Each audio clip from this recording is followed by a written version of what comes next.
Okay, I'm gonna check y'all songs out first. Bestie, where you at? Are you I'm driving? here. Mm-mm. I've been listening tuned in. Mm-hmm. Okay, let's see. Better. Okay, we got a visual. Oh yeah, High Night be making his own beats too. I got a music video.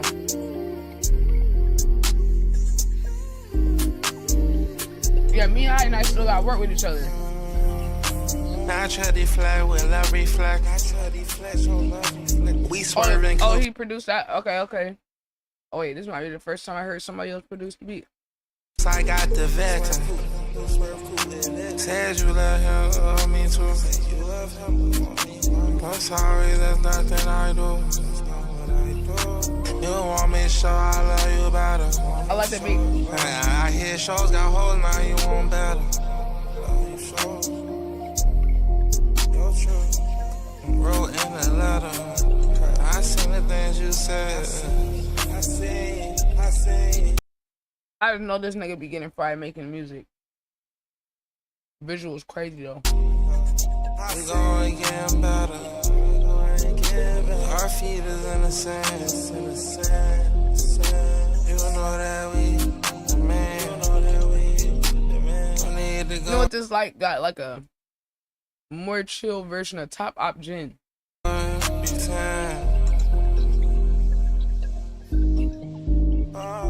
Say what you said. Deeper voice. Say what you said. You heard that guy music? He one of them newer dudes. Say what you said. It's like the opposite. It's like the dark version of it. That's it.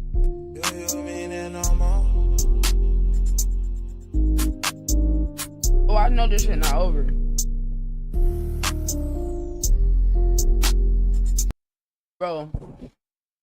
Bro, that shit ended too early. What? Oh, nah, mud. Nah, we need to extend the verse.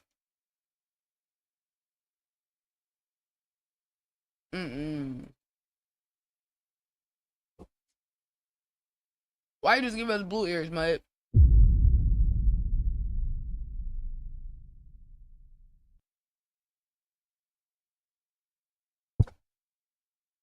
You give us blue ears.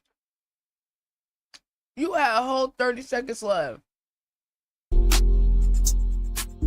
Replayability. Nigga, you let it ride out another 30 seconds. Maybe I'll go for that if your ass cut it off right there. Then I'll be like, okay. You let that shit ride for another 30 seconds, mud. Bro, I fuck with it. Look. B had to talk.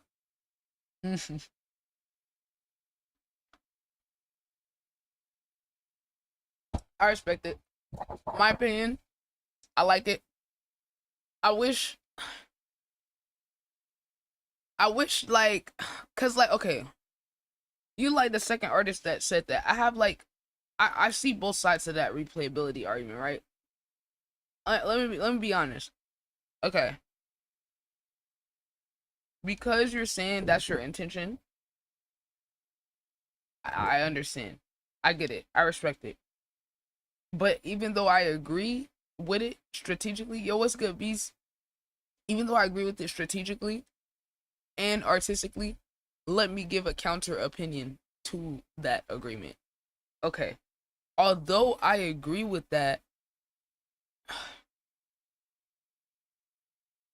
are you really like getting the full, like, are you pushing yourself artistically as much as you could on the beat?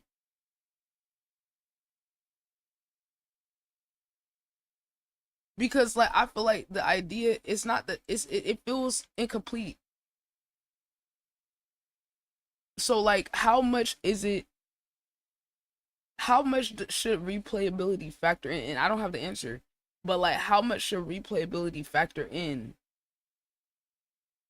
Cause I feel like low-key niggas is copping it on the replayability shit to not finish a song.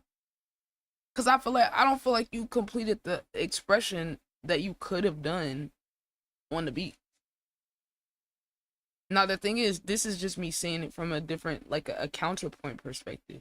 Because I accept what the artist does. Whatever you decide to do and whatever you feel like is right, I respect it and accept it as is. But at the same time, I do kind of like feel sometimes like niggas is not completing the expression on the beat at the same time. It's like there's another artist that came in, the song was absolutely fire, he ran it, and then it ended abruptly, and he said the same thing about, I want people to spin it back. Like, the art functions for whatever you want it to function as, like, right? You know, so if you want it to be some shit niggas play back and vibe to, all that, like, but then I'm just like, well, what if that wasn't a factor? Like, what would you have done if it wasn't about that? I just wonder that musically. Because I'm like, I could have imagined a part where you had, like, another verse that was a building off of that. You know what I'm saying? Like, I would have liked to see what, like, songwriting-wise, how you could have built off of that vibe and added more. Because I feel like it's very spacey and vibey, but then it's like, because of that, if you just had, like, one little section where you just, like, went a little bit deeper or more detailed into the feeling, it could pull the feelings together even more. Like, I don't feel like it would take away from the message and the vibe you're giving. Like, you know, because I felt like it was like a build-up, right? That's how it feels to me. It's like, it's a build-up, right? And I feel like right when it built up to the part where you could extend the narrative and paint the picture more, it ends. Which maybe that's the effect, you feel me? Maybe you wanted to have a cliffhanger effect. But then it just made me wonder, okay, well, if you continued off of that, what would it sound like? You know? That's just the other perspective I want to give. But I fuck with it, as always. I fuck with the vibe, bro. Fuck with the vibe. This is why you're our favorite music reactor. Yeah, I mean, look, I'm just going into the world of the artist, what the artist does, and I just see, like, more. I see more, you know? And I feel like niggas be really, like, cutting themselves short. Like, why do y'all be cutting yourself off? I don't know. It said mindset and replayability ain't what I have going in it. I really just say what I have to say on it, and sometime make it open or leave it. It's just an afterthought. Oh, okay, that makes sense. Yeah, right. Yeah, like, I get that. Yeah, like, I mean, shit, maybe get a feature on there. Maybe a feature could complete it. Cause, like, I agree with that. Like, getting everything you have to say on the beat. Like, if that's all you have to say on there, then that to me, that's a perfectly understandable explanation. Like, you know, cause, like, I feel like whatever the beat inspires, invokes out of you, once you put all that on there, that's all you got. And that's kind of how I am too, where I'm like, okay, if I put everything I have that the beat's making me think on here, and I max out on that, then I'll go get a feature, or that'll just be the end of it. Yeah. So I agree with that. I don't think you should, like, force nothing. I was just curious. Okay, FJ, taking it to West Punjab. Hold on now. I follow my Indian music too now. Hey, cause y'all know we international over here. Hold on.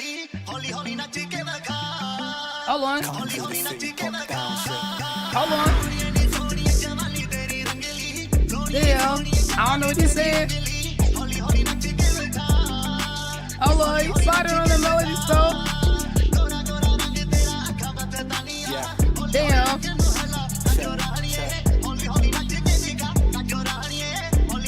Damn.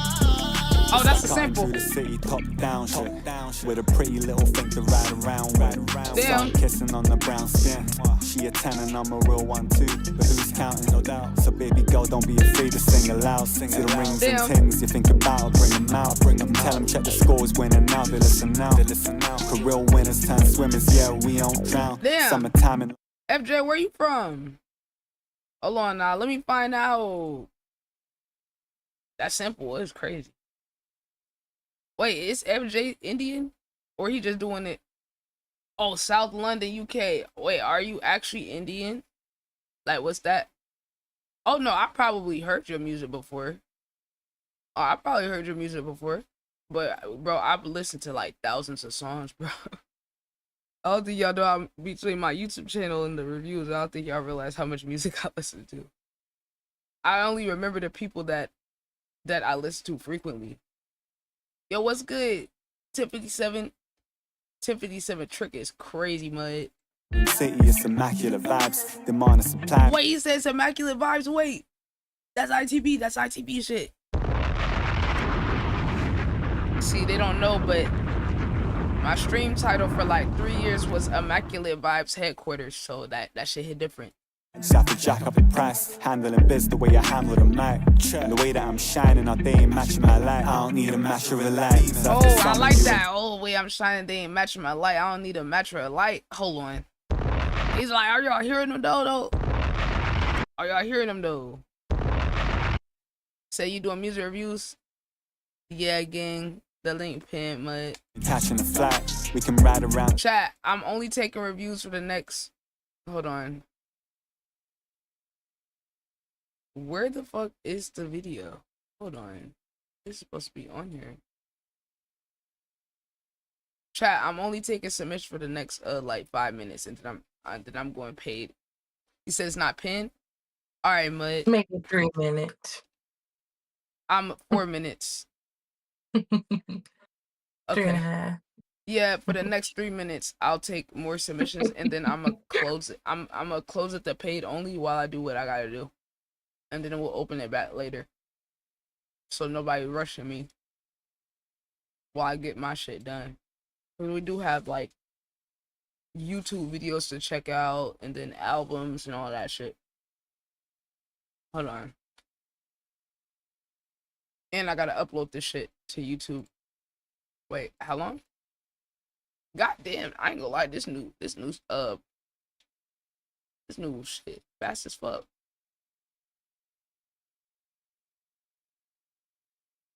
Yeah, 1057 trick tried to clock my shit. Talk about it's not pinned. I'm like, hold on now. I know sometimes that shit be unpinning. Okay. Yo, where bro at? FJ? FJ, I ain't gonna lie, you sliding on this shit, gang. I gotta follow. I gotta tap in. Hey, look, the pin be working though. Like, I don't know if they be acknowledging that, but like, you really like songwriting wise, you really sliding going crazy though. Like, I just gotta get a flowers. I gotta get a flowers in that. I'm about to follow you, bro. You say your most unlyrical track? Right, that's what I'm saying. Like, it's on some calm shit, but you still sliding though. I'm still hearing the songwriting shit. FJ89. I'm just catching the vibe. Right hand on the steering, the left hand in your thigh. We can just cruise around the city if that's alright. Yeah. Yo, that sample is crazy. I love that sample.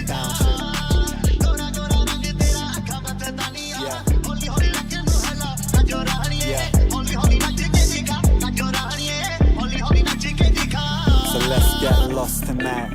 You can be my brown Kate Moss tonight. Trying to floss tonight. Sipping Ruby Compassion on the rocks tonight. I'm just trying to see what's going on when I'm off the light. You can show me your moves so they lock off the rave. You got all of them cabs and I ain't got no brakes. I'm just watching your body, I ain't watching no face. How the way you whine it slowly got me wanting a taste. Cut to the chase and let's check into the telly. Whipped cream and strawberries. What you telling me? I got the juice like Nelly 80. My fault. That was Arabic, wasn't it? I'm fried as hell. That's the Arabic sample. Wait, are you Middle Eastern? In a 30, I'ma get there in 20. Playlist ready, let me set the mood right. Drew Hill or Pretty Ricky, I can't really Oh, it's decide. Punjabi? Oh, it's Aside of Punjabi? waiting like genuine, Okay. give you the time. All I need Oh, from you you said is I'm a neither. gimme. Wait, nigga, you just LARPing? He said I'm not Arabic or Middle Eastern. I'm from what? Bro, so I'm just inspired. Yeah, but I know it's like a lot of like immigrants and shit over there in the UK, right? So you just might be like running up around these different cultures and shit. And I'ma make you mine tonight if that's alright. Oh yeah. I fuck with that. I like that creatively. Oh yeah.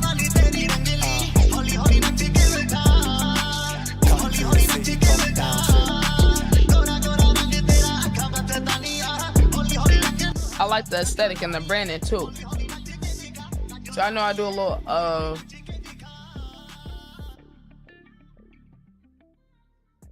Alright, chat. I'm closing the queue for now. I'm still gonna come back to free reviews, but I was only gonna do the ones that was here first in the morning, and everybody else, we're gonna do more free reviews later. Alright. So this is not it, but I am making it pay right now because we're about to move to recording content for the YouTube and all that. Okay. Now, chat, anybody that wants like a social media analysis too, y'all let me know. Okay?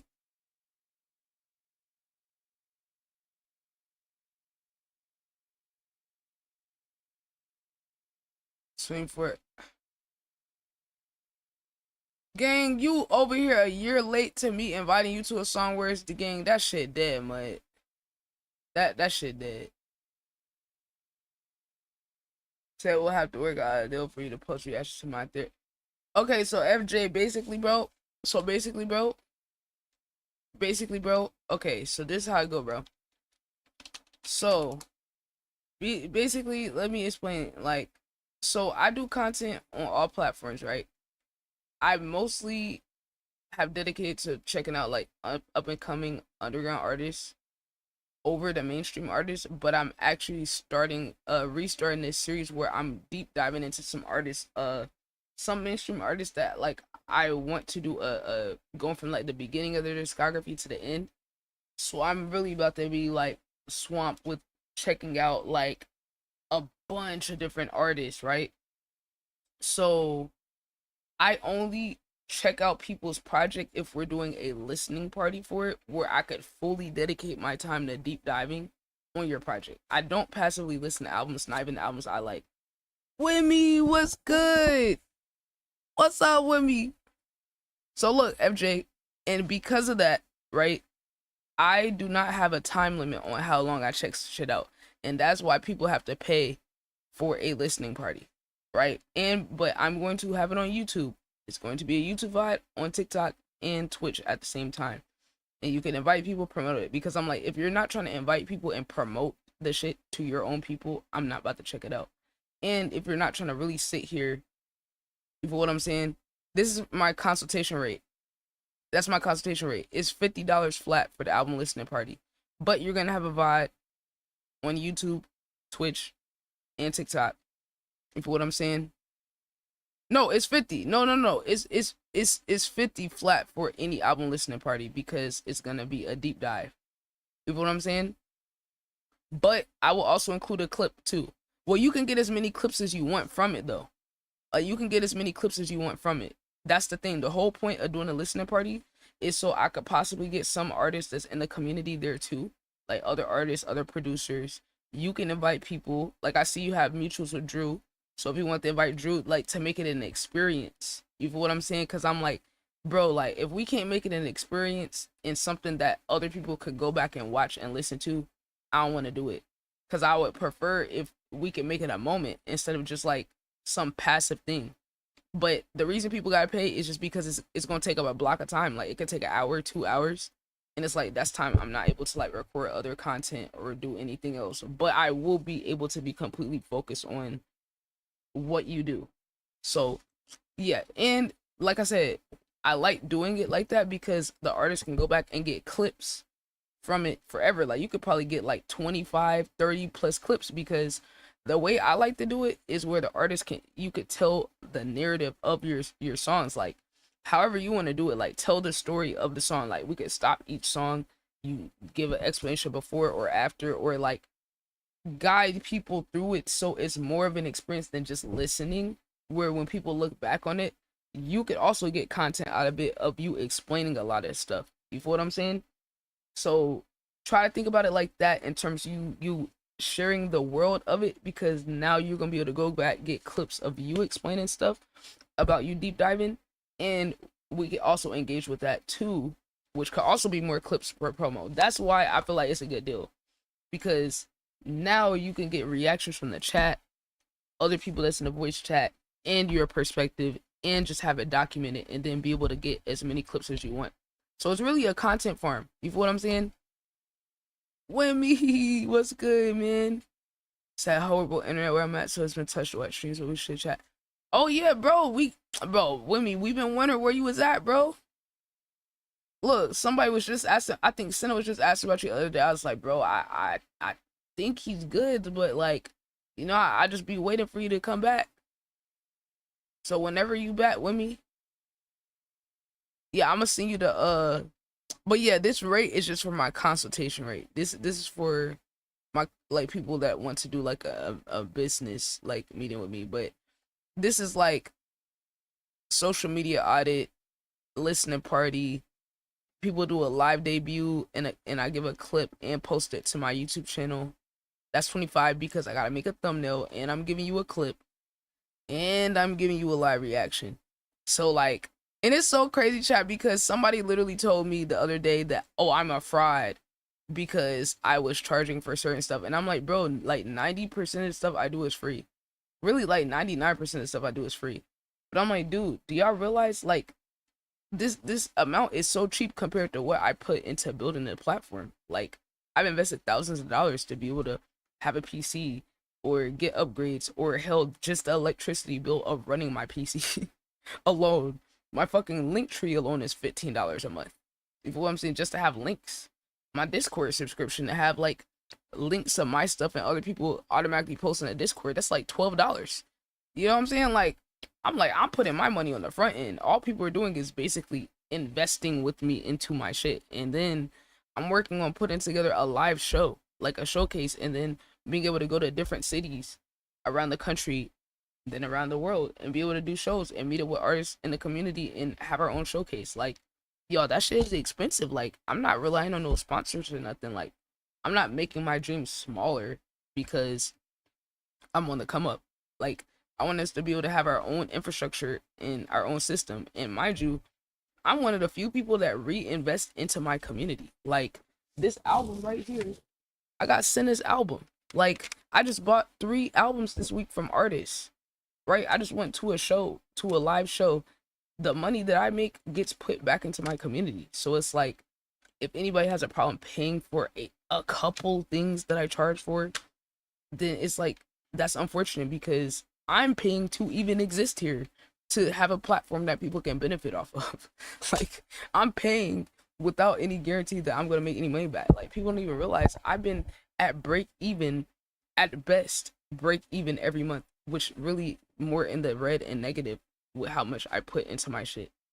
So it's like, anybody that pays is just like I said, matching my investment, or it's not even matching, it's like a fraction of like what I'm investing into my shit.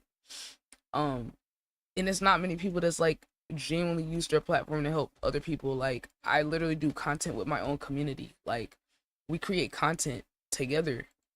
You know what I'm saying? Like, but it's just off a relationship. So I like to get to know people. But if I get to know them, then, you know, we could do an interview. We could do different segments and all of it. Let me see. Hold on. Let me check my email. Let me see what the email talk about. Oh, yep. Hold on, I got it. Okay, did you get the link? Let me see. It should give you a receipt.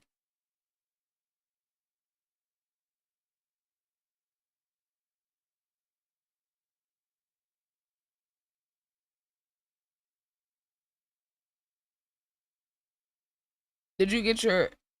Okay, but they sent you the link, right? You put the time and everything. Hi, Yodi. My doggo. Okay, but you put your time and all of that on there, right? You got a Discord? You got a Discord account? Cause I gotta invite you to the server. Okay, this is the server where we do it. Hold on.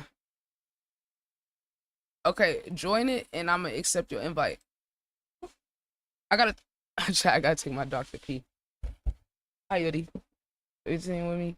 Life's been wild the last year, so it's been right. It seems like things are gonna get better though. Hey, I'm glad to hear that, bro. I'm just glad to hear from you, bro. Said I should be getting a lot of my gear back soon. I'll be getting my keyboard, guitar, laptop, with FL, gaming PC, and phone. Oh shit, Wimmy, hold on. Hold on, Wimmy. Nah, we about to get Wimmy all the way back. Let me find out. Okay, bet. I got you. Okay, chat, please bear with me, chat. I gotta go take my dog downstairs. Who we got next? We got Adam. Adam, you still here? Queen, we'll do anything for you. We'll bear with you, Ow. bear under you, bear over you, turn into a bear. We got you. I'm fucking crying. Move. Don't eat that. Okay, Adam. When I come back, I'm gonna get to you. My dog really runs the show, as y'all can see. I don't know if y'all can see him, but he clearly runs the shit, and I have to obey the boss. Yodi's the boss. Yodi run this shit. He about to beat me up. Come on. Free me, chat. Hold on.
take. But yeah, like I was telling him, I was like, bro, as talented as I know you are, there's all these people who's not a fraction as talented as you, who are able to get all this attention.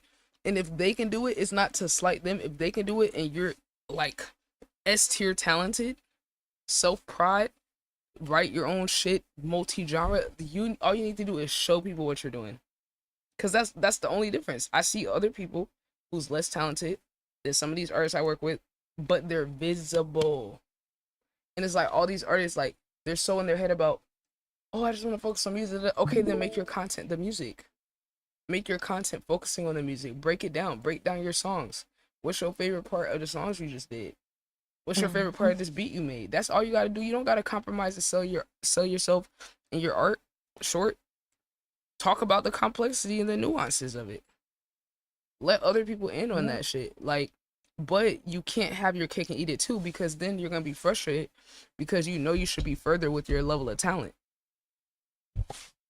And then you're gonna start to be frustrated. And it's like, nah, you gotta accept the system. Short form content, long form content. And like I told him, I said, bro, talk about all your little interests. You into the movies and shit. Build a narrative and build a storyline in a world to let people into why you love music, like movies and shit so much. And then you're gonna have to challenge yourself to take your creativity from one medium to the other. If you're creative enough to make music and produce and all that, you're creative enough to translate it to another medium. Let's get into it. So it's like you gotta. It's cool if you're staying in your comfort zone and you're where you're comfortable, but this new digital age requires being flexible with how you're expressing yourself to bring people into your world in multiple different ways. This for the people who actually want to make it a career, though. This don't necessarily apply to people who are just doing it for fun, or just a hobby, So that is like kind of what I was telling him about that. So I'm like, bro, I hate to see it. You know what I'm saying? I hate to see the talent not fully maximized. Where I know that this is the desire of the artist to like get to XYZ place, and they're just kind of fighting it. Like, they want to be mysterious, they want to aura farm, but yet you don't have a team, but yet you don't have a label to compensate for that. And even if you did, because you're not visible, you wouldn't have enough leverage even in that relationship to be able to keep your artistic integrity. Because if you aren't visible and have your own audience and have your own like leverage and ability to function on your own, you're making yourself vulnerable and have a weakness in your brand, to where you're opening it up to where someone else is going to have a say in what you do. That's why you should learn how to do all the different jobs, and at least learn how to wear all the hats. The social media manager, right? The strategist, understanding the algorithm, keeping up with the trends of the apps. It's so many basic things niggas will have to do that they're not even thinking about because they're overly focused on the art, which is fine. I guess in general it's cool, but it takes way more than that to compete these days. But it would start with like building relationships. That's obviously like one good place to start, but that's just the beginning. But it's like, you build relationships. Okay, now how many people done built the relationship can't capitalize? How many people met me and then I'm giving niggas the sauce, the exact keys and ingredients on what to do to get what they want, and they won't do it?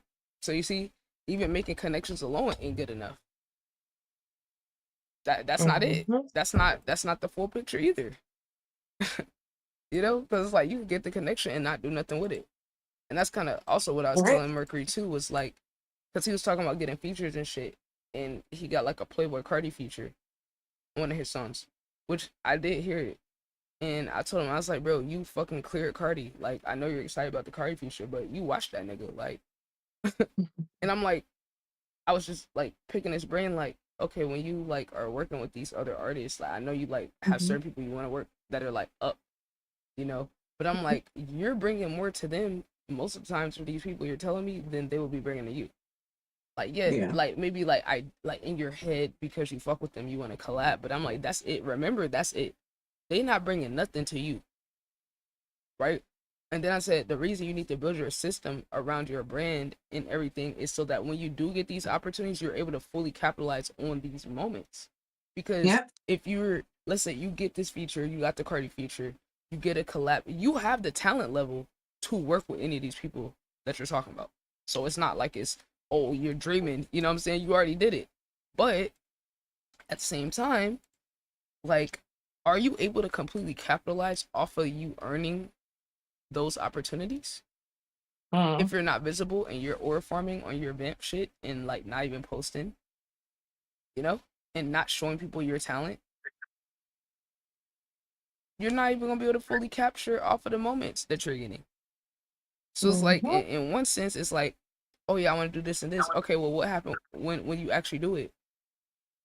What's your plan? What's your system to funnel people from that moment that you're Get into the capturing real to questions. yeah, like what happens when you get your moment and you get these opportunities, and then how are you gonna funnel those people from that big opportunity that you got that you wanted to building your world out, and then them getting deeper into your artistry or into what you have to offer? You're not gonna have nothing there for them, you know?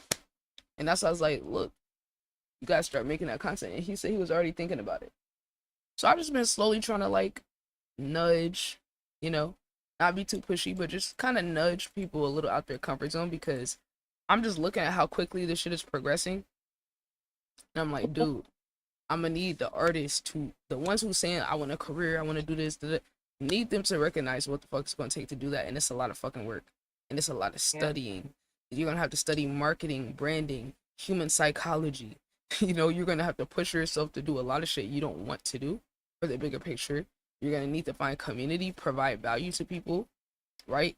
Invest into the next generation that's following you, other people that's artists that follow you, and then helping them out, and then, you know, helping people get to where you're at in some sense, whether it's musically speaking or business wise or something like that. And it's like a lot of the people around are capable of doing that, but they don't realize how valuable it is. They don't realize how easy it would be, because they're just getting sold this idea that they need to have like this certain image. And it's like, bro, you are whoever you want to be. If you want to define yourself by other people's rules, then cool, you're defined by other people's rules. But then you're going to be held back, and you're going to be wondering, oh, how is this person like further than me? They're not even as good as me. Even if they don't say it out loud in their head, they're going to be wondering. Or when they go out and they network, and then they see how much people value bullshit over the true artistry. That's why you got to display your own artistry and show people, you know, like, and nerd out about your shit, because yeah, a lot of the world does like bullshit, but you got to make sure you put your stuff out there in a way where the people who also care about it to the same extent can appreciate it. And you can't do that by being invisible and or farming. So it's like you're just gonna be frustrated. Okay, Adam, let's go, man. Let's see. Oh, what's the last part you said? Oh, I was talking about Adam. I think he sent us a song. I think maybe he made this beat, possibly. Okay, Adam, let's see what you cooking up. And I did see what you said. It's a very creative song. Well, Adam, I like to hear experimental shit, bro. So like, I mean, my ears open to fucking everything. Let's see. He says a lot of different genres. Hold on, let's see. As long as it's human made, no AI, I'm good. Oh shit. Wait, are you on the vocals? Ooh. Oh shit. Ooh. Oh, vocals. Ooh. Okay. From Splice. Oh, I love the sound design. Oh. Oh my god. Damn. It's crazy. Oh my god. This is sick.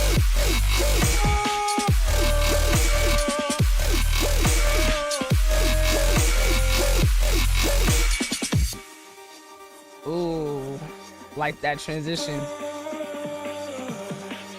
Damn. some shit I heard growing up.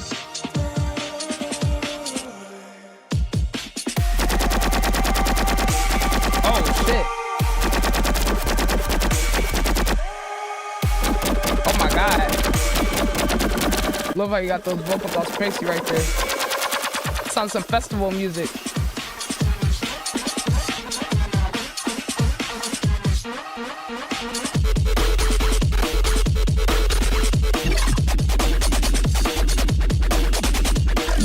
Yo, no funny shit. You know what this?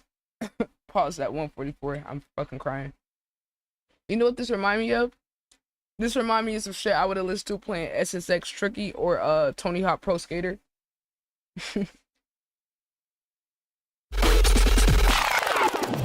Death is its own reward. It's not a bad thing. Oh shit.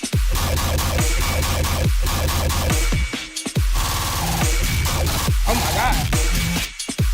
How the hell are you doing that? I need a foul breakdown.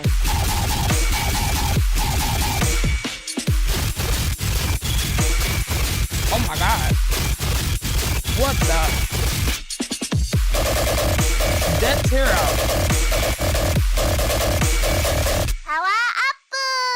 I'm dead. Nah, man.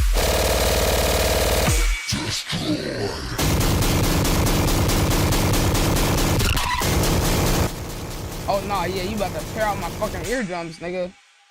Adam Carson sounds.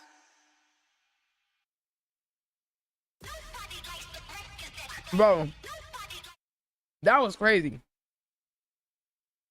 Y'all putting me onto different genres. Somebody put me onto death metal the other week.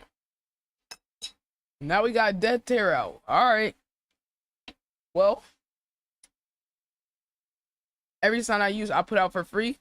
Oh, that's lit. That's lit. So you kind of like, you know, giving a little middle finger to the system type shit. You're talking about all the people gatekeeping and shit.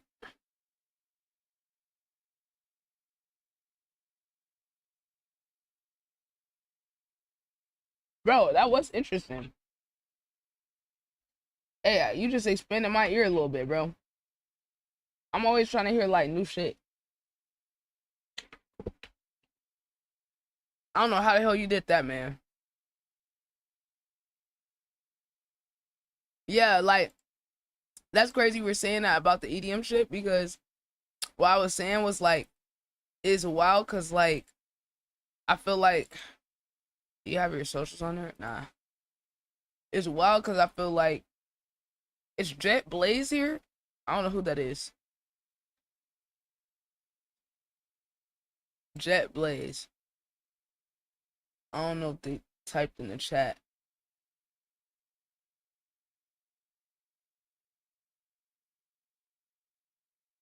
Yeah.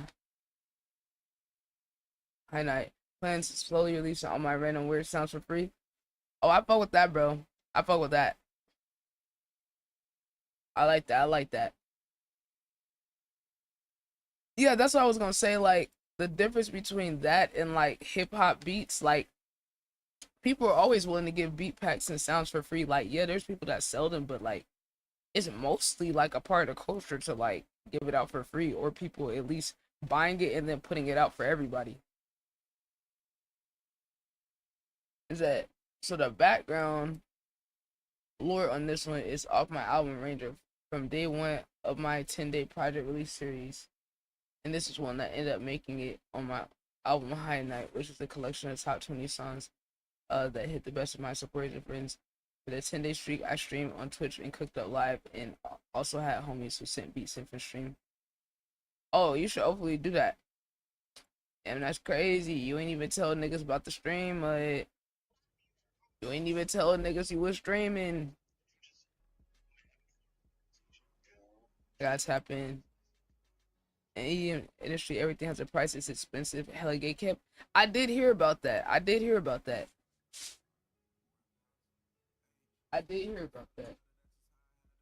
Like, I'd heard about that from this one lady who does music. Y'all, this is an underrated streamer right here. This guy is absolutely sick. His setup is absolutely nutty. super underrated. Twitch, y'all gotta start supporting your underrated creators more. This is bullshit. This guy got the craziest production. I don't know if he's gonna start drumming, but yo, y'all should go tap in with this guy if you're artists. You could submit a song and then he'll like drum along to it live. But he got the craziest camera work though. His name is The Gabe Studio. This guy is nuts. Well, maybe we'll check back in when he's drumming. But yeah. Alright, Mud. Now it is one free song submission game. But I'm gonna go ahead and check it out anyway. Cause I already did your first song for free. But I'm gonna go ahead and check it out. Hold on, chat. This shit's not hot. I'll be right back.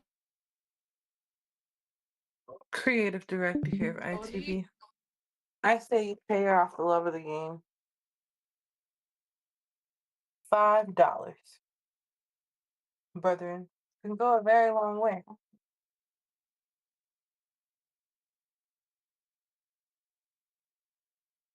Sierra's very hardworking. And she does a lot. She does love the music and she loves the game. But I say, for her valuable reaction you're going to get, you send the $5. I think it's worth it. I think you should send it. It's worth $5. Her time, her energy, her talent. Why wouldn't it be?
Just realized I never showed you the updated version of that song on the West Coast beat. I added a little bit. Oh wait, no, I did. I forgot. Ty started trying to ghostwrite my last line, and I closed it. Never mind. It's so funny. I'm trying to convince the person in the chat to pay you, even though you said they're doing off the love of the game. I think it's worth the money.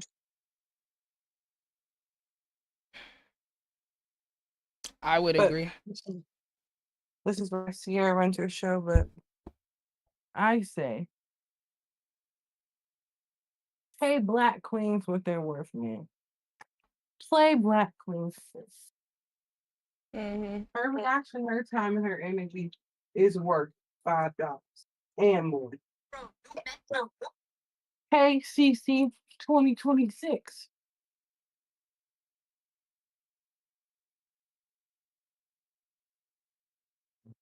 Yes, sir. Yes, sir. Yes, sir. Yes, sir, indeed. Like I'm running a political campaign. Yes, sir, indeed. Hey, CC, 2026. I'm fucking dead. Thank you for the sub, bro.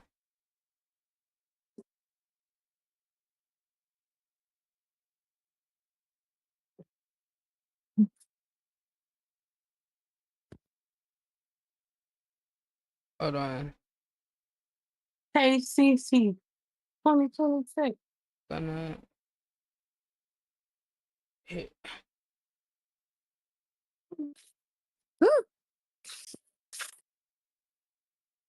Hopefully they don't block me for this.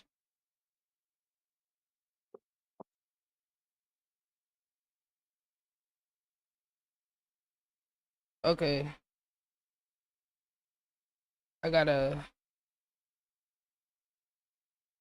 How the fuck did my response get more views than the original? Alright, Mud. Let's go ahead. Okay. Let's see. Nah, that project idea, bro. See, niggas gotta get better with the comms, Mud. Cause I would've came through to the stream to watch the what's it called? But you ain't even tell me you was doing that. I would have definitely. Oh fuck. I would definitely like to. Oh my god, I clicked the wrong thing. I would definitely like to see that. That sounds cool. And hey, if you got content of that, yo, chop some content up with that shit. Chop some content up. I think I follow you, but I ain't see nothing about it. Hold on. Lose it.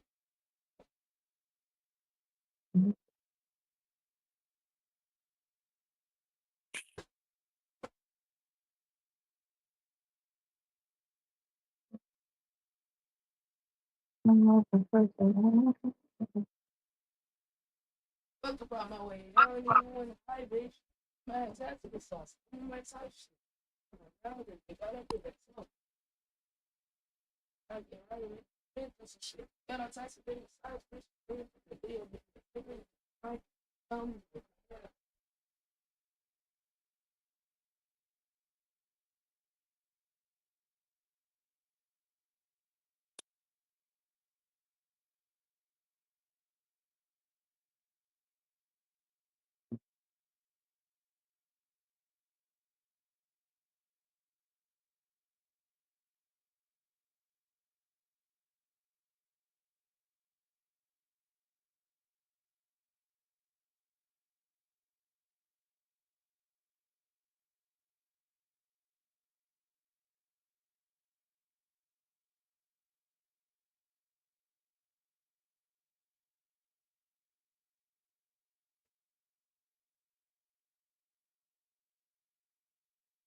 Okay. Alright, but see, I reshaped the screen. Definitely get you some content out of that. Is this? Am I listening to you or somebody else? Wait, what you mean? Oh, I'm fucking sharing the crying. screen. I'm crying. Well, it's Oh. about to be me after this. Oh, did this person pay you? Yes, he did. He subbed up. Okay, then I'll listen. If they didn't pay you, I was gonna listen. So, all I'm right, now you dead. get an extra perspective. I'm crying. He said he did a project. Like, I think he said 10 Okay. days on stream. Yeah, I think he said he did like 10 days on stream, and then like people in his community like sent them beats and stuff. Okay. But he didn't even tell me he was streaming. That is the other half of the community, the original part of the community, streamers. Y'all overly tapped in.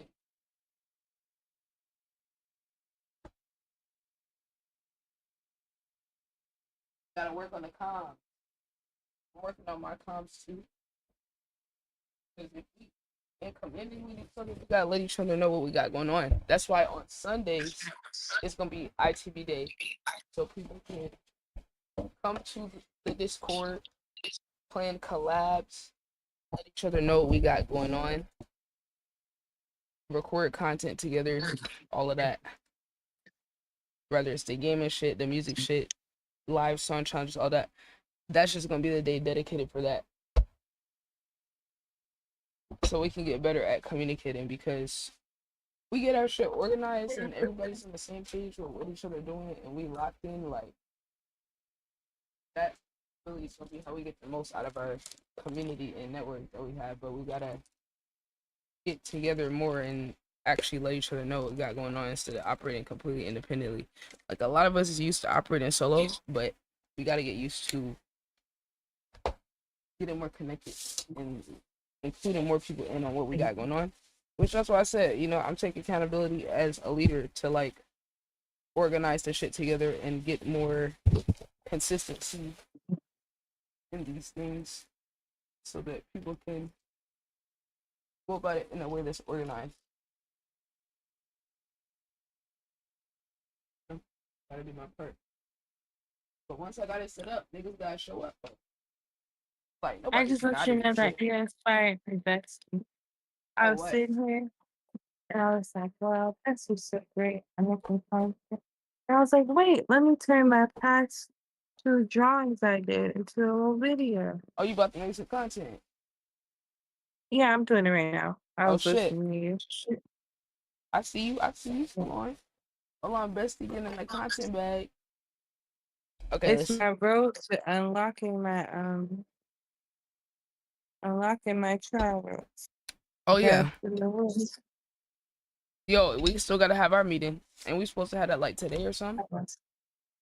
Did I tell you today? You said this I think I did weekend. touch Saturday. This week. Yeah.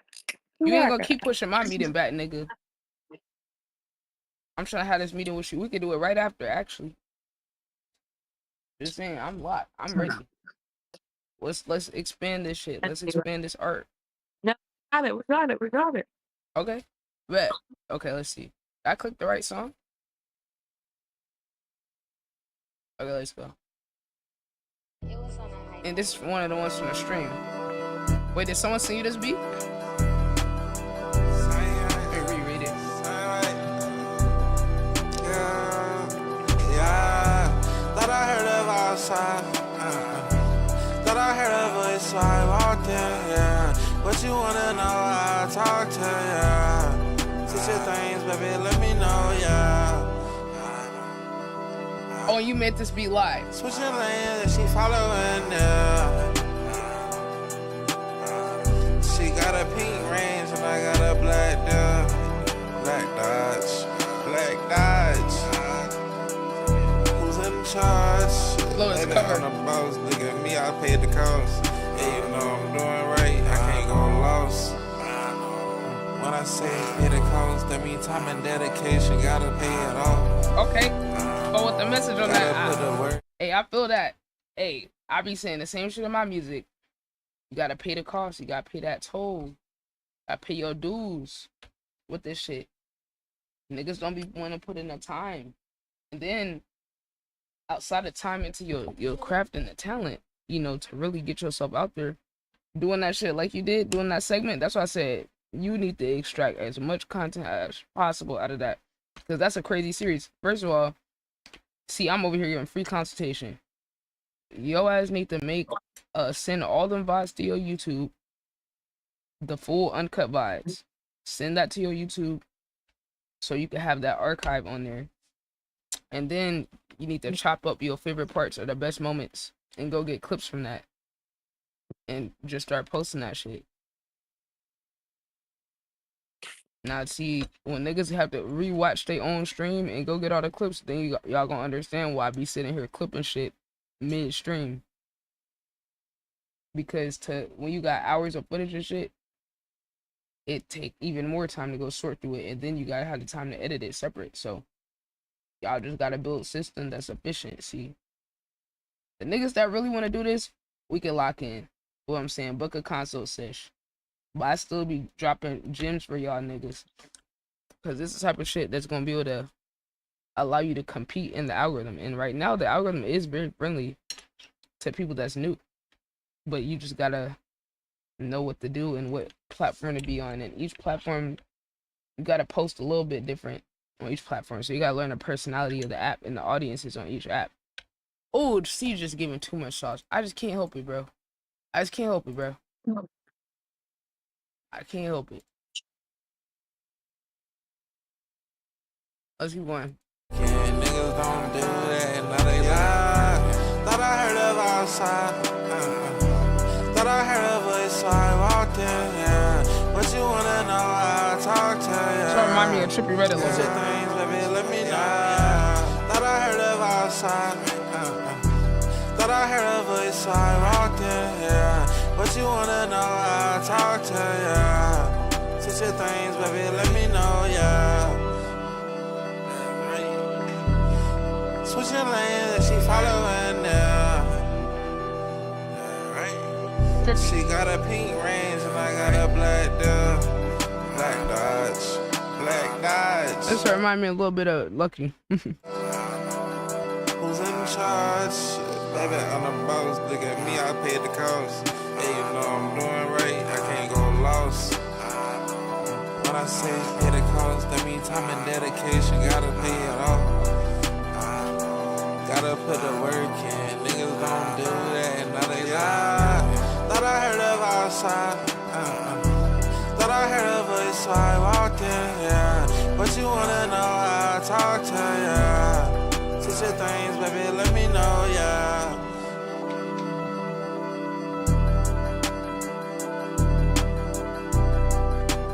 That beat.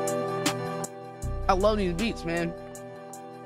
I like this one more. This kind of addressed the thing I was talking about on the other one. Well, I think sonically I like the other one better. This, I feel like he did a better job of elaborating on the feeling, what you're trying to get across. You follow along the thought pattern. Yeah. You really got that spacey sound down pat. We definitely got lock in because that spacey sound project is definitely like one that I want to work on. It's gonna be a collection of people though. Yeah, no problem, bro. Keep cooking up. I like what you're doing with the content though. Just make sure you're getting all that content because you could probably get so many clips out of that shit, gang. And you should do a video where you like explain that concept that you did and do like a highlight reel, like one video, and then you could have a bunch of clips too. On top of that.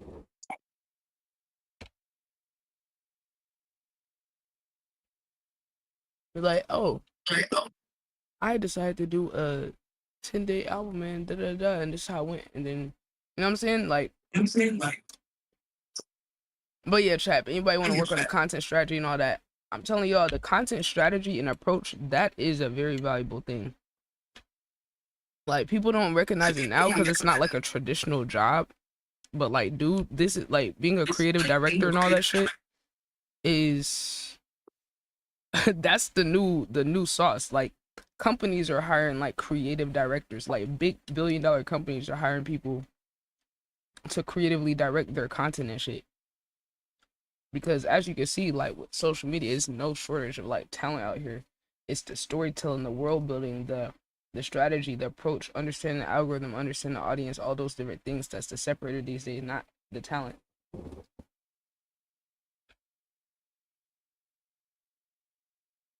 Mike, what's up? What up, OG? What up?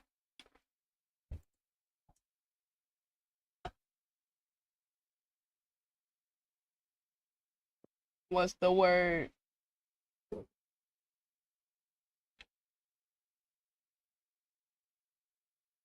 Oh, Mike. What's the wrong? What's Yeah. the move? Since Mike told What's me to the go, move? are you good, Mike? I hope you enjoy your time out of town, bro. Since you said where to no auto see, I said, all right, bet, Unc. Since your ass think I can't do no auto, I'm gonna remix a J. Cole beat. And I got this beat that Key made.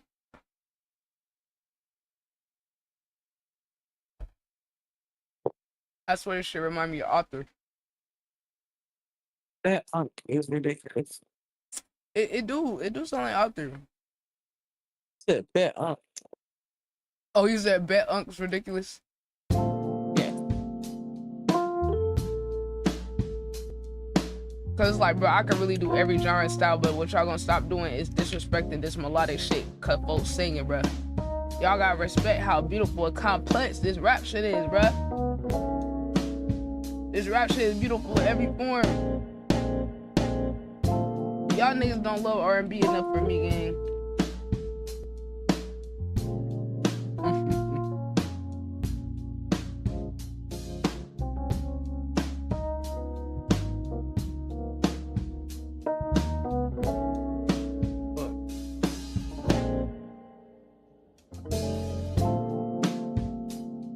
Maybe my soul just enjoys singing and melodies more than just rap. I don't know.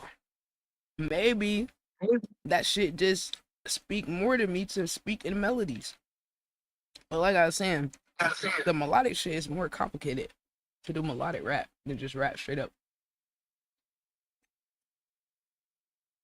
But I could easily just sit here and do the rap shit. Hold on, what's some rap shit I got off the top? That's what I said. The type of rap that pulls me ain't the type of shit you gonna like. But he made this beat the other day and put in the Discord, and I was like, oh yeah, this shit's speaking to me. It's a real introspective type shit. I got so many different ideas of how to approach this, and I'm still gonna get melodic on here too. Watch. I can't help it. I can't help it, bro. The melodies be so natural. I can sit here do some rap shit, and the melodies is still gonna pop up. So it's gonna start off with some rap shit, and then I'm eventually gonna start singing on there, most likely. I had to take a wild guess at what I'm gonna do. I don't be knowing what I'm gonna do when I do the song. I just do what the beat tell me to do. Excuse me, ma'am. Ma'am. Bestie. Excuse me? Say, excuse me, ma'am. Where Yeah. you go? Oh, you so nosy, child. Mm-hmm. My God. I put you on my iPad. I'm minding your business. I put you on my Where you at? iPad. I put you on my iPad. Where you at? I'm at home. Oh. You sound like you was outside. No. I just Go. cleaned up this morning, girl. Where do you think I'm going? I'm resting right now. I don't know, pretty animal. I'm resting and editing. Cause every you time I editing? look at you, I tell myself, oh, I could be going harder. I could be doing more. The impact. Facts. That's how everybody should be looking at you. Honestly. Let's get into it. Every time y'all see this hardworking black woman busting her behind day in, day out, y'all should be thinking, how can I go harder? How can I grind harder? How can I be getting more money, building more connections? How dare y'all sit there and watch a hardworking black woman bust her behind and y'all shiver at the idea of doing 1/4, 1/8 of what she does Really a 10th and real. not feel inspired. And not feel inspired. How? You have to go out your way to not be inspired. That's when they resort to the hate, man. That's when they turn to the haters. I'm sorry, chat. I don't know. Today, I guess y'all just been making me mad. I don't know. I'm over it. I'm over it. No, that's the ITB shit, though. We trying to strive for greatness. We don't want to just be average and okay, or mediocre, and good, or better than the competition. We don't give a fuck. We trying to be the best version of ourselves.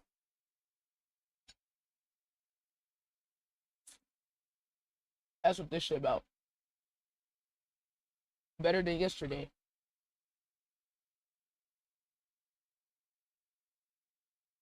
Why stop at being better than the competition? Don't give a fuck. We're competing with ourselves. So you're saying I should finish that song? I was gonna get on this one too. Of course. Get on everything. Get on everything. Bet. Let you know what they say about that suppressing that inner artist. Mm. Mm-mm. Leads to, they say if you suppress it, you get sad, Mm. depressed, I when you're definitely not start. letting your creativity Oh, shine. I was definitely starting to feel sad. When I feel disconnected with myself, I'm like, wait, let me create something. I need to be in front of a canvas. I need to be doing something. I was trying to tell my friend that last night because she was like, I was like, are you writing? Like, you need to be writing, like, writing your poems and stuff. And I'm like, you gotta write it when you're sad, write it when you're depressed. You gotta create something. Yeah. Tap in with yourself. Mm-hmm. Facts. Mm-hmm. Agreed. You spinning. Thank Mm-mm-mm-mm. you. I be trying. I'm really trying. Like, Yeah, you popping your shit. she was actually telling me she wanted like stream and stuff, and I was like, well, let me know. Like, Mm. I'll let you know, cause like you stream and everything. And she's like, but I'm shy, and I'm like, well, yeah, like, I was like, when I look at Sierra, but I Nah. don't know how she did, but All right, let me talk to her. I know. What's the number? I, Get us on the I call gave her together. info. I think it's the old head in her. How old is Like, she? she's gonna be 34. Bro, it's so many people older than her streaming. Man, hey, I hey, hey, know. hey, I know. I want to talk to her 5 minutes. Seriously. Seriously. I'll let you talk to her. And now I'm talking about like right I'll now. give her- Oh, she's still asleep. She work at the bar tonight, so she be resting. So she I'm working gonna. I'll tonight? give her answer. Mm-hmm. All I need is 5 minutes. I'll give you her info.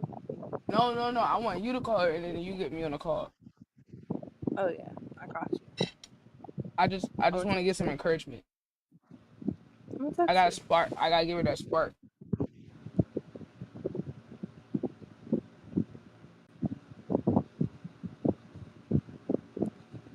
Mm-hmm. I'm gonna text her. She can do it. I know. You gotta see she's I not the gotta. oldest person streaming. I know. I I saw just this think about that. Like, 56-year-old lady doing puzzles on this bitch. oh, really? Mm-hmm. That's fire. She got invited to Stream University. That's fire. Agent just did a stream with her. And I don't think it's just her age, but I can hear like some of the beliefs when we talk, and I'm like, oh yeah, she's just at a point. I feel like where she's like open minded, but gotta get to where we are, like No, she just and gotta stuff. see it. Mm-hmm. Mm-hmm. But yeah, She just needs to see that there's other people doing it. And that yeah, she's actually pretty young. Like, yeah. there's a lot of people that's older than her streamer. Look at the Dark Right. Queen. The Dark Queen is like almost 60. Right.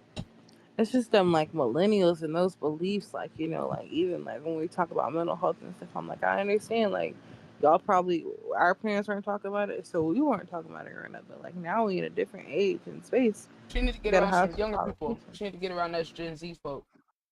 I know. The Should people in be her like, age range probably be holding her back, yeah. respectfully. No, literally. we can't say it like that when we talk to her. No, I'm just saying, like, Yeah, you're people at right that age though. are usually settled in their beliefs. I Sometimes know. you need to be around young people. Like, even us, like, being around people younger than us Hmm. is still inspirational. It is. Because they remind you that youthful exuberance that before all these limits and shit start popping in your mind and all that. You know? For sure. Sorry, I'm picking through songs and I don't want to like copyright anything, so that's why I'm muting back and forth. Oh, you good.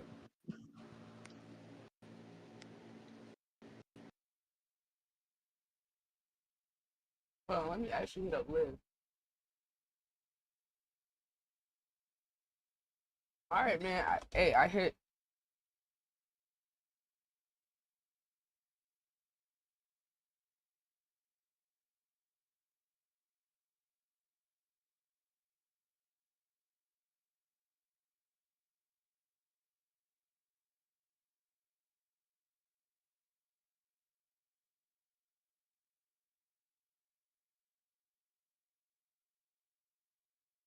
People think just be like 10x what my numbers are on all platforms, but what I lack in the numbers or maybe the experience or connections, like the way that I'm able to look at the shit in terms of planning and strategizing, world building, helping with in community engagement, and building systems to make these more efficient and scalable is valuable.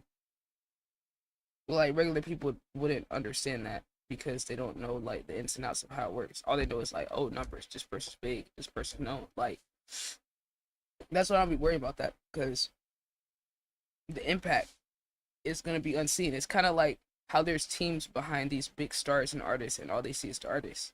It's like it's really the teams around them that's why they're a star. Because the teams is all working, doing things to bring it all together. Like, if it was just as simple as like the person being a star, a lot of people would have blown up and be huge by now. But it's literally clearly not that simple. Like, it's a lot more involved. Oh, there go the Gabe guy. Yo, chat, look at this setup he got. This shit's crazy. He got the craziest production I've seen on this Twitch shit. Dude. Bro, his production's nutty.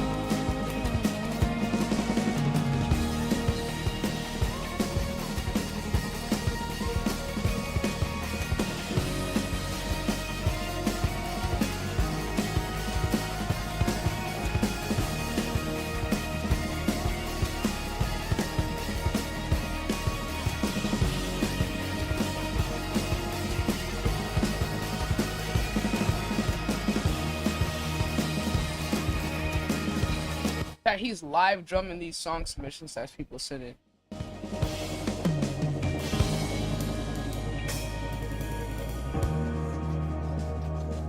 Absolutely fire. This guy.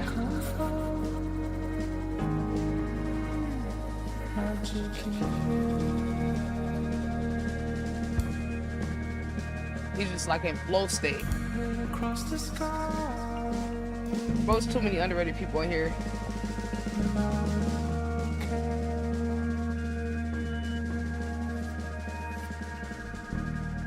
Twitch, bro. I'm telling y'all, Twitch, y'all gotta do a better job highlighting y'all creators on this bitch, man.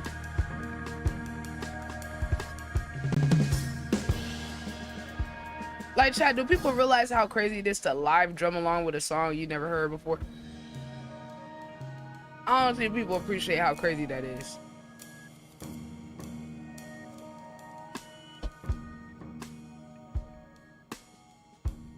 To really improvise that shit.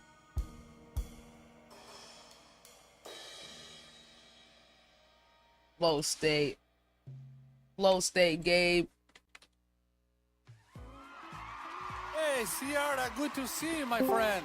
Ciara, Flow the state. bonus, absolutely fire. Hope, oh, my friend, so much better now. Absolutely fire, man. Flow State, thank you, guys. Ciara is our new Patreon family. Thank you so much for joining, Ciara. Come Thank on, so you much already for know Aww. Gabe. And a big love from the south of Brazil. Drop a follow, Ciara. Hello, what's up, What's Scam? How are you good? doing, my friend Ciara? Brazilian like it. C. A big love to you, We my gotta friend. go to Thank you so Brazil. much. Hi, What's good, Cartier. Cartier? It's nice to get you back, to have you back here. Thank you very much, Ciara. Oh How are you man, doing, my friend? Thank you, Jonah. W Gabe. Had to go check in with my guy. Much love, man. I have been trying to show so many people what you do. Oh, thank you. Really? Oh, thank you very much. It means a lot. Thank you so much for supporting my work here. Oh And yeah, keep W the- Gabe, keep the man. groove Chat, y'all go tap in with bro. safe Like I'm and telling alive, y'all, you know, appreciate you. he got so some kind of you. crazy Hey, Leo production, man. Churrasqueiro, what's up, bro? Welcome. W Gabe, Thank you very much. W Gabe, man. Oh yes, today I decided to do an extra and different stream. You know, I was trying to do a early morning stream, but my computer says no. Was very Bro, I love his little Work very- accent, bro. PC. I love his little accent. It's so I cute. spent around almost 1 hour. Me too. A whole I'm just hour trying not to trying to infinize it, but I'm turn like, on this the is so cool. computer and the stuffs. No, it is. But It's now, nice. you know, It's adorable. Yeah, it is. let's do this. He got the crazy Ciara, setup. What do you have streams? You know, Yep. you do streams, I know, but I don't know the style. Are you a gamer, musician? Let me know. What do you do? What do you do on Twitch? What style or something like this? Yeah. Oh, that's nice.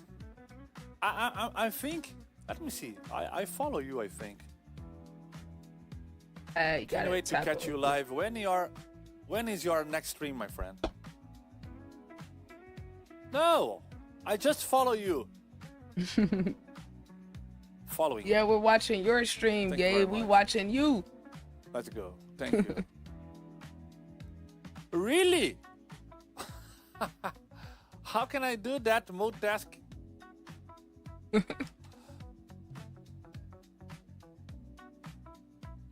It's impossible for me. I can only play drums. He's like, oh, we play drums. Oh, thank you. So kind of you, my friend. Thank you. Okay, the next one. Let's keep the vibes. Wait, can we submit a song? I'm trying to see, can we submit? Okay, so you got a rotation. Okay, so chat, I'm telling y'all, all the artists in the com,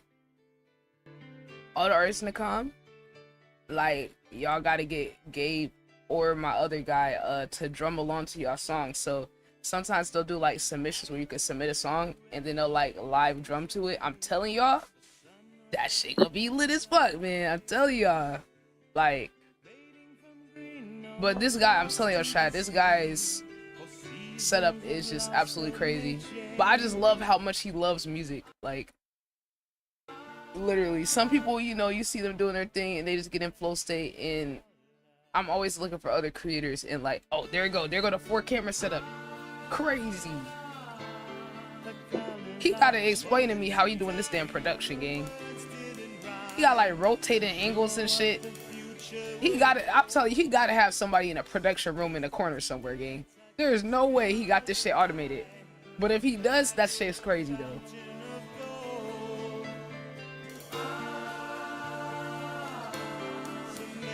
Crazy setup.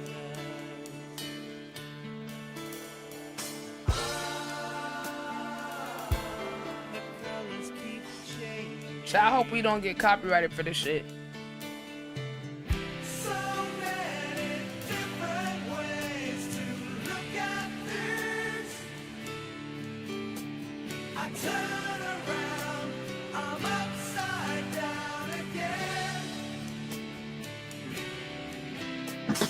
Gabe, don't get us take. Fuck, I'm risking it, chat. I'm on YouTube. I'm scared. I'm like, nah, this shit feels copyrighted, gang. It feels copyrighted. Okay. Well, I just put the link, chat. If y'all support, you feel me? Go drop bro follow. I put his link in the chat. You feel me? Go tell him that you from ITB. You know what I'm saying? Like, this, he too underrated for what he be doing, bro. Like, what? Like, bro, I was like, I'm getting so tired of Twitch underrated streamers. I might just gotta do like a weekly segment of like the most underrated streamers or some shit. Like, I don't know. I'm thinking about just doing it myself. Because at this point, like, Twitch, y'all niggas should have somebody like searching through the app for people underserved views and like putting them on the front page. Like, there should be a section on the browse or on the homepage. Like, okay, you got your front page. Why don't you have a section of underrated streamers? Because it's like, for this front page, it's only partners.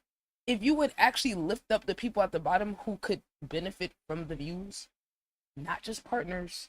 It's a lot of people who are in that territory where they need to be put up. So it's like, they did good with like recommending people that's like in similar communities or similar followers and shit. But it's like, dude, where is like the underrated section or like spotlight of the day for like people under blink views? Like, I swear these companies be paying niggas hundreds of thousands and millions of dollars to come up with no solutions. And it's like, there's no way a dude like Gabe should be, and this is not like disrespectful, but it's because I respect him. Like, respectfully, like, he should have like way more views than what he has. And it's not because of lack of talent or effort or production, clearly, right? Y'all can clearly see that. But it's like the app. What is the app doing to support somebody that's putting this much time and investment, all that into some shit? You can't tell me if you put him on the front page for a day, like he wouldn't overly benefit from that and be able to take the momentum. But because he's not a partner, he wouldn't even get the chance to be on the front page. How does that make sense? So I don't know, but you know, I guess I just gotta do everything myself since these fucking apps suck at actually highlighting people. But I'm gonna put him on my what's it called? On my list, so when he go live I can see him. And then hey, chat, I'm telling y'all, send me your songs. And then there's my other guy, his name Drummer Miles. He's also someone I saw doing it. Which I actually found Drummer Miles from YouTube. Like I was listening to a Yeet album review, and he did like a live drum along with one of the songs from Dangerous Summer, and I was like, oh my god, that is so lit. Like what? And he is the reason I found the Gabe dude, because he rated out to him. So y'all, this is another guy that you could submit your song and then he would drum along to it. Just saying, could be really cool content. What I'm saying, like, I'm gonna do it one of our songs. I don't know. We gotta see. All right, have to go support. You feel me? Like, you know, I'm keep trying to put y'all onto good people. What's good, Cartier?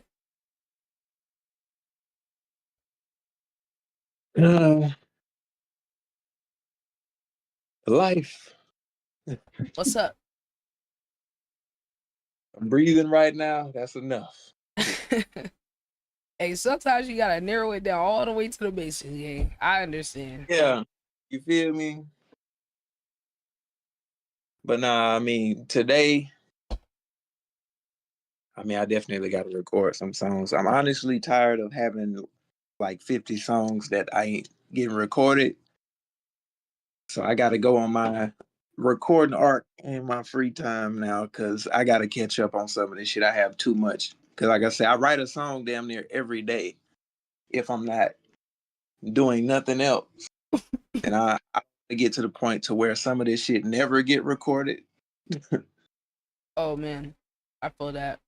I was just I was supposed to do a segment last night, and every time I tried to make a song this week, I either had to do some content or have like a meeting with someone or just like everything, or like I got to the song finally after everything and then I was so tired I couldn't even like fucking record it or write it. And I was like, nah, gang. I told myself yesterday, I said, no matter what, I'm not recording that content unless I start a song. And I told the person I was supposed to do it with, I said, look, bro, I was like, look, I want to do this segment. We planned it. I just sat here, did all this editing, promo, all that. And I was like, bro, I told myself I cannot do it unless I at least start the song. Once I started, I couldn't get off the song. And I was like, bro, we just got to like reschedule on a different day. Because I can't keep like dishonoring myself. Like, I can physically feel like the discomfort of like not following through on like these creative like instincts that I have. And it's Right. like you can only keep putting it off for so long before it starts to like disturb your spirit. So I definitely understand. It's hard balancing everything and creating. Like when you're actually doing all the other shit. That's why I be telling niggas like when you're actually trying to do the right thing of like do the content, the branding, you know, editing, planning things out. When you're doing all of that and working and still trying to make music, it's really hard. Man, you just made me remember something. Like I got a fucking crazy segment we can do. What? Like I just learned, which I already knew a good deal about branding, but like specifically for artists, like I came across some shit that people could really benefit from Oh shit, hold on. in today's standard because you know like that shit differs from five. Now shit's going move so fast, like you gotta go damn near every year or two. Mm-hmm. Stuff has to be updated. But and it's just gonna be some stuff that people are gonna see in real time that we implement, so they'll be able to go look at my content and stuff coming up soon. Stuff that I'm implementing with branding that is it should be way more common for Mm-hmm. people to do this stuff, but it's not. Most Bet. people they're just their music, they consider just their music the brand. But Mm-hmm. it has to be more than that. Mm-hmm. But yeah, I got some crazy stuff. Anything that can help. Shit, we doing it. We recording it.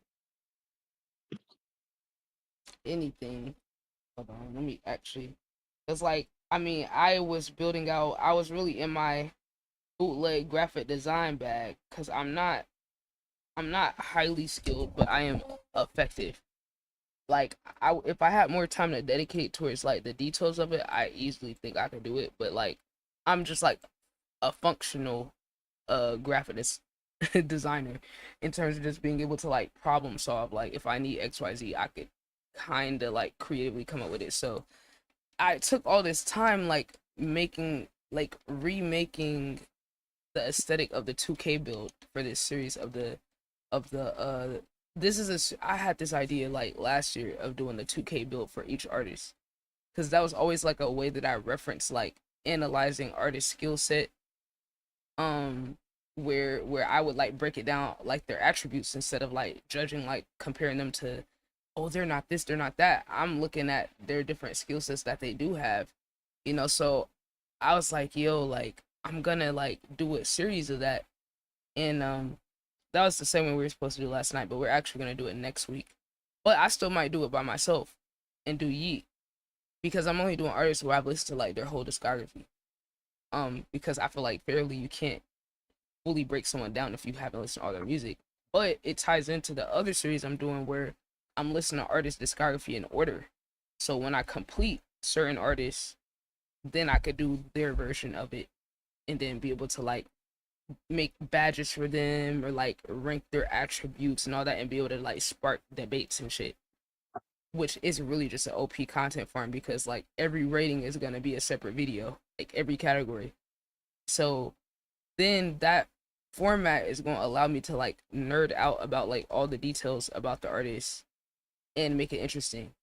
But like that's the type of thing where like you got to come up with like a packaging for the idea to be able to Right. convey it to the audience, because now, I mean, I'm certain that like some of these artists are actually going to see the videos when I do them.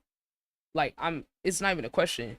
And then it's crazy how the algorithm in the universe work, because I was able to find this guy, which some of y'all chat got to see him on the stream the other day, but his name is Laura Lyrics of Raps Explained. And like we're gonna be collabing on the series, and I literally found him mid him blowing up on IG, because he had broke down Smino lyrics, where he called it like he used this literary term called like malapropism or something, and like I've always like believed like hip hop and rap is like so complicated it would need to be taught like on some like university type shit, and Yeah. I always was like could have the feel like I describe things off of feel and could like put it into words that other people could understand, but I still did have that desire to like understand how to define it on a more literal basis. Like always Yeah. curious of like, okay, there has to be like a word for this. Like some of it is not, but some of it is. And when I found the shit, he was the person that was able to like put the word or the phrase or like break down the literary devices or the different tools. And I was like, oh my God, I have to reach out to this guy. We have to work, because I'm like, bro, both of us together, crazy duo. Because I'm like, he's able to speak on that side of it, and then I'm able to speak on more of the field. And then both of us, we actually got in a call the night before, and we talked for like 7 hours. Like we were talking about fucking capitalism, the commodification of art, calling out some of these niggas for trying to be like aligned with the aesthetics of black radicalism, but then still being hyper capitalist, and then like just using it in their music to like trauma farm niggas to elevate themselves. But then when it comes to actual practice and praxis in the real world, it don't reflect Kendrick, Jay-Z, all these niggas who they just get glazed and dick rolled, and then niggas that stands for them. And I'm like, nigga, I'm about to make these fans hate me. These Kendrick fans, I love Kendrick, but these Kendrick fans about to hate me because I have a whole section in there where we talked about how hypocritical he was for the shit with Drake, where he did this moral grandstanding about, oh, he's a deadbeat, he's a woman abuser, he's a manipulator, and then trauma farming niggas tapping into abuse, all type of things to elevate himself. But then afterwards, you boom, working with the NFL, working with Chanel, working with Playboi Carti, who beat his pregnant girlfriend. You work with Kodak Black, who's a convicted rapist before this. So it's like, in practice, it seems like your morals are flexible and you just used it conveniently to elevate yourself over Drake, which, if you just hate the nigga, fine, but that wasn't the complete angle you took. You took a moral angle, but then your morals in real practice don't reflect that. And then I heard Dr. Dre got allegations. So it's like, oh, so you could just, who are you to like put yourself, like deify yourself in this music, get glazed, and then your fans insulate you from accountability because you said, oh, I'm not your savior. Nigga, that don't cancel out the fact that you still benefiting off of that savior angle in the narrative.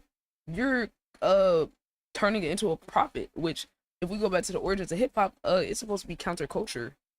Y'all are not being counterculture as much as y'all think y'all are, because if the system's giving you Pulitzer prizes for your work, you're safe.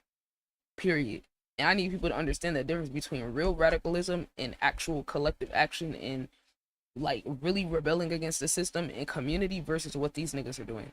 Because they're towing the line of like acting like that's what they're doing, but then they're really not, and it's really selfish. And I feel like hip hop has the power to go way beyond where it's at. Cause it's like, it's supposed to challenge the system. Like anybody who's actually really being radical and challenging the system would not be rewarded and propped up by the system to the extent that Kendrick is.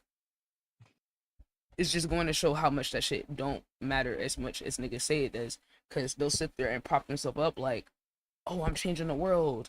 Oh, like literally that song he did after the Drake shit called Watch the Party Die. Oh, let's burn this shit down. Nigga, burn this shit down and you want to work with the NFL and Chanel? Huh? See, that's a slippery slope, because it's like you can say it's based on your lens of what changing the world means, because even like put all that shit aside, them being who they are is still changing the world, whether they choose, whether they actively consciously are like, I'm going to change the world this way, that way, just them being who they are, mistakes, good shit, all of that, just because of them being deified and idolized, is going to change people's lives. It's going to change shit in a bigger way. But I'm not judging it from that perspective. I'm judging it from the perspective of them making themselves a leader. That's different than just being an individual and existing. And a lot of these rappers didn't say they were leaders. No. I'm talking about Kendrick.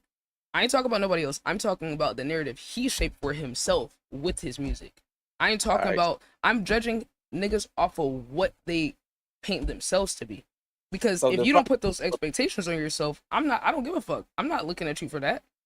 But if you're going to benefit off of aligning yourself as a leader, and then you want to call back to people like Fred Hampton, Huey P. Newton of the Black Panthers, you feel what I'm saying? Actual radicals who sacrifice something. That's the thing.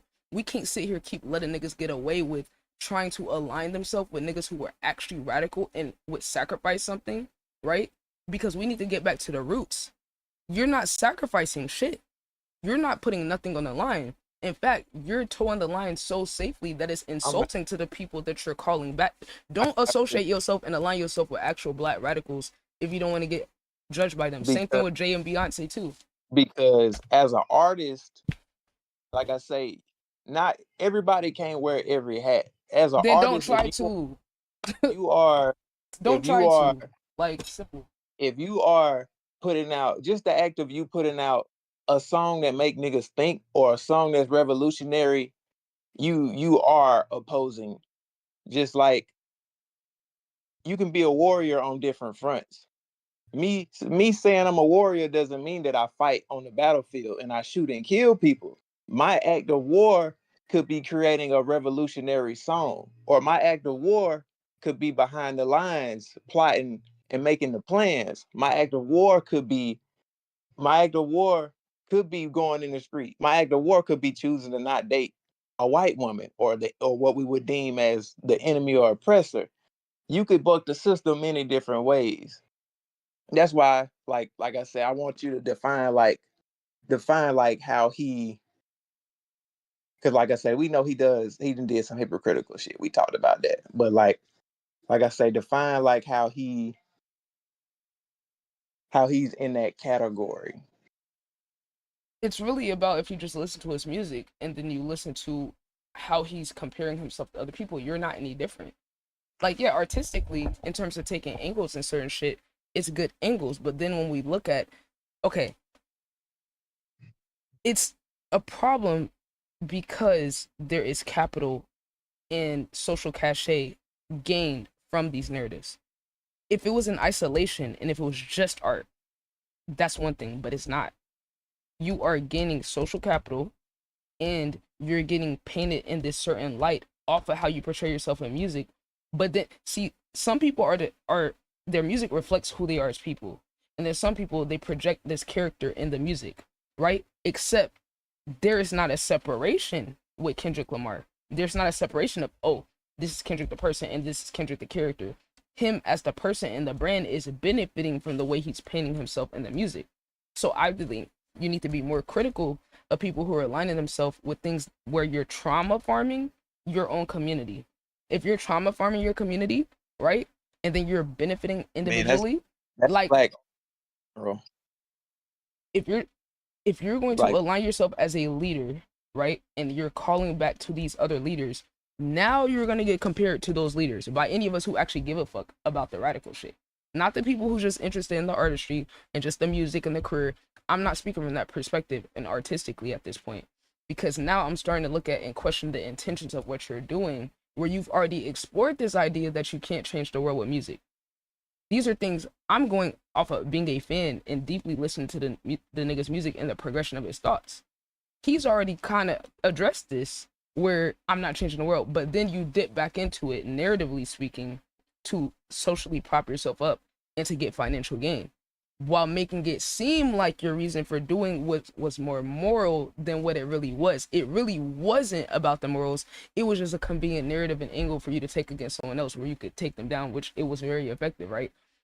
But when I look afterwards at your actions before and after, clearly the morals wasn't nowhere near as important as you made it seem like it was, which you're still benefiting from people thinking that's what it is, because no one's diving deeper into the analysis of it. And my thing is, if you're going to position yourself as a leader of community, that is different than niggas just doing shit individualistic for their own career. Like, yeah, why would we have any expectations for niggas that's not positioning themselves in that way? But as a person that actually studies the OGs, the ones who were sacrificed by having their life taken away, or by being driven crazy, or being ostracized, or all of these things, when we're in the system now where you could benefit off of positioning yourself adjacent to Black radicalism and revolutionary tactics in a time where we actually need those things, I'm going to be even more critical. And I'm not about to keep giving grace and giving all these caveats, because you're benefiting off of the desire and the need of our community and the people collectively trying to move to this direction, but then you're getting more individual gain than what you're providing. Because at this point, you have the power in order to actually enact change, like more change than just the music. So it's one thing when you don't have the leverage and you're early in your career and all that. I'm judging niggas after they get the leverage, after they can move independent, after they can make whatever moves they want. Because now you're not beholden to the system. You're choosing to be in it longer or to engage with it in that way. And it's like, we're not going to sit here and act like niggas increasing their wealth is helping the community. It's not helping the masses for you to get richer and richer and richer while we have this extreme wealth inequality. Like, niggas back, like Tupac was sitting here about the right shit in his record deal to help single mothers and low income neighborhoods. That's what actual fucking Black radicalism looks like. You know what I'm saying? Like, educating people. So don't, all I'm saying is don't co-opt the aesthetics of the revolution in the Black shit. Actually don't know what Kendrick does behind the scenes. I He never could be said, but I never said he didn't. I never said that he didn't do anything behind the scenes. I'm almost certain he helps his community, right? I'm saying we don't know I mean, but when did because I ever question? I never questioned what he did. But when you were extremely benefiting, yes, people can ask more. If you're the energy and the wealth and all that is coming from the source of the pain of other people and all of that, and you're smart enough to craft things around that, I do feel like you have more social responsibility because of that. And we're losing that. Are we forgetting that the entertainers and athletes who were up are part of the reason the civil rights movement could even get off the fucking ground? Because they put their career on the line, because they were rich enough to put money into the movements. So it's like, Yeah, how but are we getting disconnected from that and letting niggas off the hook? When I you're think the leader and you have the power socially and you have the status, look at what them niggas back in the day doing that was able to get. I agree, but my perspective is a little different because I feel like that's more of a collective thing, because it's the reason why most people don't put their head on the chopping block, and this is community wide. It's like, who's to say that I'm supposed to bear that responsibility? Like, because Kendrick gonna be like, okay, I'm finna be the next Huey P. Newton, or we finna go do this. Our community, that's the problem that we have in our community as a whole, is another reason which there will be other revolutionaries. There already are being born, but our community does not, we are not unified. If you can be a celebrity, you don't even have to be a celebrity. It could be me or you. For one, you don't have to just battle the system. Our community is hostile to itself. So you're gonna have to fight the niggas that you are fighting for. So that's a part of it. You got to eat that. Get over But it. it's like, Get at the over it. It's same not time, about you. at the Like, time, you can't gotta pick tell a side. somebody to not be an individual, and because like when you're burdening not just the burden of being that, you putting your livelihood on the line, your family's livelihood on the line, That's your what our children's ancestors did. livelihood. This is bullshit excuses. I'm sorry, But gang. Our ancestors put their but fucking listen, life on the line, nigga. We but talk about listen, niggas putting but li- career into but money. listen, That's it. listen. It ain't No, as it's much. more. It ain't as much stakes as it was back It's in the more day than where niggas had to fucking risk their see. life to get off the plantation. It's more than that. What more is it? We're in an easier It ain't position than about them. career, We're but in an easier position than them. Niggas was jumping off of boats and trying to escape the fucking plantation, nigga. We have a cushy ass lifestyle. We we ain't gotta talking accept about. that shit. No, that's what I'm talking about. Because that's the origins of this shit. Because niggas so hyper capitalist and hyper individualistic. All that shit you're saying is so true, but that is the difference between a leader and a actual radical and the rest of these niggas. And that's all I'm saying. We need to draw the line so niggas don't get hypnotized and mesmerized by the beauty and the aesthetics and the capitalism of it all, and recognize there's a separation between collective action, actually sacrificing, and community. Because all that shit you said is absolutely right. But that is the thing. We have to hold people to the fire that have the influence, because they're using their influence not to absolutely get the most out of it. Because, like I said, if they were, they would not be propped up by the system. No, I'm not saying what they should do, but I'm analyzing it objectively. I don't have to make excuses for niggas that want to overly get selfish gain off of the shit. And it's like, bro, look at the people who were the OGs that got us to this point. Hey, like I say, he's an artist. He never said, yeah, he is aligning himself with that, but it's like, oh, so I Okay, can't wait. No. Why is he aligning? We have to look back. Why is he aligning himself with that? I Why? can't make some legend. I can't make some revolutionary shit for my people just because I'm not choosing to be a revolutionary. No, like I he say, doesn't have to Kendrick be is a an revolutionary to the same artist. He can just extent. be an artist and make that music for the people. He may make the soundtrack to the revolution, but because he's not going to, he don't play that role. It's not beneficial. No, hold on. So Why are you making this so extreme? No one said it's not beneficial. See, you don't have to argue in extremes. There's nuance to it. I never sat here and discredited any of the stuff he did. I didn't say he didn't make an impact. I am being critical. I'm being more critical about it because of him aligning himself with that. You can't be aligning yourself with Huey P. Newton. You talk about you a hyper capitalist, nigga. Them niggas, them OGs was fucking communists and socialists, nigga. You feel what I'm saying? Like I'm talking about basic shit, gang. Those could be extreme and not good as well. Okay, but that's what the nuance is. How do we get there if we don't have the conversations and we're giving fucking excuses to niggas? Yeah, we definitely have the conversations, but it's like definitely, like I said, I agree. He need to be held to the fire for some shit, but I don't think to that extent because Okay, it's so we like can hold him to the fire for the artistic shit, but we can't for the actual economic and socioeconomic elements of what he's doing. That doesn't make sense to me. Why the fuck are we talking about the art alone in All right, so isolation when it's in combination of the context? I got a question. So all right. So what in your view, like what would be ideal for Kendrick? What should his path look like for Being more aligned with your actual true intentions, not co-opting black radicalism. And I have the same critique for Jay-Z and Beyonce. Stop co-opting the aesthetics of people that actually sacrifice. You can do your art and exist and do all your shit without doing that, because they're doing it for a specific reason, because they're smart as fuck and they know there's this desire. Same thing with Obama. That's the exact same critique I have of Obama, because he literally tapped into. What does that look like though? What is it's not any one way. It's not any one way, but I can tell you what it doesn't look like. I can tell you it doesn't look like hyper individualism. I can tell you it doesn't look like towing the line of the system and making art that seems like it's challenging, but then in actual practice you're not aligned with that. You're aligned with more hyper capitalism. You're not. Look at Nipsey Hussle. Look at Nipsey Hussle. Great example. Boom, right there. Yeah. That in practice is a lot more aligned with the actual economics and all that, because he was supporting his community and using his platform not only with the music aligned with his real life practice and actually providing value to people. So to me, that is a way more like progressive, in line with kind of the OGs.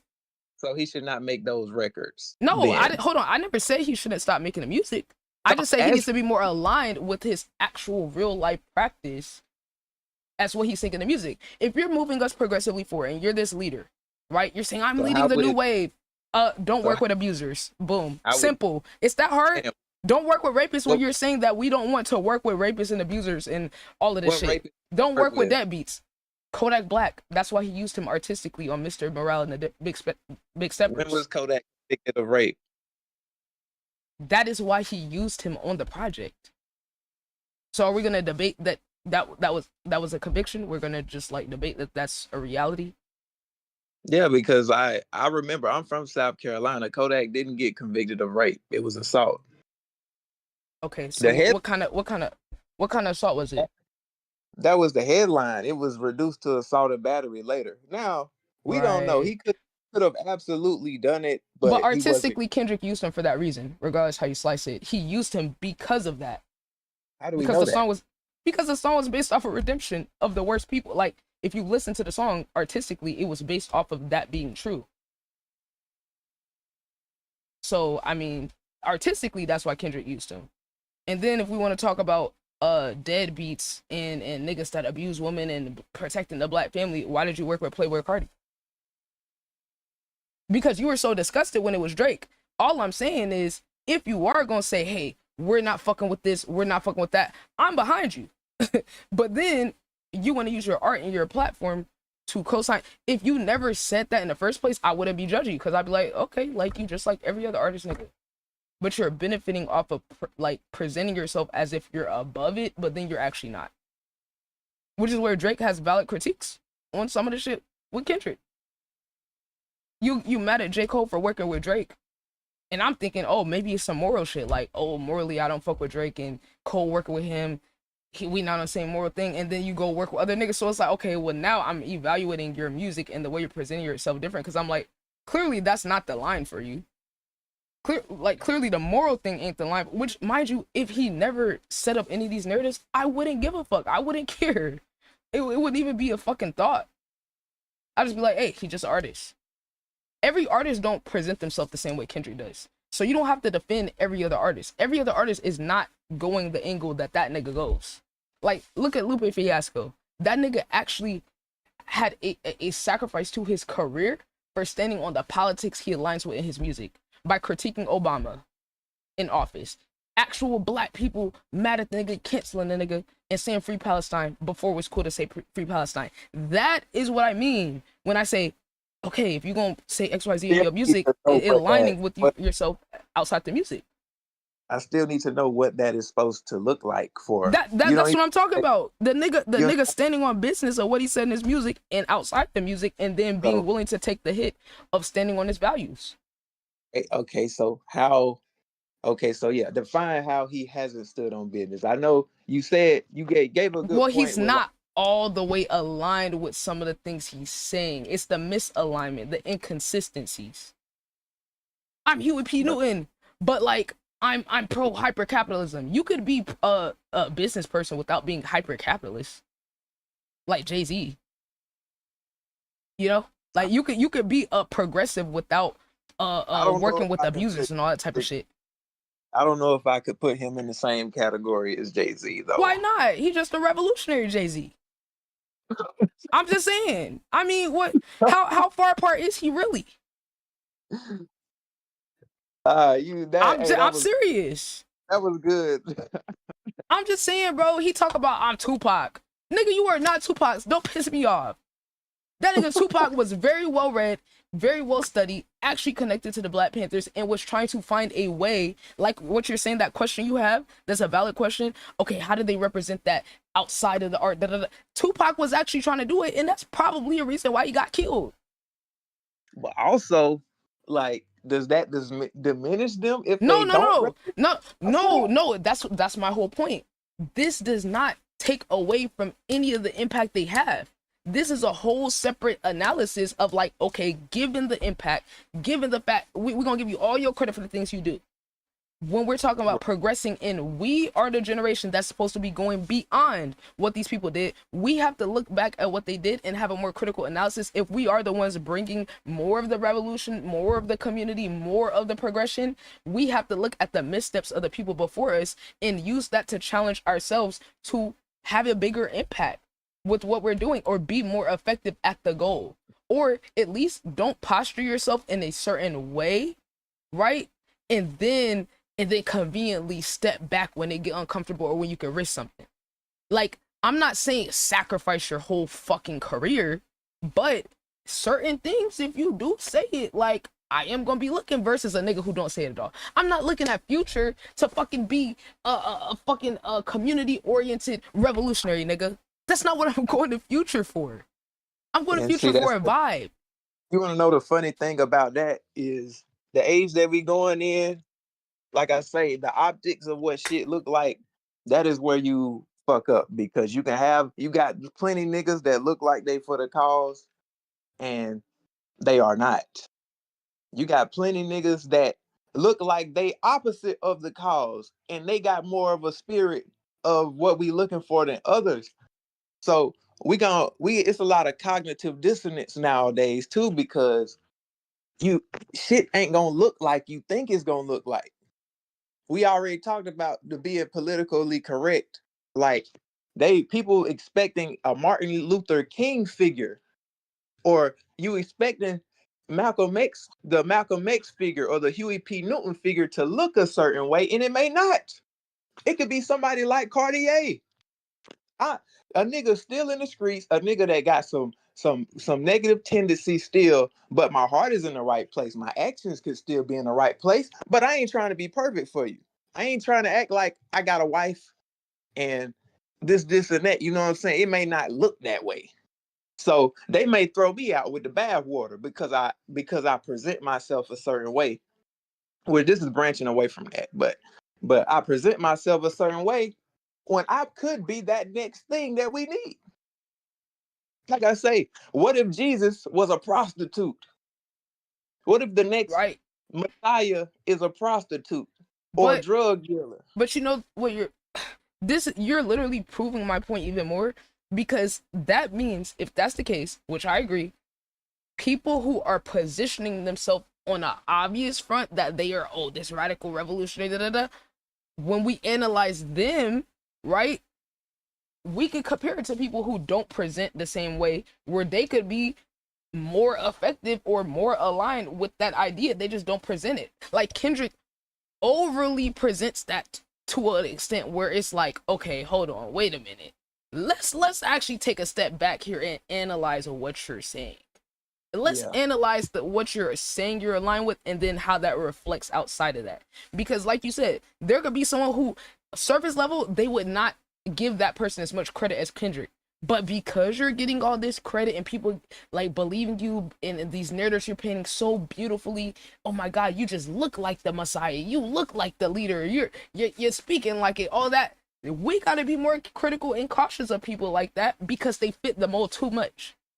That's why I'm being more critical, because I'm like, yeah, there's probably artists who like say for example, I'll give you an example, XXXTentacion versus Kendrick Lamar. Which one is actually more aligned, based, even though X had a short career, with revolutionary in moving people forward? People mostly say Kendrick. I think X was more revolutionary and radical than Kendrick.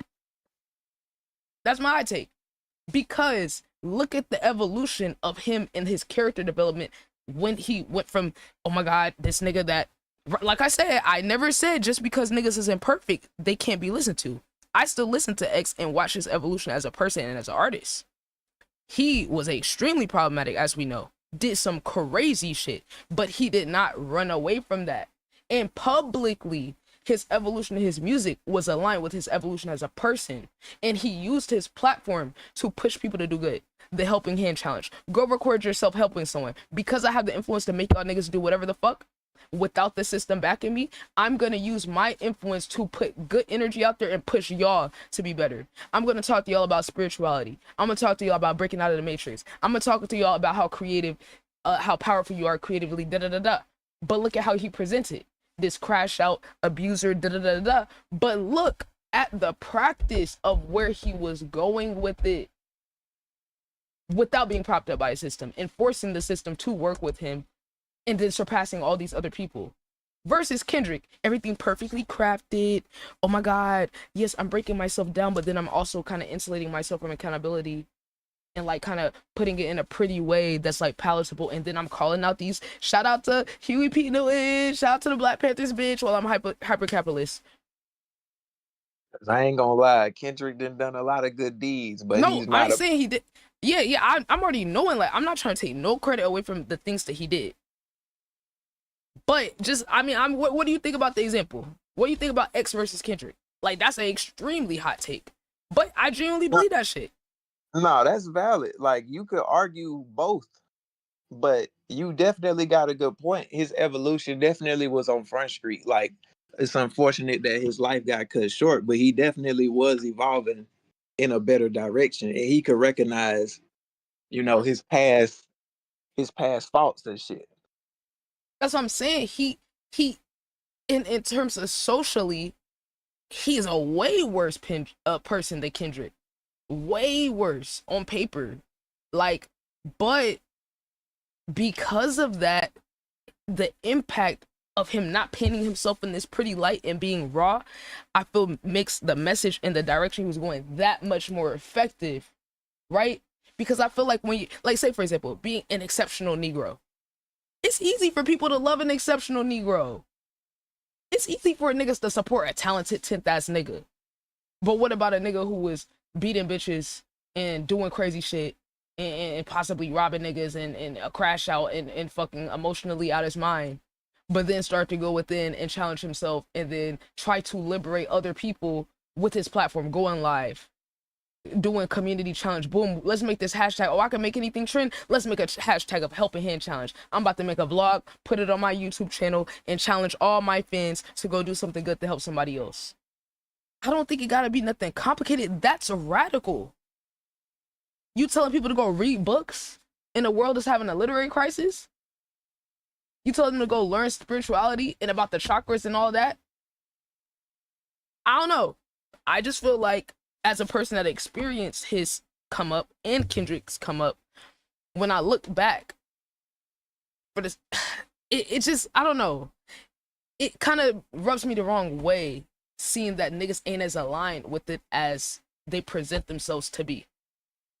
And then the way he will get exalted over other artists right? Kendrick will get exalted over a artist that's like more hood presenting, or like maybe doesn't have the best past, but they could be more authentic and genuine with their efforts. Or like a Nipsey Hussle, for example. Right. Kendrick was way bigger than Nipsey Hussle, but look at what Nipsey Hussle was doing for independent artists, for his community, trying to align these beliefs that he developed and the things he read and educate people on it. I don't think every artist gotta be like that, but for the credit and the dick riding that the nigga be getting, you would think he's doing that type of shit, which he's not. He's just not. That's why I said he's a JC of the revolutionaries. For his community.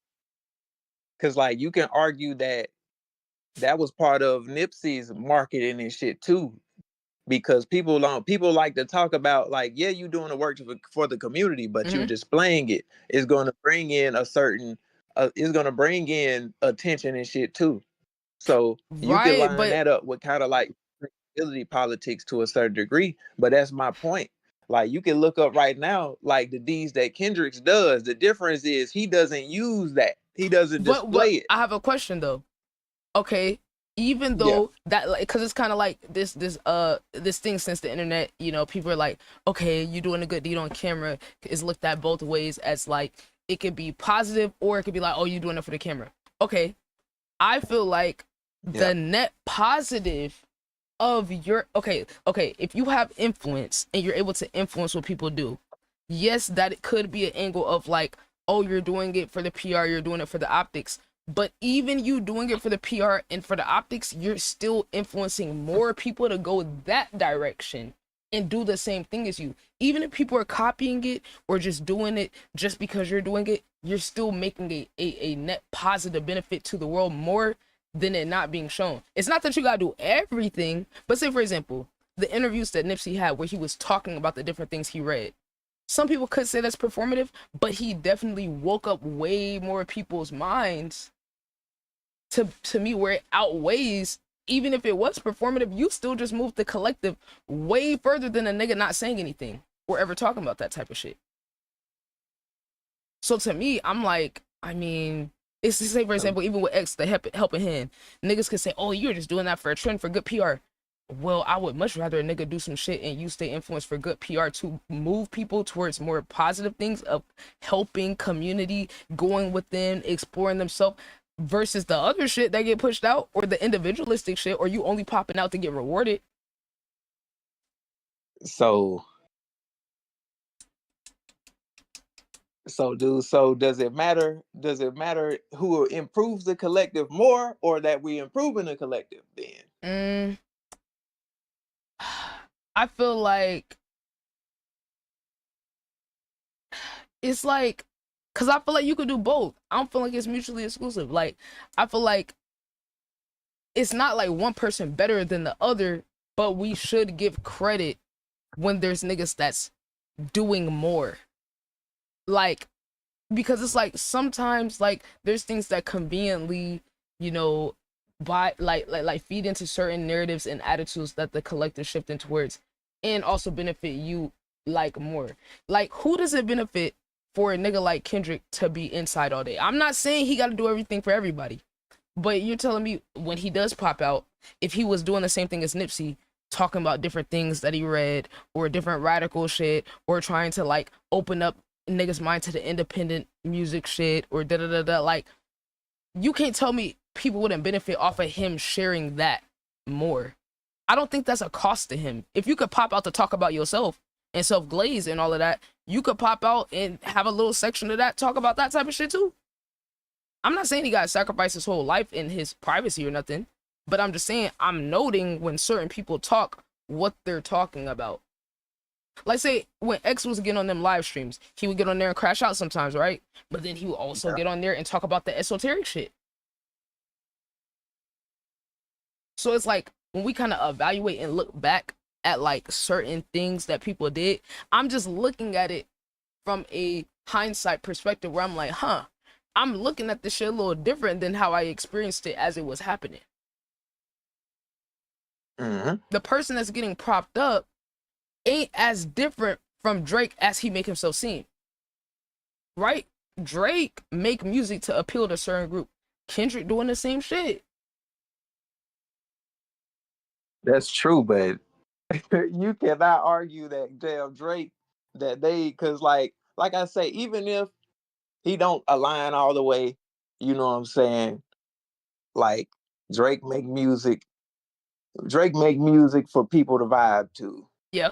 Which you could also argue that because people be like, that's not beneficial, that's not what we need. But you can't always be on some revolutionary shit. That ain't what life is Mm-hmm. about. You have to do everything else. You gotta live, you gotta love, you gotta party. So niggas can't say Drake is super detrimental to the culture either. We know Mm-hmm. that it's just imbalanced. Right. Exactly. And Kendrick has tried to do the same thing as Drake too. Like this nigga biggest songs ain't the revolutionary super lyrical shit. It's the R&B shit and the melodies. For Hold up, real. drink, hit shot, drink. That's one. Hey, what's that song? Loyalty Rihanna, the one with SZA Luther. Like, come on, man, you doing the same thing as Drake. That's why I said, looking back, the people that's like, oh, is Kendrick jealous of Drake? I mean, I'm starting to like, think about that a little bit more. Where I'm like, damn, maybe it was more hate than actually morally. I got a problem with this nigga. At first, I'm not even thinking that. I'm like, oh, nah, Kendrick's secure. But then I'm like, looking back and I'm like, you really want the Then destiny swap with this nigga for real? I don't know because like when it comes to like they both some of the biggest artists in the world, but it's like of course both of their egos gonna be crazy. It's like it's only that shit only normal. But I think which like you gave a good point in perspective is because most people were with this beef, they were expecting Kendrick to be on some, you know what I'm saying, on some black power. I'm finna deconstruct this nigga type shit and expose him that way. But Kendrick took the gloves off and Yeah. he came at him from an angle that people wouldn't expect him from his character. Right, he did. He pretty much covered all of it, Yeah, honestly. so that people wouldn't expecting him to like Be like, I just be hate a this nigga. yeah, to just be a nigga and go at him like yeah, he did hit from all angles, but they weren't expecting that aspect from him to be like, The nigga, troll. I just hate you, nigga. Like, yeah, like That fuck being black. I just hate you. Like, so that threw a lot of people off too. which I respect the realness of that, but when you look at, I mean, it's just so masterful. It's just so masterful. Look, here's the thing. With smart niggas, you gotta hold them accountable more. Cause like you too smart, nigga. You too smart, like psychologically, sociologically, cultural, contextually. Like I gotta hold you to more, cause you got a lot more power than a lot of these other niggas. Like, and the fact that he could craft that shit so perfectly and play into all these different angles and just, nigga, I gotta judge you more because you're so aware of what you're doing, which means you're also manipulating the audience to an extent, right? But it's so beautiful, and like that's what I'm saying. Like my musical and artistic analysis is separate from my critique of him as a person, right? Because like, say for example, it's like Jay-Z, like that whole Colin Kaepernick shit, NFL, right? How black people, we trying to stand with Colin Kaepernick. What Jay-Z do? Take the first opportunity to go work with them niggas. Now it's gonna be some people that's like, oh, well, you could change it. He could make change from inside, and okay, nigga, it's still selfish. No matter how you slice it, it still got to do with business, capitalism, all that come before the collective of people trying to move. You're literally going against what the little collective action people are trying to do. You just stepping on all that shit. Humans are inherently selfish, race aside, especially which I'm not even gonna say that. I'm not gonna say that because it depends on what society you exist in in today's time. It really does. Because other like a lot of Eastern societies, they are a lot more collective than us. So I can't say humans because it's a Western thing. It really is. And this hemisphere, specifically the United States, like everybody damn near is born inherently with a degree of narcissism and shit. Mm-hmm. This country is hyper individualistic, especially now with the way that the economy is crunching on niggas and shit. But we all we all are born with that type of shit going on. So it's like some of us are more fucked up than others. Some of us evolve. Some of us might come from a home that changes us. Like I say, just like us, our collective we got going on here, we are the way that our charts and shit set up. We naturally born differently. Just like you a Pisces rising. You all, like I told you, all for the collective shit. A lot of times you don't see self. You put self last, which could be detrimental to a certain degree sometimes. Mhm. But that's why, like for you, that's like just like how you feel so strongly about that shit. It's for a reason. That's what you're supposed to break up. And it's weird. You want to know the weird thing about the age that we in? Yeah. The age of Aquarius. Aquarius is extremely community driven, but it's also individualistic. It's a balance. It's very odd because it's like that's the difference between like Aquarius and Pisces. The Pisces is great because Pisces is the most spiritual sign. It can see the undercurrent of shit. It's all for the community. It wants the best for everybody. But on the negative end, it's like you tend to dissolve. So it's hard for Pisces to be in ego. And sometimes you need more ego. Whereas like Aquarius, which Aquarius is an 11th sign, it comes right before Pisces. Aquarius is extremely for the collective and community too, but Aquarius is also the sign of individualism. So Aquarius is not going to dissolve. Aquarius is going to be like, which is also the sign of the rebel. If a lot of revolutionaries have a lot of Aquarius energy, which you do, you got a lot of that in your chart too. You got both, but as well as that Gemini, but they'll be like Aquarius will be like, I'm the leader of this shit, but they still are deeply for the community and collective. So, but they're still individualistic too at the same time. But that's the But thing. They could coexist at the same time.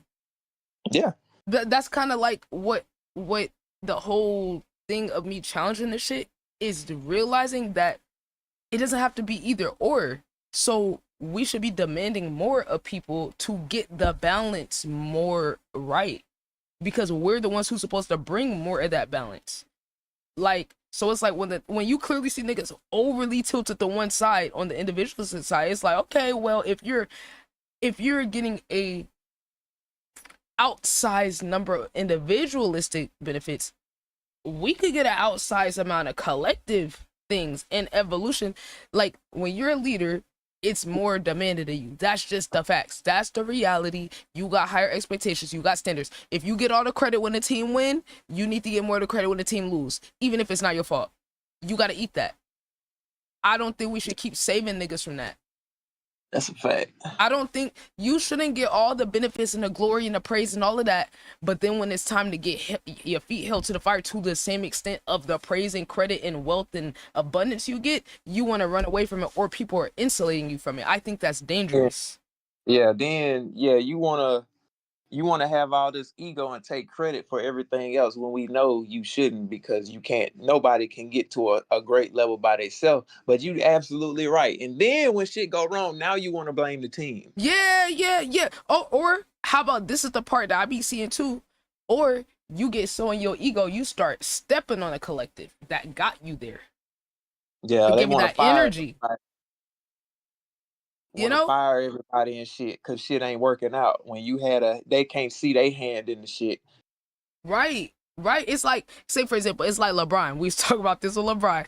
How the nigga get the highlight praise, he the king, he this and that, but then won't play defense and then point the finger at the teammate or be shady in the interview or throw a nigga under the bus.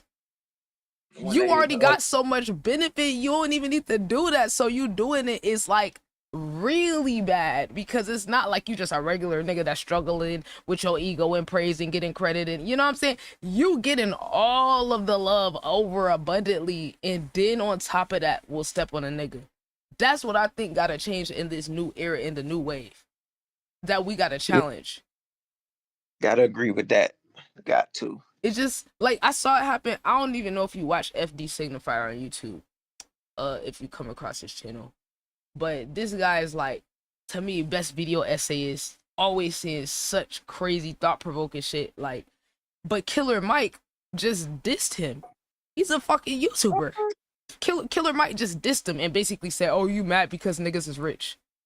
This nigga making a whole socio-economic analysis on different shit. He's not hating on you because you're rich, gang.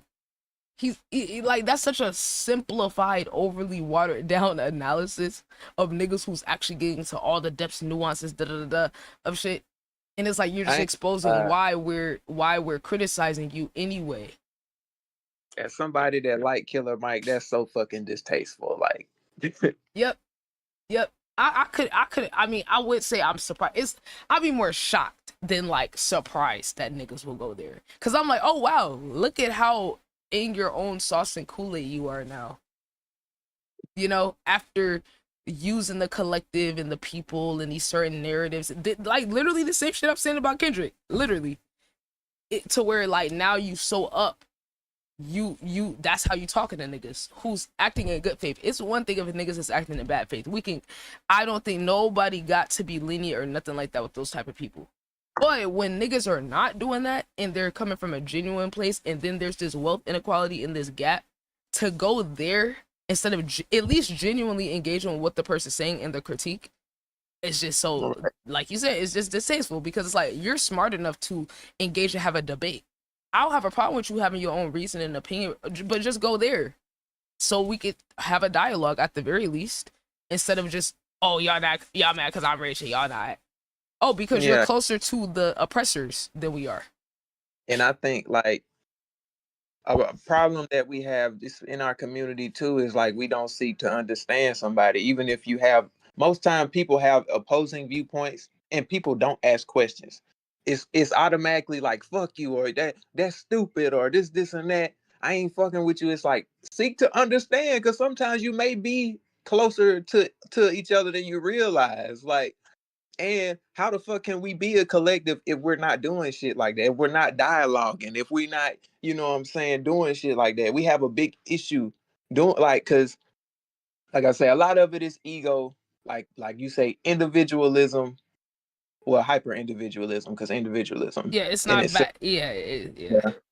But yeah, hyper individualism. But yeah, people ain't dialoguing. Like, we got to stop being so emotional and shit all the time and reactive, because people be like they for their people, or they for the community, or they for this or for that. But it's like you don't really like these people because you don't even try to understand them before you just be like, you want some other shit or this or that, you know.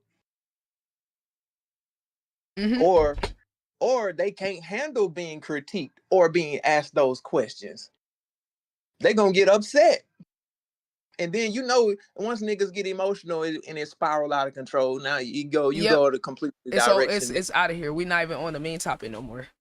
Yeah, so people can't even handle the fucking dialogue. But you're trying to spark it conveniently. Yeah. To benefit from it. That's the problem right there. Yeah. And then that just show low intelligence, because like people, like I say, for one, they missing the goalpost because they're not entering. If they enter the dialogue, they're not entering it in the correct way. They're seeking to be combative and shit like that instead of provocative. Instead of starting it, oh, I'm finna prove them wrong. Oh, I'm finna do this. Like, you ain't even coming into it with the right mindset. It's like we seeking, of course, dialogue to create conversation and shit for people to think, but also for us to seek understanding. Mm-hmm. Same spot or not, both of y'all perspectives are going to change a little bit. Mm-hmm. Where it opens up more, and you like, damn, I didn't change the way I think about this thing necessarily, but it might have opened it up a little bit more to where I thought about it more deeply, or I found a new perspective about it. You know, it's just, you should always end up in a better place. Yeah, that's literally the thing, where it's like people think community is about having people where you see everything the same or everything, and it's like, no, someone said it perfectly. They said people don't want community, they want a cult. And I'm like, that's how a lot of these niggas are. They end up having these cult like fan bases and movement and attitudes behind them, and then they start getting high on their own supply. And if you peep, like, historically, that be the downfall of a lot of the movements that can do something, is niggas like they're it's just going all to their head and forgetting the bigger picture. And it's like, that's why I'm seeing the pattern emerge even in the newer eras with some of the artists and all that, which is why I'm so like frustrated, because I'm like, bro, at some point somebody got to break the fucking cycle. Because like, say even with Playboy Max, same thing. We talked about that, about how powerful as an individual he was with the community, and then how he let his own personal desires, because he has that vulnerability like all of us do, of like wanting validation, and then like how us being black, then being a black man just adds extra weight to being susceptible to getting the validation from the system, and how like that's usually the thing that takes some of our best, most revolutionary, greatest innovative minds away from keeping their power and continue to build it with the collective. Because now you was able to build yourself up off of it, your collective, and doing your own shit. Now the system attaching itself to you and then just buttering you up and giving you everything you want as an individual, and take you away from the power of the collective. And it's not that you don't deserve to still have your individual career, hopes, dreams, all that, but now they're tricking you into thinking your power is their power. Does that make sense? Mm-hmm. It's like your power existed by yourself and with your collective, and look at the people you influence. Like me, I am a part of that. Or the other niggas, Sean C, I'm Dante, them being niggas that are still successful but stayed true to themselves and didn't like turn themselves any certain way to get accepted, and how they're able to still maintain their influence and all of that to the extent they do. And then you got a nigga like Max, who also influenced by them, but then kind of went another angle to where he felt like his power is in something outside of himself, in the collective energy. And now you just got the system leeching onto the new wave and infiltrating it and fucking it up, and then trying to control it from within by giving the individual what they want. Which is why it's like the balance of like the individualism and the collective, it's tough. But like the thing is, we gotta keep fighting it. Just like me, like you said, with me being so collective oriented, I'm always having to fight against that to get more in the ego, and to get more like that. That's kind of the whole shift in my life right now, is learning the other balance of it, the selfish, the getting what I deserve to be able to keep contributing and pouring into the collective, having boundaries so that I'm able to keep serving the collective. Like, you know what I'm saying? Like, you know what the thing said about the reciprocity. Like, that's the thing I'm learning. Just like a lot of people that easily fall on the individual side gotta learn how to be more community. Like, I have to learn from the people around me how to be more individualistic. Right. Like, literally all the people around me, Ty, Bestie, you, other people in the community, be having to be the ones where sometimes niggas say shit and I'm like, oh shit, like, wait, I need to like actually go about that different. Because my instinct of what to do isn't always what's serving me best, because no matter what, I'm gonna have to keep finding a balance with it. Like, I was so happy this week when a nigga told me that I was a fraud because I was charging for what I do, because he didn't interact with me on a genuine basis. So I met him with that transactional shit. He didn't like it and then tried to flip everything on me and say, oh, I thought you cared about the culture.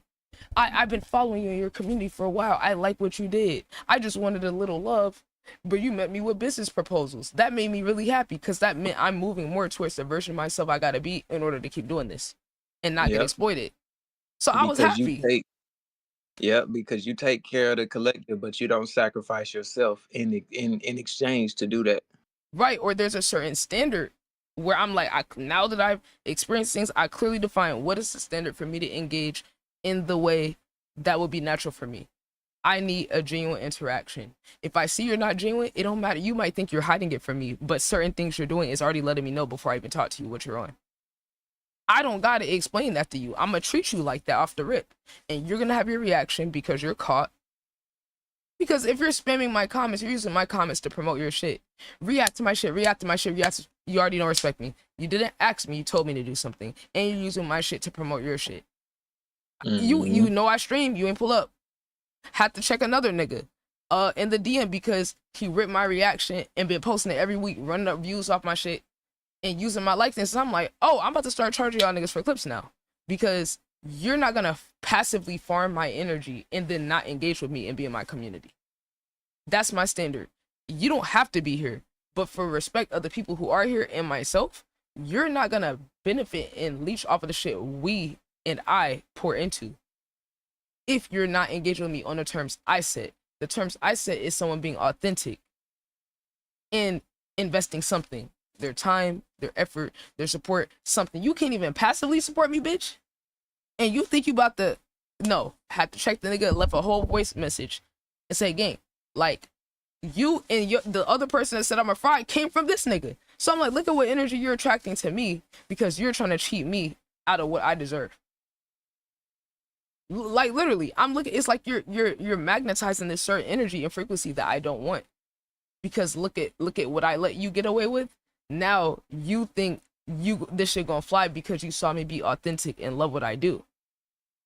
So you thought because of that, you bring your other leech ass people around me so that they could try to leech my energy in my community. But then niggas gonna try to downplay. Oh, I got more followers than you. Bitch, you at 701, I'm at 660. What are you talking about? You don't got no links in your bio. And mind you, I removed 200 followers. So it's like, what are you talking about for real? And then you ain't got no links in your bio. Nowhere. Oh, I don't need you to. Okay, why were you spamming my shit? Why were you spamming my shit, gang? 3 comments. Talk about, oh, I've been following for a while. Bitch, you just followed me yesterday. The fuck are you talking about? You know what I'm saying? Niggas try to gaslight me like I'm green. And it's like, that's what actually really get me. Because I'm like, wait, you think I'm as dumb as you? Please don't. You over here got typos and shit talking to me. And it's like, you can't assassinate my character when the reputation speak for itself, bitch. You just got here. I put in 4 years into this shit. Plus my whole life, but 4 years in terms of pouring into other people over myself. Oh, bitch, it's time for me to collect. I don't give a fuck what you think. Pay me, bitch. Go get your money up. But you're not about to waste your money on all this other bullshit and then try to benefit from me and my collective when I see how effective we are. Without you, we don't need you. You feel me? Like, a nigga gonna say yesterday, yo, Bestie, you remember that nigga that came in the chat talk about, oh, like, you're missing out on my music. I'm like, first of all, nigga, why are you coming at me like that? Like, I respect your talent. I respect your confidence. Oh, you ain't got me in the Discord. Wait, you were never invited. He came like that off first interaction? Yeah. Oh, no. Yeah, but I was like, he was like, oh, if you like the music, then I'll join up the Discord. I say, wait, you weren't invited. Yeah, I ain't say nothing. I said, hold on. I said, how he's like basically saying we should be honored to listen to his shit. And I'm like, now look, I already be coming at people with that energy with the willingness to engage, but now you overstepping. And he's like, oh, what he said? He said, what Bessie, how the niggas trying to flip? He said that I got upset about it. And I'm like, oh yeah, he said I went off. I said, what? Nigga, me sitting here, because all I did was ask him, I said, I mean, like, you could be talented, but like, what about the other side of the content and the business and the networking? Oh, I guarantee I work with more artists than you. I said, wait, when was this a competition? All I said was I got my own collective of people. Like, I'm just doing this for the community. Like, when was it a competition on how many people we work with? Like, nigga ego jump out and start hollering. No, and he thought I didn't peep it. And I'm like, bro, I can still genuinely engage. I'm just picking your brain, asking questions. I'm like, I'm not even popping my shit. I'm just saying you're making it seem like we need you. So because of that, I'm gonna stand my ground and say, gang, I mean, I will fuck with your music and all that, but can you bring anything different to the table? Do you have I don't do it for the views and I didn't say you did, nigga. I didn't say you did, but what are you doing to carry your own weight? That's more what we need, if anything. We don't need no more talent, gang. We can operate independently. So you trying to like, oh, we gonna be honored to have you in the Discord, bitch. You can't even carry your own weight on the character just off of the appearances alone. And if you say, oh, I'm just doing it to be genuine, that's not the energy you're coming at it with. We don't need no more MOBs, man. Right? I'm like, talk about, oh, you know, thinking you are the motion. Hold up, Mike said, he said, while filming a project, Poetic Justice Tupac walked off the set for a week to go protest with his community. Bro, I gotta go really deep dive on Tupac too, cause it's a lot of shit I gotta catch up on, the lore and shit. I mostly have heard more of his interviews and him talking and shit. And the music. Did you know they actually wrote into the law that the biggest threat to American society is the rise of the Black Messiah? Oh yeah, you talk about COINTELPRO. Yeah, that shit is a charismatic Black leader.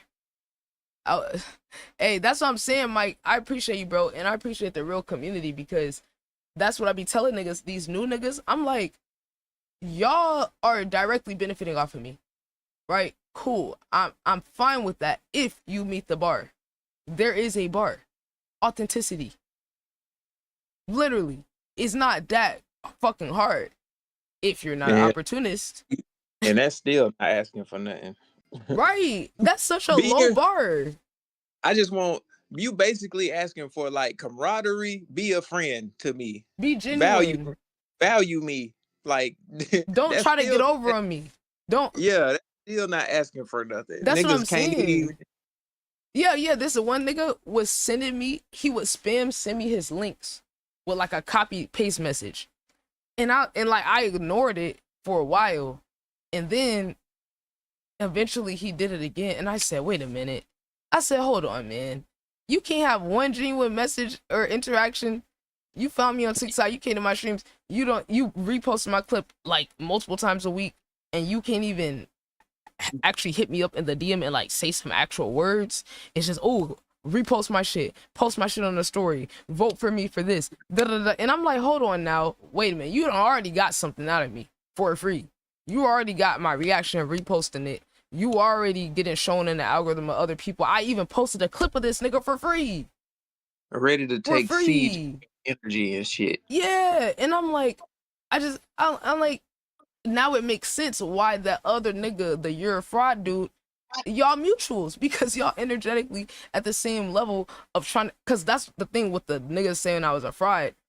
He DM me, oh, can you react to my shit? I sent him the page to check out and order it. He didn't respond. Then the next day he sent me a post saying, oh, like, repost, and comment. I'm like, hold on, bitch. Like, let's get this shit all the way straight, nigga. How dare you ignore the message of what you asked for? You could at least say, oh, I don't want to pay. And guess what? I would have been ready to say, hey, I'm doing free reviews Friday. Nigga couldn't even respond for me to say that. And then you gonna send me a post telling me to like, comment. You trying to engagement farm me, bitch. And I'm like, hold on. And that's when I had to say something, like, and I was still super eloquent, like, you know, like, maybe when you're networking, like, actually try to get to know someone, have a convo, like, because it doesn't come across the best way, like, you know, but I respect your grind, And then niggas say, oh, you're a fraud, you're this. I'm like, look, bitch, you fucking energy vampire ass nigga, I caught your ass. See, I love when y'all expose themselves, because I'm about to turn that nigga to a clip. Just like the white man that was trying to check me the other day. I'm like, I'm turning all of y'all to clips. I'm about to energy farm y'all, bitch. So now I'm keeping y'all names in there, and I'm gonna just turn y'all into an educational video and just troll. And it's like, it's really not even like, it's a little troll, but it's mostly like more serious. So like, hey guys, like, don't be this person. This is actually how you go about it.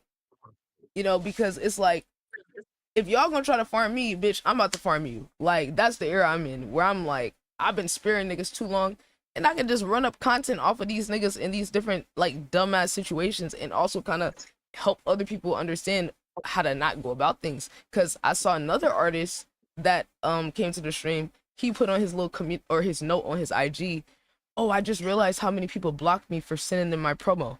And I'm like, oh my god, y'all just don't get it.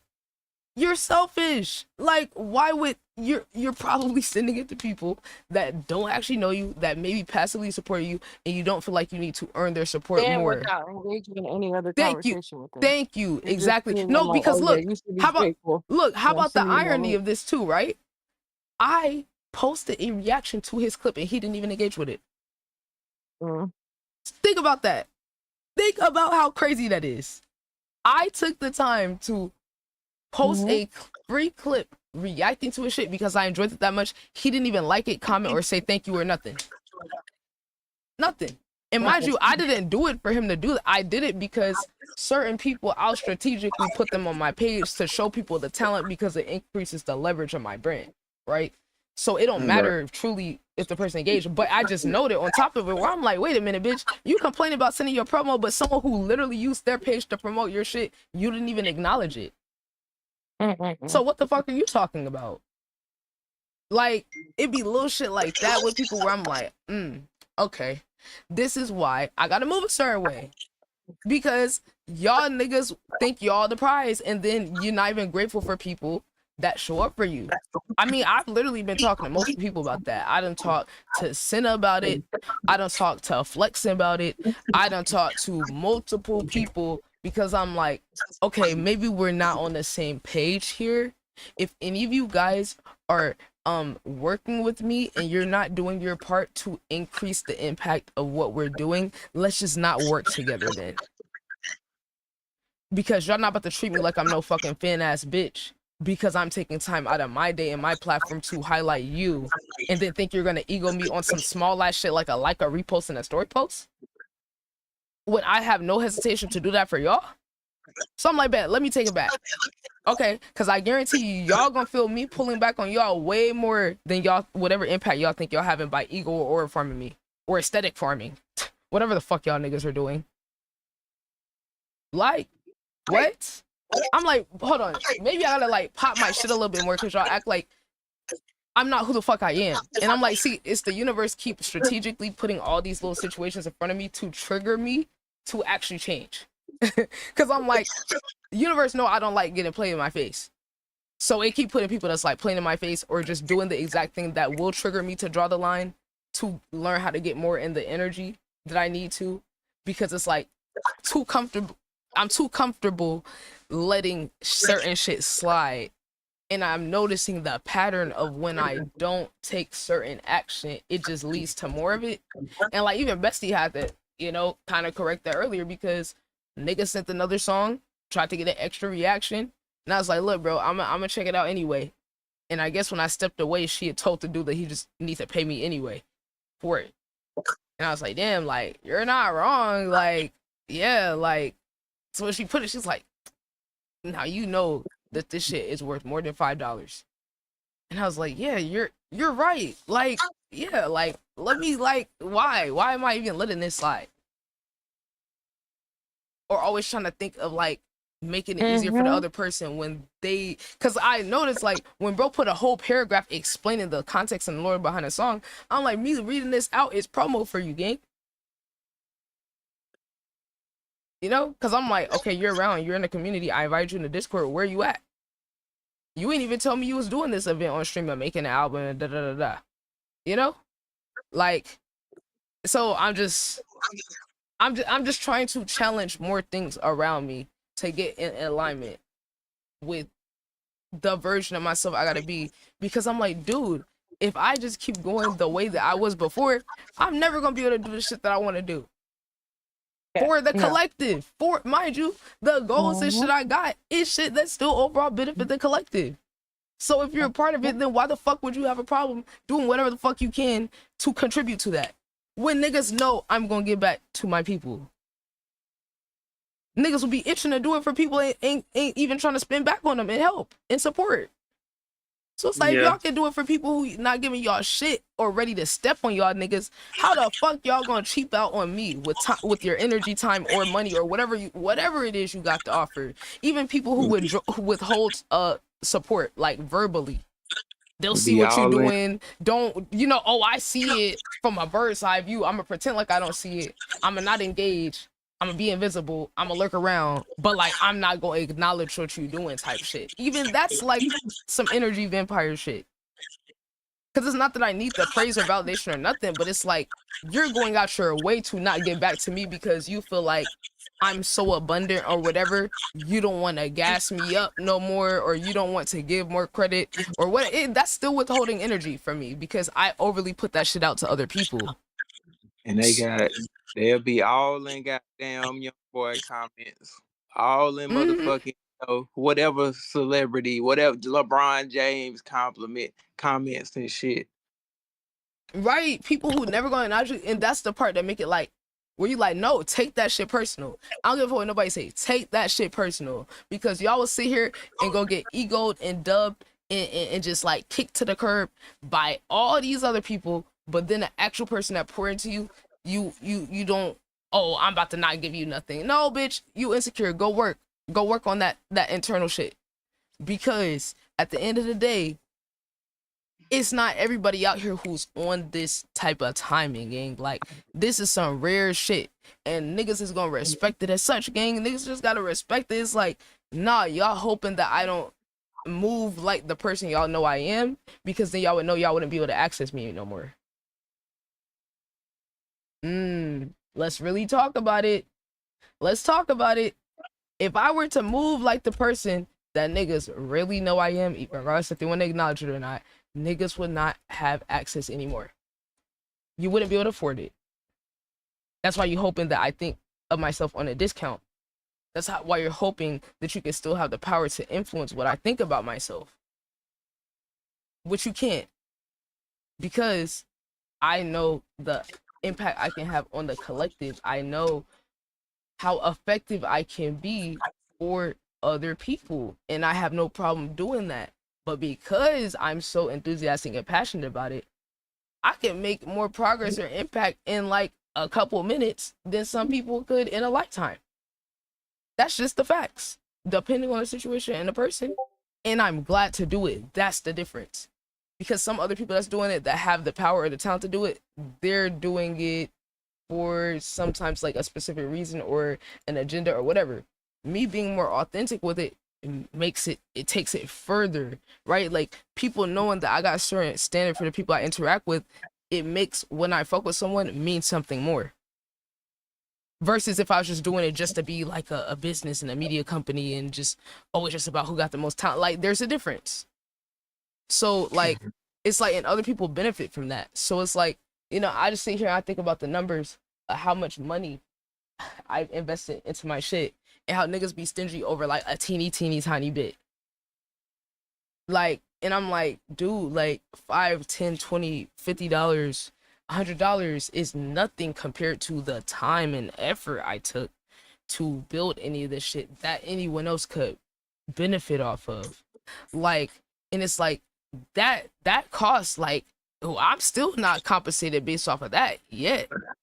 But in knowledge and things that I could provide to people, it's building towards that way. So I got to be more critical of the people and the energy and all that around to make sure it's more aligned, because it's going to feel more out of balance the more I grow. Like, I can feel it more, and it's pushing me to have to do shit that's like sometimes a little uncomfortable, but like learning to embrace that uncomfortable feeling, because I need to go out my comfort zone, because my comfort zone is going to get me like leached from to where it's not gonna be shit to give no more. Yeah. Or I'm gonna have so much resentment towards it that I'm not even able to be in the right energy to do it.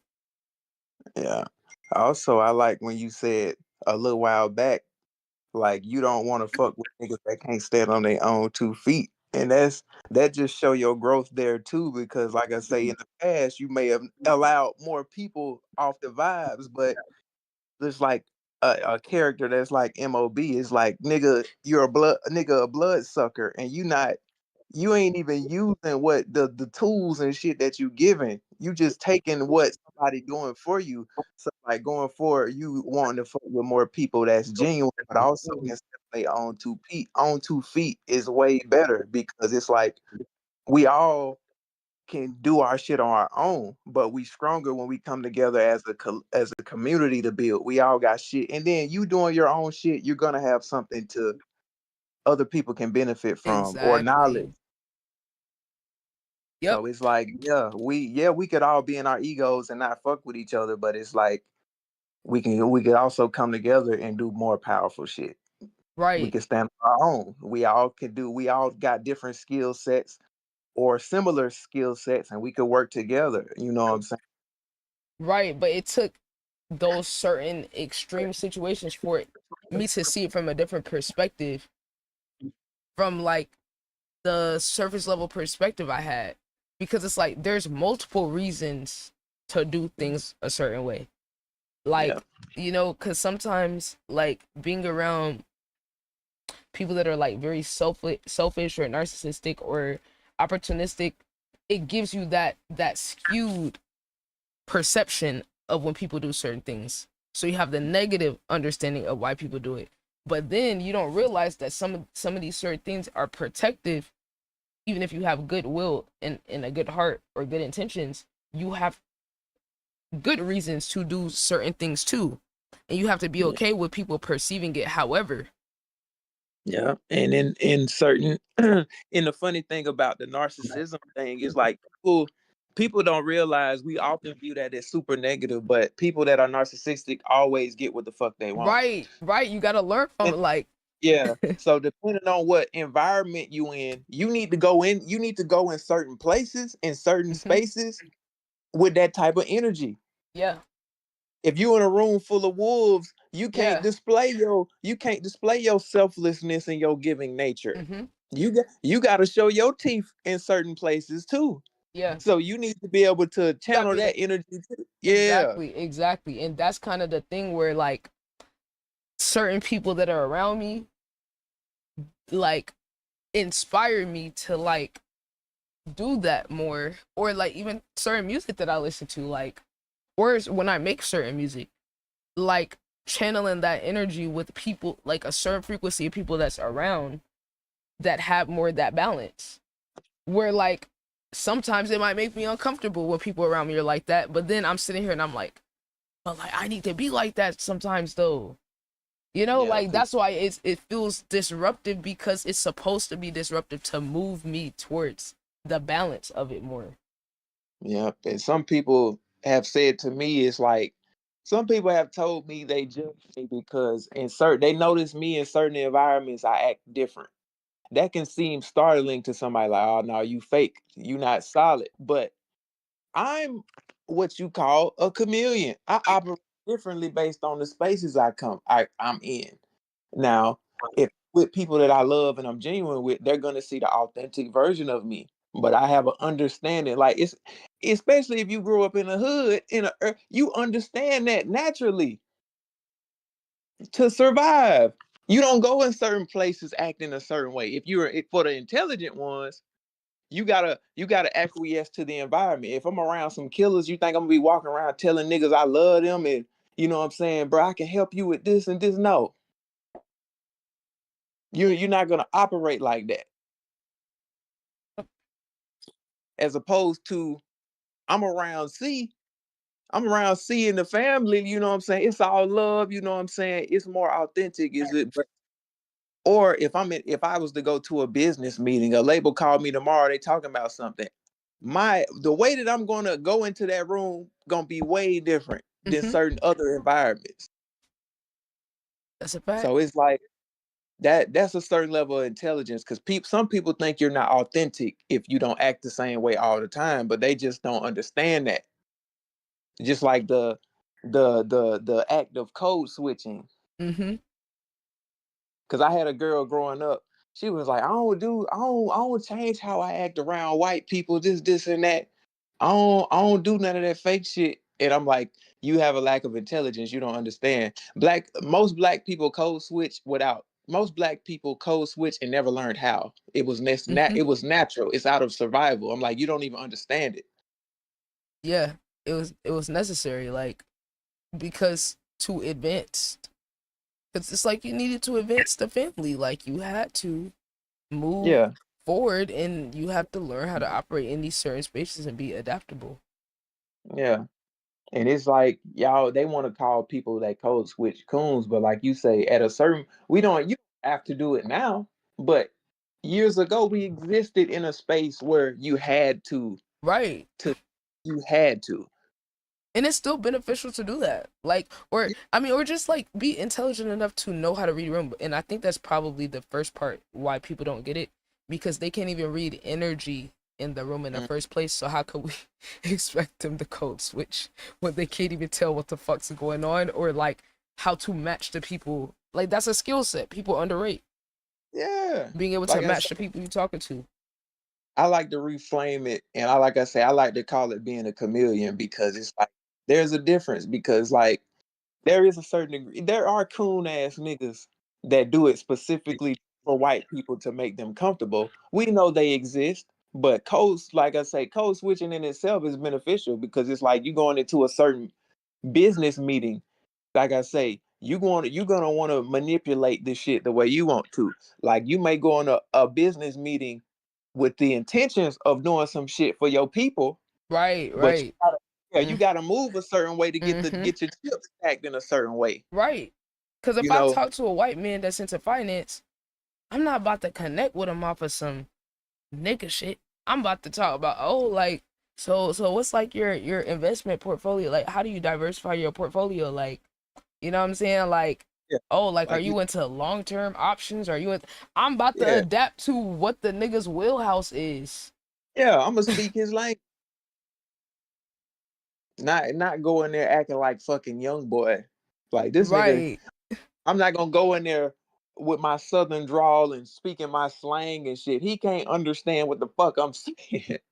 You feel me? Yep.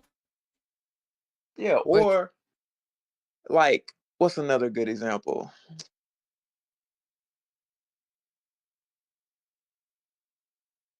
Because it's like it's Taylor. Or let's say you go to another country. I'm not going to go to. I'm not gonna go make to Mexico and make myself stick out like a sore thumb and get fucking kidnapped. Like on a survival tip, nigga, you can't. yo, Oh, that's bro, I funny don't for care adding where this I'm at. beat to it. I'm Like it go crying. both ways. Cause like, let's say for instance, like what's that nigga name? Like somebody that's like Marshawn Lynch. Yeah. His authenticity is a superpower, but it also has its weaknesses because he's not somebody that can acquiesce. He I'm not gonna say it's an intelligence thing, but He he's just made his radically, choice. yeah, he's locked into being authentic. So he's in Yeah. certain situations he gonna take a L because of that. But also he's not somebody that he's a good representation of authenticity. He's not gonna go to be around on white folks and then get the twisting up. You know what I'm saying? Just for no reason. Right. So You that's gotta also a decide which, yeah. like, how what balance you can live with. I feel you just gotta be accountable for whichever way you decide to move, Yeah. and striking that right balance. Which I think that balance is different for everybody, because some people is like okay, like taking that, like you're not gonna be accepted in certain spaces because it matters more to them, you know, to like be on that authentic side. Which like to Mhm. like that's something I have to like balance all the time, which it's like there's nobody that can tell me what to do in terms of like what's the right balance. Only my heart and my soul can tell me, and my accountability to what my values and who I want to be as a person. But the thing is, who I want to be as a person is more aligned with authenticity. So there's some times where I'm going to go to the left for the sake of Mhm. being authentic and not betraying myself, and I'm okay with whatever comes along with that, because I'm the one that have to be okay with it. I'm the one that have to Yeah. be able to wear it. If I can wear it and I can take the accountability and stand on it, then I gotta live with that. But then also understand what comes along with it. But then also understand what come along with caring too much about what other people want, because that also is hurtful Mhm. too. So like both are can be harmful. So it's about like, well, first I need to figure out who I want to be. Right. What do I want my reality to be like? Like, do I want to be overly appealing to the ways of the world now when we're supposed to be progressing away? Which like sometimes like all that PC shit is the problem and why we're Facts. not where we need to be. So sometimes I Mhm. might gotta ruffle some fucking feathers for the sake of pushing more towards the version of reality, which means everything can't always be sunshine and rainbows.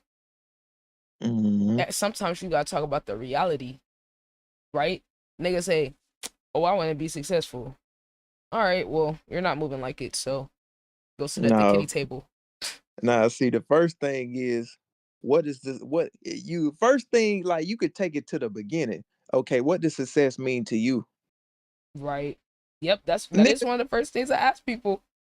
Yeah, because how the fuck I want to be successful? Well, you got to define that first, For or yourself, because they don't yeah, even be or having their own version of it. yeah, or is it based on some shit that you just been to the shit that's been portrayed to you? You already missing your mark then. Mm-hmm. because that's probably 9 times out of 10. That's probably not what you really want. It could be a version of that, but it's probably not what you really want. Mm-hmm. You just saying that shit, Right. or like I Or say, have you been explored what you want versus like say some niggas still feel like it's only one way to be successful. Well, it's like, well, I got to kind of snap niggas to reality and let them hit the pavement and let them hear some shit that might hurt. Because it's like, well, I want you to get to that version of reality, but are you doing what you need to do? Are you pushing yourself? Are you detaching from all these other things that could be holding you back from reaching that version of yourself? And sometimes that makes people uncomfortable, but it's like, I think that's kind of what we need, though. We kind of need that. Us being comfortable and overly comfortable is the root of like a lot of our problems. yeah, shit. Really, it's just making niggas think differently. Cause hell, like I say, we know we can't force nobody to do something, but if you can spark that mind, just like you say, you can do whatever, but you got to be comfortable with looking yourself in the mirror at night. So just like we can tell a nigga shit, spark a nigga mind, that shit that shit, whether they buck back against it or what, that shit gonna be in the back of your head. Mm-hmm. Oh Like, yeah, damn, bro, I'm not really on my shit for real. Let me lock in. yeah, right. Because I'm like, look, I don't need to see the aftermath. You know, you gonna be hyper aware of it now. Now that it's brought up, you're gonna at least have that thought, and it might not happen today or anytime soon.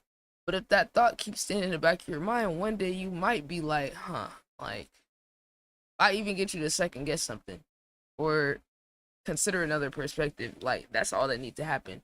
It's up to you at that point if you're gonna do something with it. I don't care. I'm still gonna do what I do, and me and my niggas gonna be good. But you, I mean, that's kind of up to you. And it's like the bar of like what it takes, it just rises by the day, because I'm like, it's really so few people that really fit into like moving into this next era. It was a good bystander. It's so few people that fit there, and I think I have to just accept how rare of a type person it is to like actually be a part of the collective in full alignment. Like, not just like a little bit, but like full alignment. Oh my god, it's so rare. It's so rare. I have to just accept that. But then also learn how to deal with people that aren't like all the way there. Because I still have to like engage with them. But like, what kind of engagements do I want to have with people? Something that can kind of like spark like something and provoke certain thoughts, or, you know, like, I don't know, people that are open to growing even if it takes a minute. People who are like open-minded and have somewhat of a good base balance of like selfishness and selflessness. To me, if I see someone able to balance that well, then I think that's the type of person I could resonate with. Which, that's such a rare combo. That's such a So what kind of music y'all making? I ain't gonna lie, bro. Like, man, I'm just a streamer for real. Like, I ain't even really doing nothing for real. I'm just chatting. I'm just And yapping. see, I'm about to have a problem with you right now. See, I'm just I'm yapping, about to have a bro. problem with you right now. Damn it. I'm just here. I'm just here to get the people going, man. Look, that's really what my purpose is. I'm just like a empty, well, not empty, but just a vessel. I'm just a vessel, man. I'm just here to spark some for the people. So I make a lot of different music. I fuck with that. We love the versatility. I love versatile artists. Oh, for sure. For sure. Like, yes, please show us all the layers, all the different sides. Oh, we got somebody that can make us some rock shit now, chat. Oh, and that's what I was gonna tell you, Cartier. Oh my god, look at how the fucking universe work, right? So my niece, very smart, business savvy. She got in trouble, like kicked out of school like last year. So she was down here, and I'm trying to like get to know what she doing. She got like a Roblox business, but she was flipping Roblox accounts and shit, right? So I'm just asking her like, how does Roblox shit work? I'm always trying to learn from the youth because they be smart as fuck, and some adults be so in their ego they be missing out. So I'm over here like just asking about the Roblox economy. How does it work?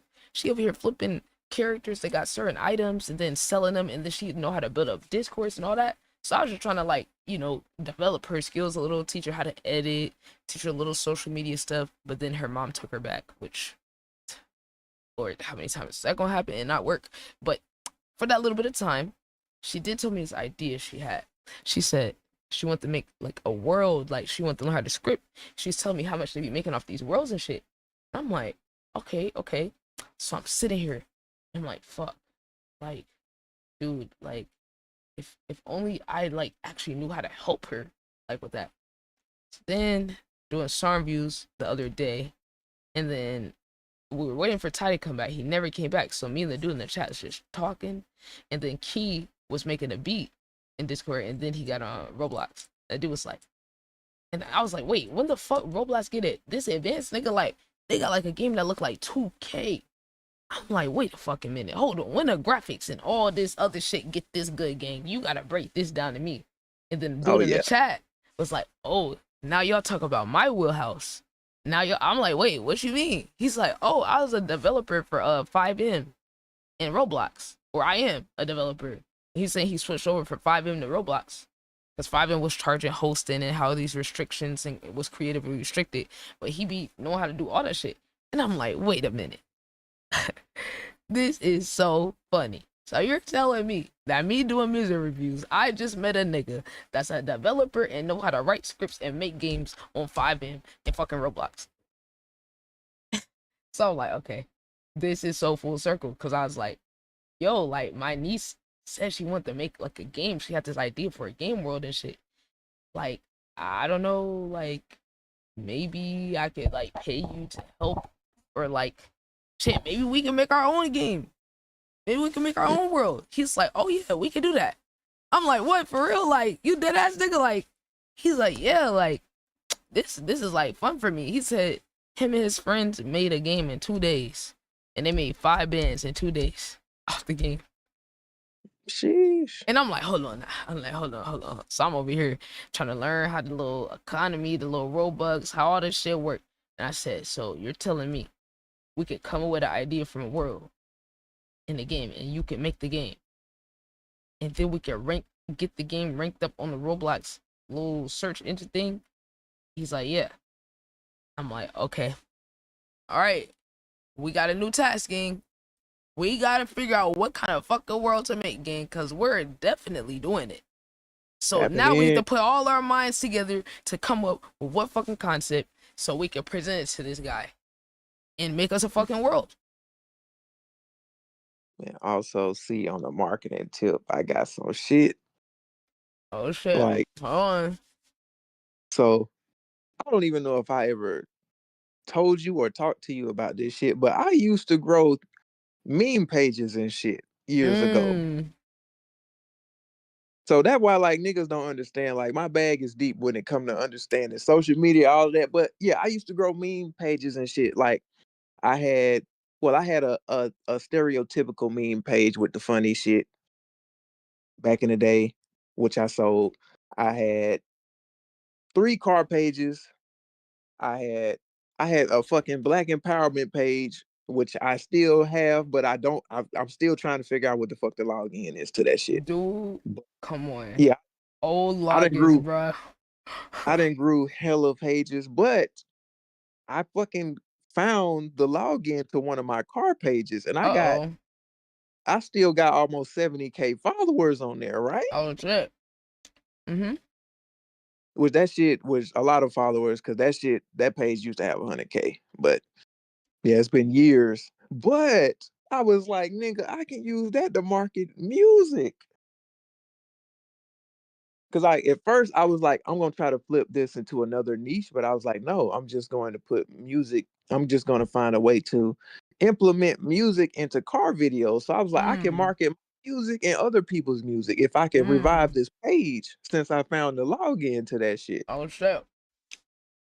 So I was like, because like I was gonna make a side page anyway for like memes and shit because that's one of the best ways, nigga. Well, people don't know that's one of the best ways to market your music as Mm-hmm. well. Oh Because yeah. marketing that does not look like marketing is always the best marketing, but which is what I'm transitioning the Ooze House into, which that's like I said, that's part of my actual brand that I want to build too.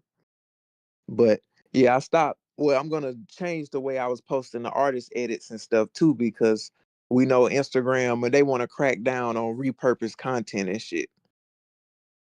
So Mm-hmm. I don't want to get my shit struck down. So I'm gonna start creating more original content on that. But yeah, I was like, bro, I was thinking of how could I fucking use this page? Cause I was like, I don't know if I want to sell it, but I was like, I gotta see if I can revive it at first, see what the engagement and shit is. I'm like, bro, I can start putting niggas music and shit in the background. Like I can goddamn niggas can goddamn pay me to market on that hoe. I can market the community. I can market my music. So I Mm-hmm. was like, I could use this damn page for something. Yeah, bro. Like, I'm glad you found a login, cause man, the amount of lost logins I got. Oh my god. Like, I still got like 3 other pages that had some hundreds of followers that I can't get into. I don't even know which email I use. I got so many emails. Yeah. One of my fucking last videos on that bitch got 1 million views, and I was like, bro, why the fuck did I stop posting on this page? Bro. And then like the funny thing about that video is like when I posted it back then, that shit wasn't doing good at first. Log back into this shit, that shit got 1 million fucking views on that bitch. But Digital I'm real so estate. I got back into this page. But yeah, like that's why I say like we can do by damn 20 fucking segments. Like a lot of shit just tucked deep in my memory, damn it. Bro, But that's the yeah, funny part. Like, niggas was just like casually like doing these side quests to grow on these pages just for fun. yeah. Well, I would say it was for fun because I enjoyed doing it, but I was definitely here. I sold a page for 5 racks. People don't be know. Hey, look, they be like, "Oh, you just on that phone." Okay. Yeah. Yeah, that was Okay. back. I started doing that shit in like 2017. Like that shit was super lucrative and like honestly, a nigga should just be rich in so many different ways right now because we It happened definitely for a was reason. It happened for a yeah reason. was definitely ahead of the fucking wave. Like before the internet got to this point, I'm like, bruh. Then when TikTok came out, I definitely was bullshitting. Then I didn't like I say nobody knew TikTok would become what the fuck it became. Well, the thing is, with like, when it comes to like those pages, like, I ain't gonna lie. Once I figured out how to do it, I got bored. That's my thing. Like, once I figured out how to grow the pages, I was like, nah, I want to go do this other thing that I don't know how to do, which was like the ads and learning SEO and all that shit. And I was like, I would just always find that next thing that was like, oh my god, but how do you do this though? Like, cause it's like a rabbit hole of the social media shit. But I was like obsessed with figuring this shit out when I was a teenager. So I was like, oh my god, wait, you can be able to like have a business like online, and then like if you could learn how to do this, other people don't know how to do it, so you're always gonna have a business. And it's funny because it's like we look back and be like, we could take the shit so much further, but like in a way, it happened like that so we could experience other shit in life and add it on top of that experience and then put it all together. So it's like Mm. still happening the right timing that it need to happen. So it's like I look at that too where I'm like, damn, if I would have just kept da da da, because like actually my start to like making videos was making crack videos for 21 Pilots, like fan edit Yeah. crack troll videos. Cause it was so fun, but it took hours. People didn't realize. Like, we want to do the research to find these little clips, these little snippets, and then like creatively putting it together, like even in a funny way, took hours. But it was just fun, and I mean, I was getting like tens of thousands of views on those, but like I didn't give no fuck about the views. Like I literally just like it didn't exist because I was like, bro, this is just like for fun. And then I had my 21 Pilots fan account. I had my Steph Curry fan account. But it's like I started getting into like really doing my businesses of like selling stuff online, and then doing the consultation shit. And then once I started trading, there was no way I was going back to social media. There's no way, because I was like, look at how much work I gotta do to get clients, and how much work when I could just spend all this time on myself and get my skill set up. Yeah, there's no way. Once I did that, I was like, oh yeah, social media, this shit cool. I'm gonna keep studying. But yeah, Mud, I'm gonna go do this because I can make way more money faster. But it's funny because even that, I had to step away from that to evolve on the social media shit and the marketing, and like test out new shit in this era, and then build a system. And then now I've just looped the trading back in. But now they're connected because I'm recording all this content, trading on stream, and teaching lessons, and then it's gonna be connected to the social media shit. So it's like it felt disconnected, or like, well, I could have went further with the trading, or I could have went further with the social media, the business. But then it's at the right timing though, at the same time, because now I'm way more evolved as a trader, way more mature in how I would teach someone or coach somebody. And then as a content creator, got way more stuff figured out and tested to be able to give good guidance on that too. So now I'm a way more like optimized version of myself than whatever version I would have been if I fully went whatever path at the time. Like if I would have just solely went this one way, like all me hopping around from thing to thing to thing felt so disjointed. But now I'm like, oh my God, like I really did just enough in each area to build a good base knowledge to build on top of. So, because I was always frustrated with that, where I'm like, oh my God, like I should be further with this, I should be further with that. But truly, I'm like exactly where I need to be in order to find a way to blend it in a good way. Whereas before, I probably wouldn't have been focused on that, on connecting it all. It all felt separate at the time. But now I'm just like, oh shit, like these things kind of all work together for not just my benefit, but the people around me. Because like with the trading and shit, I wasn't mature enough to be really like live trading before.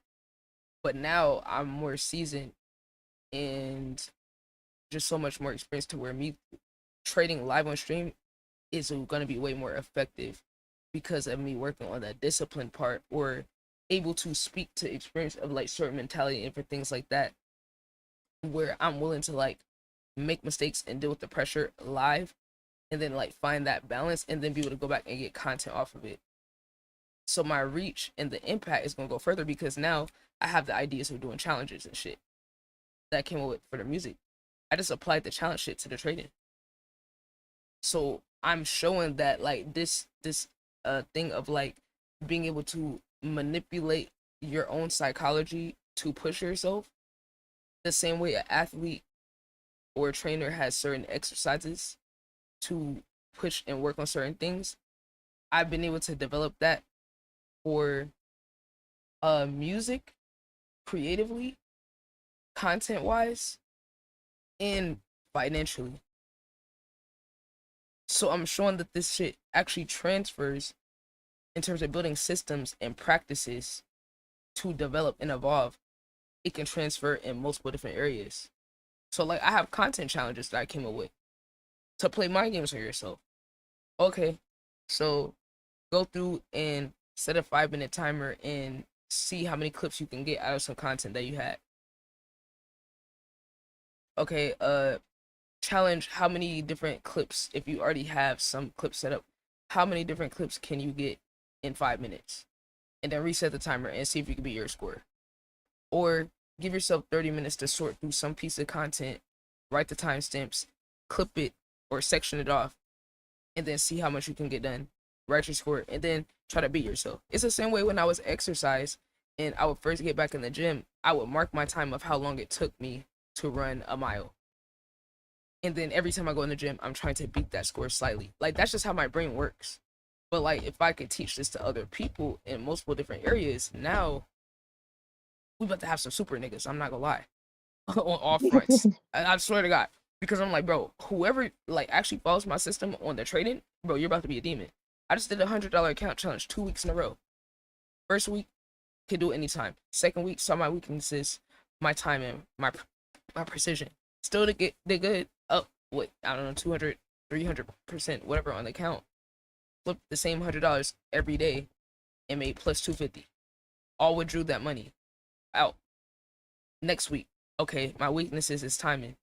Let me up the stakes. I'm only gonna trade in the last hour of the day. I'm building trust with myself because I have trust issues. So I'm not gonna beat up on myself for that. I'm gonna try to build a system to push me in a certain way.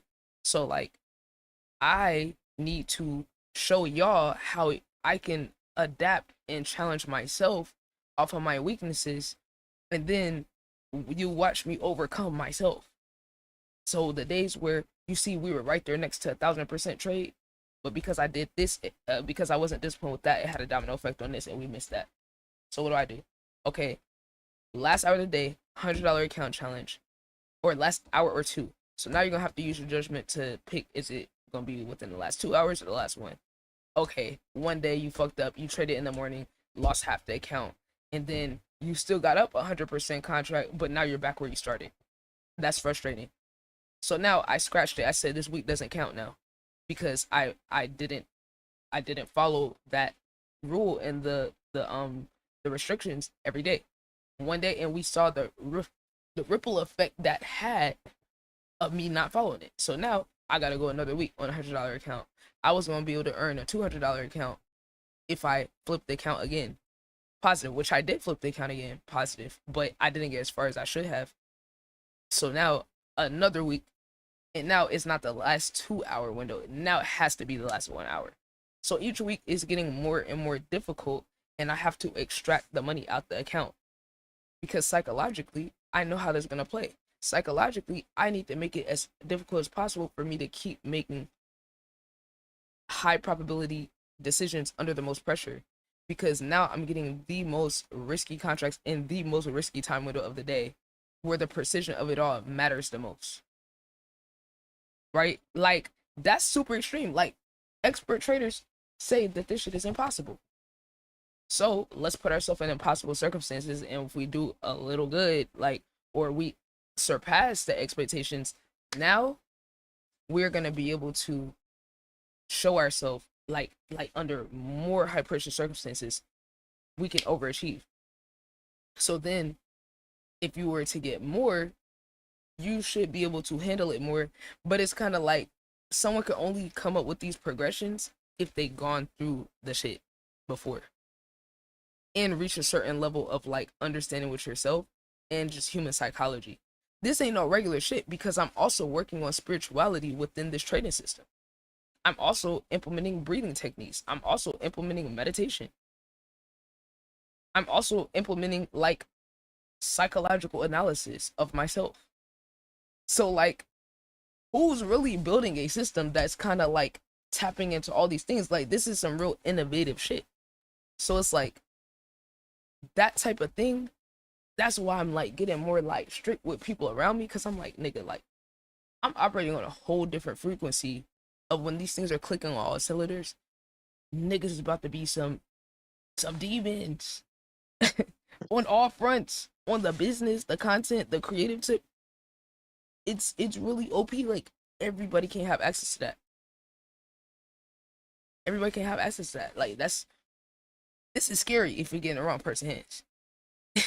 this is like actually kind of scary, because I'm like, bro, thank God I am destined to do good things in this world, because I'm like, bro, you're fighting such an uphill battle with the system and the powers that be, but it's so inspiring, because I'm like, oh my God, I know I got this shit figured out. I know this with the right collective of people is so powerful.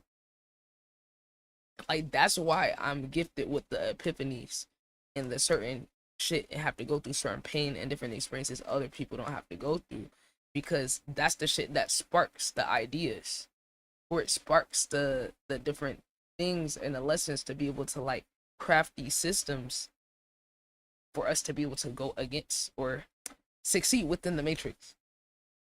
Like learning their tools, even down to like the communication stuff, or like you said about the adaptability, or how to coexist with manipulators and people that are opportunistic or maybe not as good of an agenda as you in order to still get what you want, you know, to serve your agenda.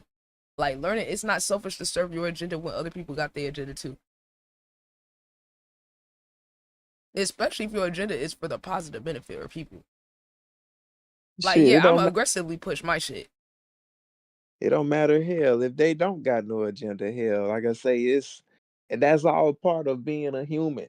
Just like said before, some people want to get rid of their ego. Like, you can't be on Earth, nigga, without a fucking ego, without being a individual. If you don't want to have a body, go kill yourself then, nigga, because you are in a separate vessel. And you have to acknowledge that part. So it's like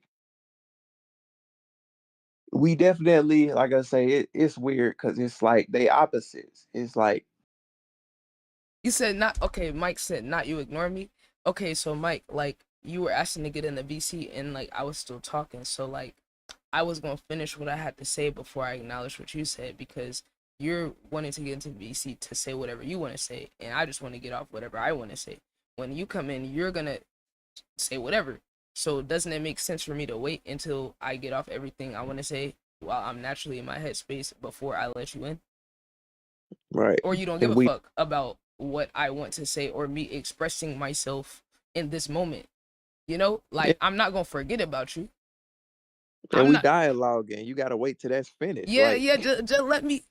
Just let the flow. You gotta let the flow happen, bro. Like me and Cartier haven't talked to each other all week. We haven't talked to each other all week. So like, I'm. Everybody got their moment. You feel what I'm saying? I'm never gonna forget nobody. But, J vibe OG. Like you know, I'm not gonna forget about you. But, J vibe. Don't be putting pressure on me, bro. I don't like that.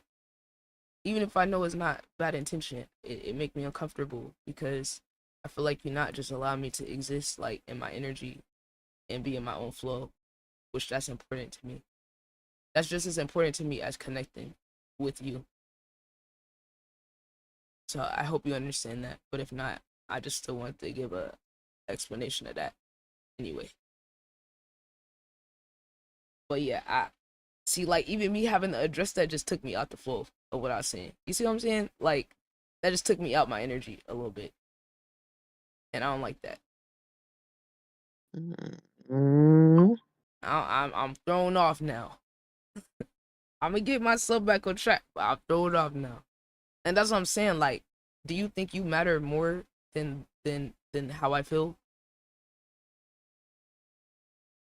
Because I care about you and I want to talk to you, but at the same time, do you not trust? Like, if you're saying you know me well enough to know that, you don't trust that I'm going to like also make space for you.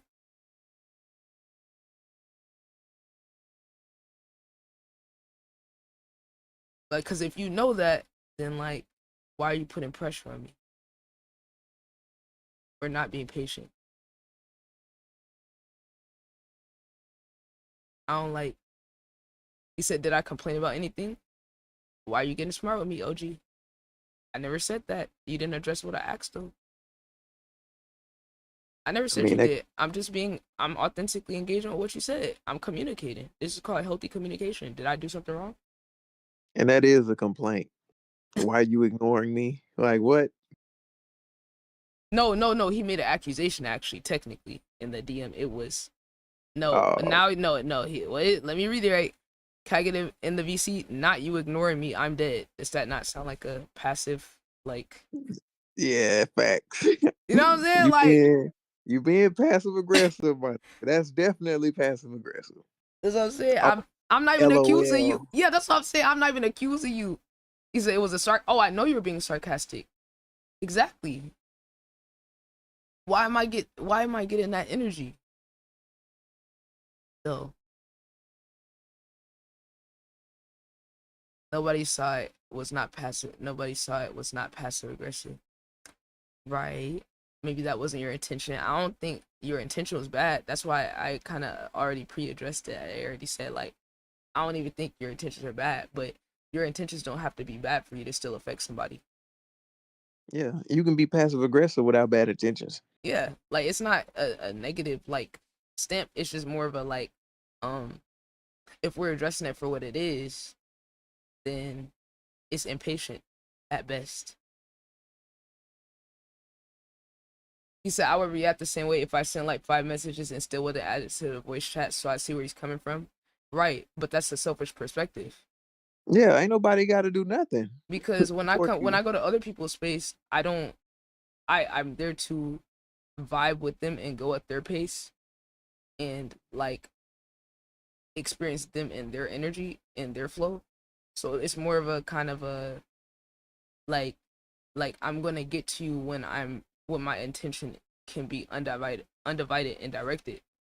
I'm just that intentional of a person. I'm not gonna like half give you energy. Like once I'm done with my thought and what I have to say, then I'll redirect so I can give my undivided attention to that other thing. I don't like splitting my energy like that.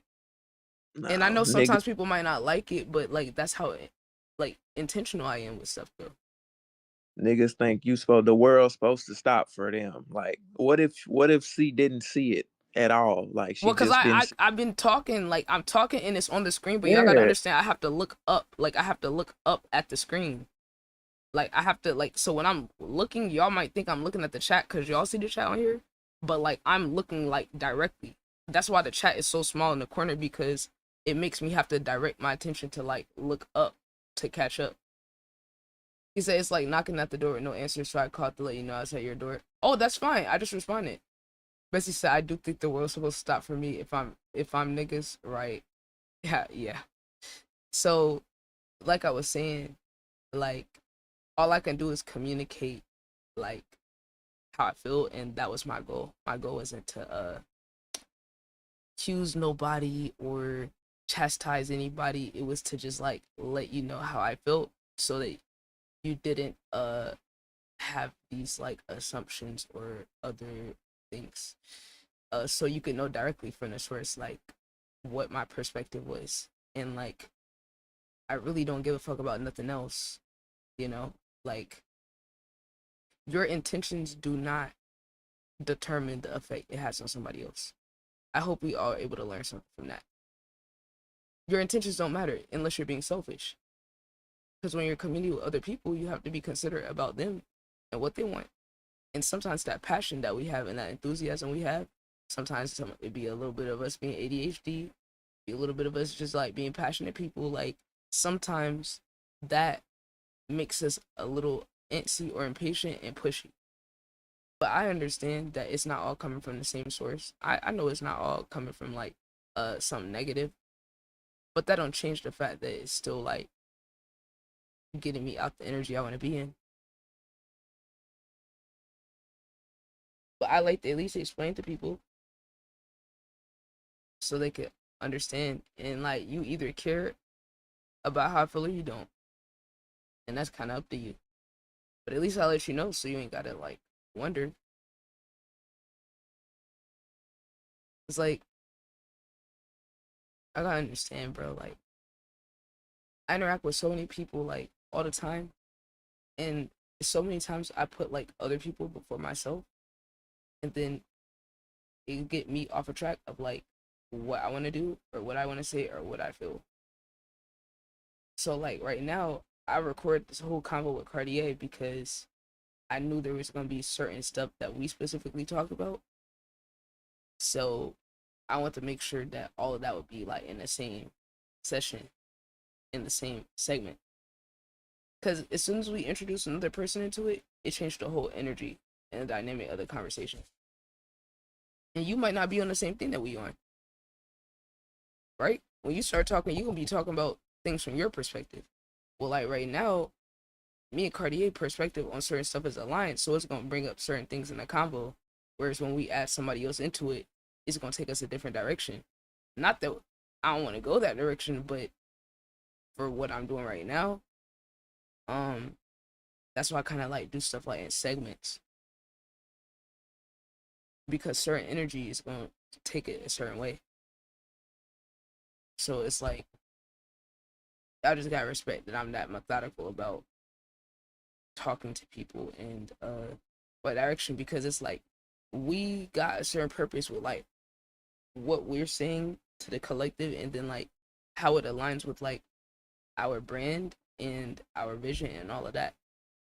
Whereas like somebody else might not be thinking about it from that perspective, because you might just be thinking about it from just like, oh, I just want to get my perspective on stuff, which is like, there's always going to be a time for that. Like Sunday is the ITB day.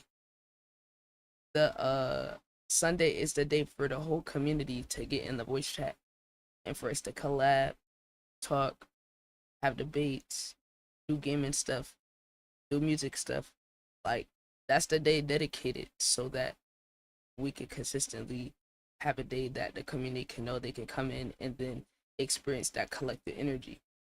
So like, that's something I'm trying to do to like, you know, be able to share like myself and the community with each other more, like make it more organized. So yeah, it is a tough balance, but it's like, it's only something people understand that like put themselves out there on the same level, or like to the same extent, because it's like to everybody else it's like it's levels to the amount of interactions. So it's like you got to learn how to balance it different. And that's why some people, they're gonna be like, oh, you changed, you switched up. And it's like, the more you grow and the more interactions you have to counterbalance it more. So the more I grow and the more people I have tugging on my energy, I have to be more strict about being in alignment with myself and making sure I'm like serving myself and like staying in my own energy and not allowing myself to get knocked off by people who even have good intentions or people that care about me. Because as much as y'all care about me, y'all won't notice when my energy's depleted, as long as you're getting off what you want and you're getting what you want. So I'm also aware of that. Like, to an extent, y'all care, but how would y'all know what my limits are? Y'all wouldn't care what my limits are as long as you're getting what you want, even if it's something positive. He said, I watch you a lot. No, you don't. You don't know. You don't know that. Only I can tell you what my limits are. He said, I don't want anything. No, it's not about like literally. It's not about literally like you opportunistically want anything. Like you being impatient and being sarcastic. I don't want that energy. Did you care about if I wanted that energy? That's what I'm talking about. When you don't get what you want, people get more pushy. Then they start crafting narratives. Then they start getting passive aggressive. Then they start saying little slick shit, and it all adds up. But do you care about what that adds onto my plate on the top of the shit I already have to do with? Do you think I need that type of energy from people that already support me? You see what I'm saying? I said you don't know. You don't just because you support me don't mean you know where I'm at mentally. Because in your mind, you're thinking selfishly from your perspective of like, oh, I'm just doing this, oh, I'm just doing that. Well, I'm telling you like how I feel, so you can, if you care, you can adjust. But yeah, Cartier, we gotta do that. We gotta do that segment. I do want to make some music too. I gotta record. I actually got this song with Key. he had said the R word in there, and I was like, bruh, you about to get us canceled, mud. Cause I'm like, musically, artistically, I'm not mad you did that, but because I'm on the feature, I'm like, I can't answer for that shit on your behalf, gang. Cause I personally wouldn't say it, cause I feel like you're more creative than that, and it's not worth. What's the word? Ostracizing people. You know, like it's not. It wasn't that artistically like deep to say it. Where like there could be certain scenarios where a person uses a certain word artistically, and I'm like, okay, well, it's a part of like the storytelling. In that sense, I'm like, okay, that's a part of the authenticity and the rawness of being imperfect as a human. But can I stand by that? No, I can't. But I'm not gonna tell him to change it either, because it's his art and it's his expression. I just like, I'm gonna just get off the song, because as a leader, I have to be accountable for what I associate myself with. And if I can't agree with it and I can't justify it, and it's not necessary for me to be associated with it, why would I do it? When I could just go put my art and creativity on something else that he made. So he added a beep. He added a beep sound effect on top of the word. Cause I was like, bruh, you about to get this kid some what? It's 2026. So he just put a beep right there. See, that's creative. That's creative. Like, you know, like, we know what was there. Now it's like a little bit of lore. It's a little lore on that. But Key been absolutely cooking up. He been doing some fire shit. So this is swag shit. And this is actually what I was working on last night. And then I started working on some lyrical shit. But I want to know what nigga said. oh, he said the R word. He said retired, you know, restarted. You know, he said that. That was it. Oh, Yeah. I'm like, man, Mud, that shit hit too close to home, man.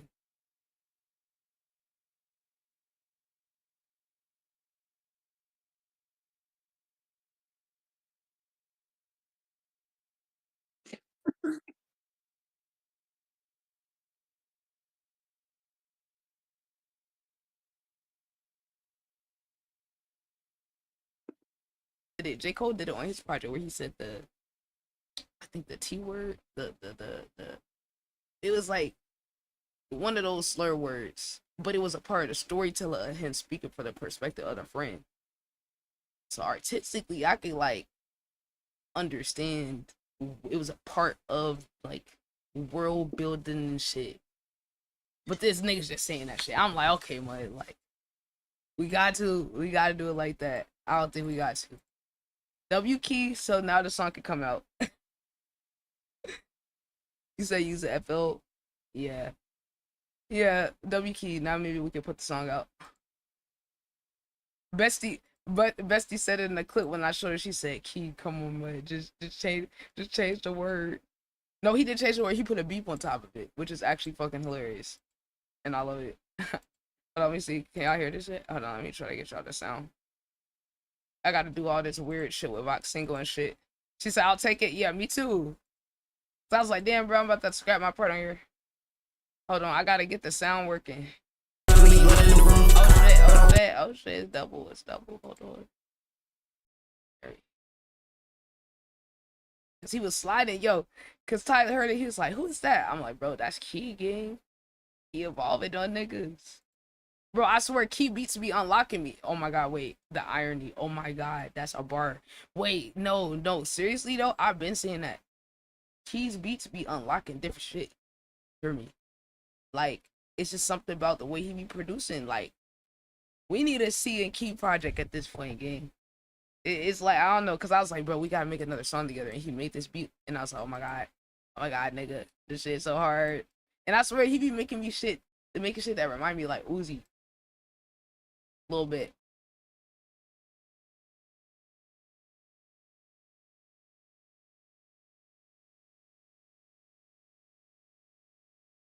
I still gotta go finish the chat. Hold on, let me make sure I can hear it.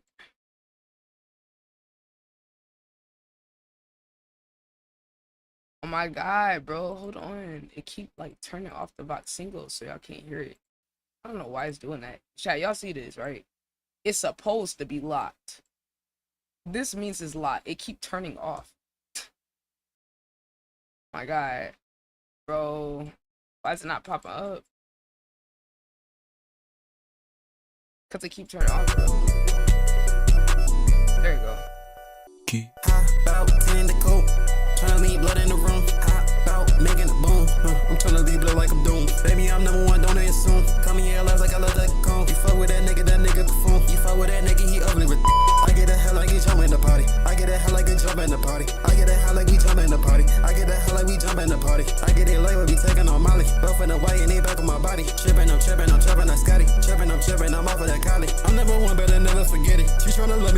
a menace. Go to my mouth, got that shit from the dentist. Niggas be faking they want the attention. When I go in, better fucking listen. Some of my niggas still whip in the kitchen. ATL demon, I feel like the dentist. No, they ain't glazed, just fucking listen. You said you hot, but you stuck at the bottom. When they be winning, I run to demolish. Got hella hoes when I was up at college. Got hella hoes and I forgot the knowledge. I keep it real, but not real for your pockets. I feel like heights, too what's in my body. Too many hoes and I'm trying to get naughty. Too many hoes, I'ma pass on the scene. I punch on the hoe like I punch on the beat. Don't hit my lane if you ain't been a bit. Elite ITB, yeah, they got me the leader. Where you did suck early, knowing that Why is shit. it- Did to hold the on. sheets and the green like a Caesar. Bro, this plugins is delaying my shit. Hold on, chat. It I was does about that to say, sometime. how about oh now see you a little too far away from the beat now. Nah, but it's sometimes when you add these crack plugins, it not crack, totally I get legal, you. paid for, totally Yeah. legal and paid for plugins. It has this thing where it'll like have all this extra latency, but I don't know. Yeah. Sometimes you gotta like click it. I don't know. At least for me, I be having to click it over and over again. And like I don't know, my FO's glitching because it keep turning these off. Like chat, this literally locks it, and y'all see it just went gray. It's supposed to like lock it, and then I noticed that happened with this plugin too. Like I don't know, chat. Maybe my FO glitched or something, gang. Cause I'm gonna just turn the plugins off.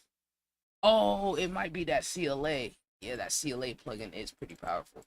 Cause I did just add that. Cause I had what's it called? Pro C3, and I don't think it take as much power, so that's probably the one that's making it lag.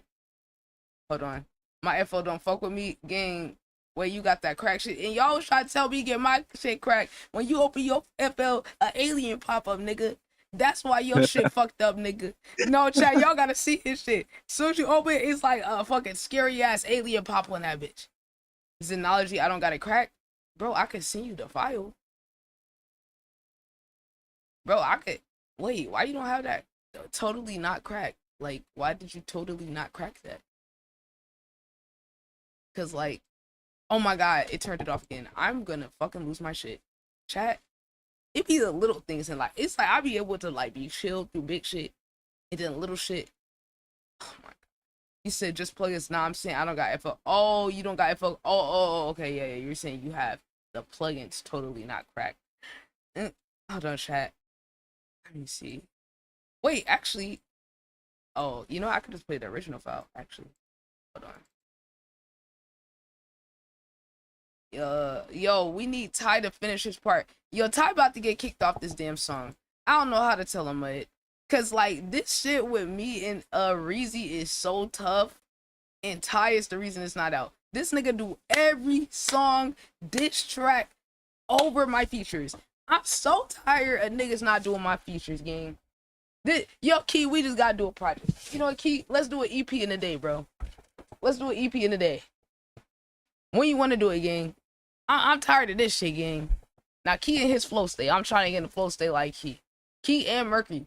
Yo, that nigga Mercury. Oh my god, that nigga so tough. That nigga Mercury so... Bro, chat, when I tell y'all the live Mercury left me on this Afro beat is disgusting, mud. I sat on that beat for a week. I said, what? This is a puzzle now. Cause, chat, I don't know if y'all ever had a feature that's so crazy, the way they end they shit. But if y'all hear that shit, I said, nah, melodically, I gotta figure this shit out. Hold on. Oh, this is Astra beat. Oh, yeah, because I done connected two of the goats in the comm. Astra and Mercury. Nigga, these group projects are about to be disgusting. Two self-pride artists. Two very versatile artists. Man, chat, this ITB collective project is about to be nutty. Like, right now, we're kind of on the Afrobeats. We got enough. So I need a lot of y'all to get on these Afrobeat features. Key, Cartier. I need both of y'all niggas on these Afrobeats. I got some of the beats. Already. So I'll send y'all the pack of the zip, and y'all tell me which ones y'all like. And then we can figure that out. But that is the one group project we're working on, and then the rock project, and then the spacey project. And then some of y'all also could get on this vamp project as well. Cartier's already on there. And maybe some other people. Maybe. Well, we gotta craft these sounds though. So Ash just sent me a beat pack of some custom beats he made for me. And Mercury's in there. And Mercury's like, oh my god, I gotta get on here. So I'm like, of course you're overly talented, Ash, can get on here. But Chad, the nigga went so crazy. Like, I was like, oh no, I'm with it. But Astro went stupid on the beat. And then this is why I love Surprise, because this nigga gonna add a guitar on his part too. Baby, it got me losing my mind. I'm going crazy for you. You need someone that's gonna love you all the time. I know I can do that, babe. I can be the one for you. I can hear your song. Baby, I can hear you calling me. I wanna feel your buzz. Baby, I want you on every part of me. Can't keep my composure. I'm needing you back. Can I pull you closer? Got your hands running through my dreads. I've been needing your love. Oh, I'm starving. I'm craving your touch. Alright, you went fucking stupid, bro. What? I was like, nigga, I'm supposed to come after that. Okay, man. And then I was tired. Every time I tried to get on there, I was like, oh my god, I just need a day where I could do music again, because I already got, like, I feel like whatever I have to say is already done. I'm not even worried about the lyrics. Nothing. It was more like transitioning out of that fucking climactic act into the verse. I'm like, nah, yeah, I gotta make sure I approach the beginning of that the right way. So I'm really stuck on the beginning. Not stuck, but just need the time to, like, actually sit there and decide how I want to take it, because the melodies and all these different things, like, and the cadences, to me, is a part of the storytelling. So him ending it like that means I have to pick up on that a certain way, which is just a little creative challenge, which I'm excited. Like, I'm not sweating it, like, at all. I'm actually really excited to finally get to it. And then we got this nigga. In my y'all chat, I would have kept going on here, but I was supposed to do that segment that kind of got rescheduled, so I stopped. But I was just starting to have fun on here too, cause like y'all heard kind of a little bit of it before. Like, he was just swagging on that shit. Hold on.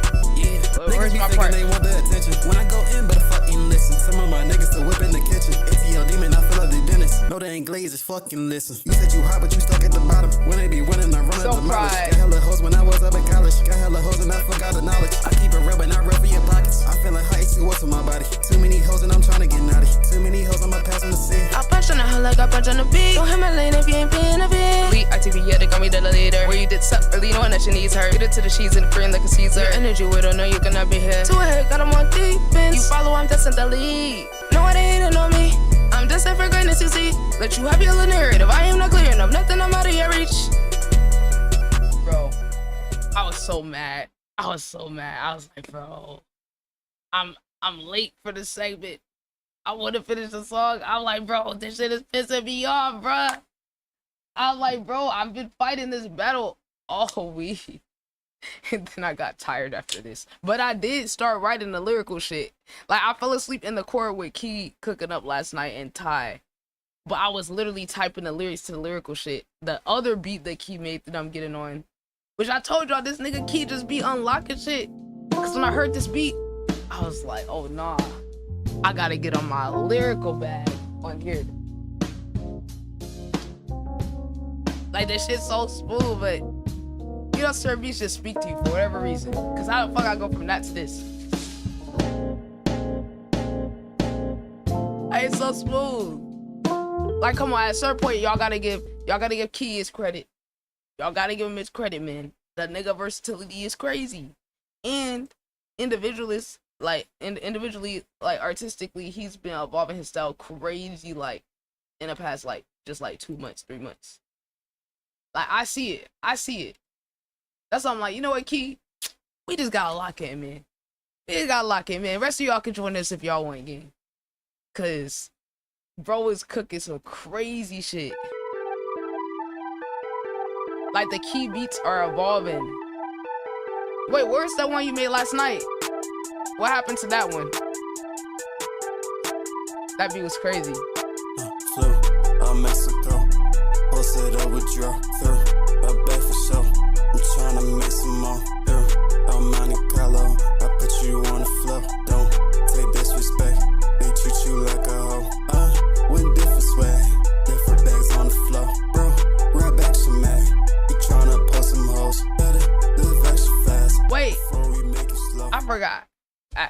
wait, Key, why are you still recording at Ben Lab? I thought you got the FL shit. What happened? I forgot to ask that yesterday. You said chill. Nigga, you said, oh, I'm going to FL for the vocals. I'm going to FL. You said that shit. You been telling me that for about 2 months. And every time I see you record, you on Ben Lab. So what happened? What happened? Just like the nigga said, oh, I'm dropping the album. I'm dropping the album. I'm mixing on FL, recording on Ben Lab. I'm just curious, like, why that's the case. Because I thought you needed the vocal presets and the vocal chains and shit. You just don't want to remake your vocal chain over there? Come on, what is it, gang? Is it because the vocal chain easier on Ben Lab? Because I was waiting to hear it key on FL vocals. And do you have waves? You might gotta totally not crack waves. And what's it called? Fat filter bundle. If you need the right link, I got the right links to get them. Because I had to search for the right ones because they weren't. Oh, and you also need this thing that I have too. Oh, you got both. Wait, so your ass got the plugins and you're not using it? Okay, Key. We gotta do this transition. We gotta do this transition, mate. We gotta get you out the Ben Lab trenches. So you got the shit. That's crazy. So you got it and not using it? Bro.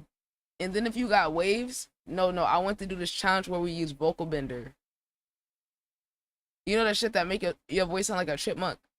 Or like all them different voices and shit? I already did it on the Vamp song.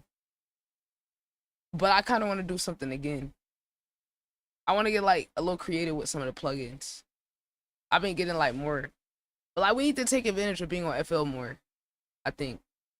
Oh, you know what we got to test out? By we, I mean you, because you're the prod.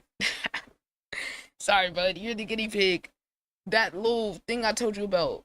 Remember that plugin where you could play around with the sound design and shit? I need you to try it. I need you to try to get creative. Just to see, like, I just want to see how it works. Like what you're able to like come up with it. When's the next C and Cartier song? I know this nigga got like 50 songs to do, so I'm not getting that feature for probably 6 months. Hey, don't count me out, man. Don't count me out. Now, don't say 6 now. Don't say not quite 6. Oh, okay, like 5.5. All right. Nah, because I mean, if I'm in the, like I said, I'm gonna be recording a lot soon. So when I'm in here, I might. Well, I'm not gonna say I might. I'm going to have a open to send to you as well. So. Oh shit. Yeah, I gotta develop. Chat, I ain't gonna lie, man. This next week might just be all music shit, gang. Music and clips. Oh, and trading. But like, yeah, gang, chat. We gotta do some more music shit on stream. Like, obviously we be doing all the time, but just like literally just time to like work on shit and just experiment. Like each day might just be a music session type beat. Or I'm just clearing out space because I'm like, nigga, that's really what I want to do.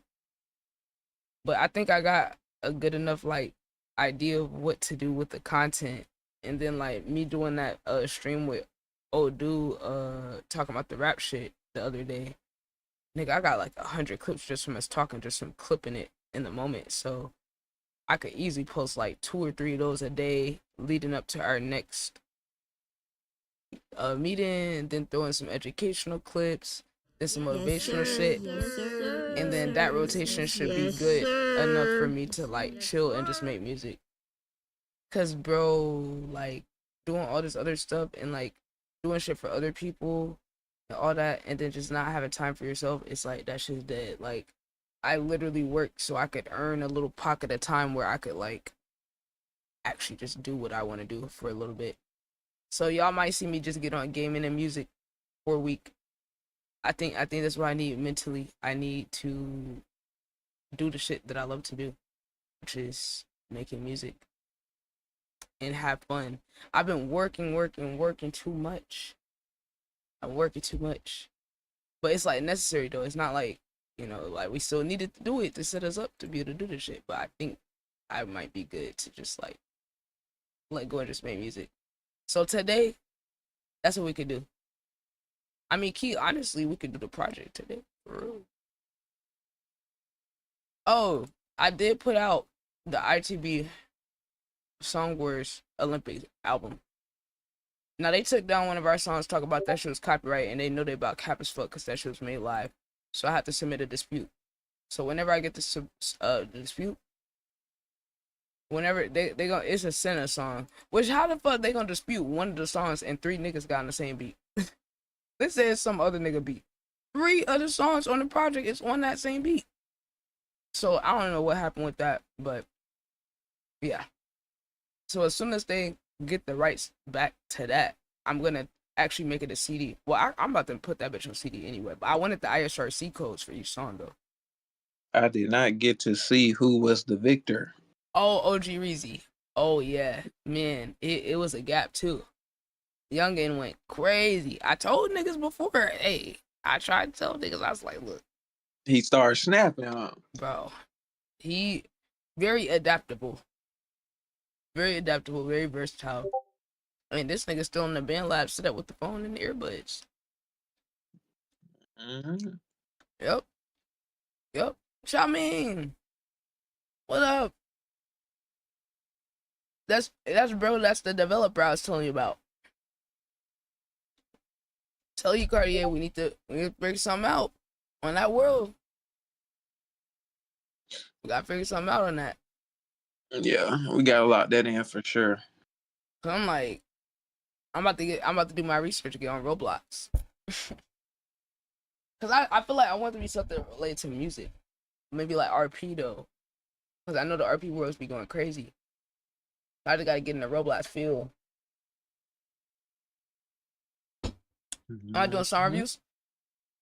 Not while I'm making music. Oh yeah, 3 hours. Let me tell my niece. Thank you. You just reminded me because I was gonna be sending her a message and asking her where she at.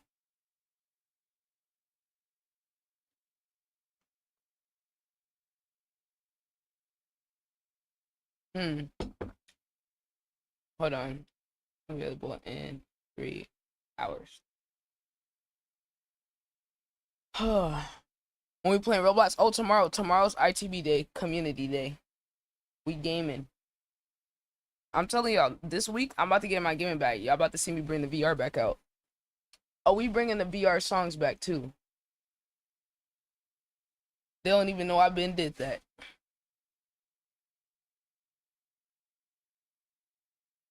Okay, bet.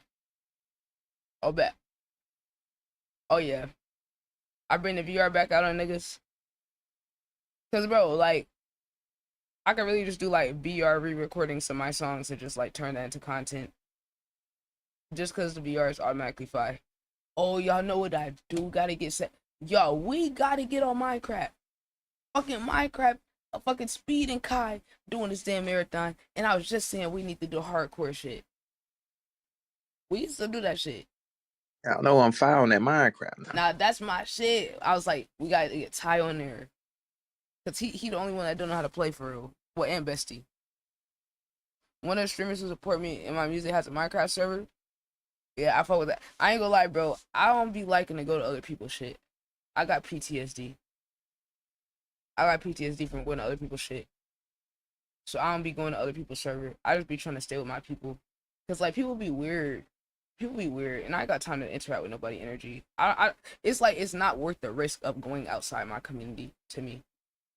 Cause like even if people are good, it's like I don't like the probability that I might run into somebody that's on some weird shit. And then y'all gotta also like I'm a woman in the space too, so my experiences be like a little bit different too when I go like towards other people's shit. Yeah, I'm just you still spark how I feel. That don't change how I feel though. You just spark the idea of how I feel about that shit. But that's just like my thoughts about when I think about other people's shit. Whereas earlier I might be like, oh shit, like somebody does da da da, let me go check it out. That's why I don't be doing that no more. Cause usually I'm a person that like if somebody's doing something, I'll go tap in. But there's different things that made me kind of just like be comfortable with like not going around other people's shit, even though that's like my nature to want to go like tap into people. It's just certain things that change that and make me more apprehensive.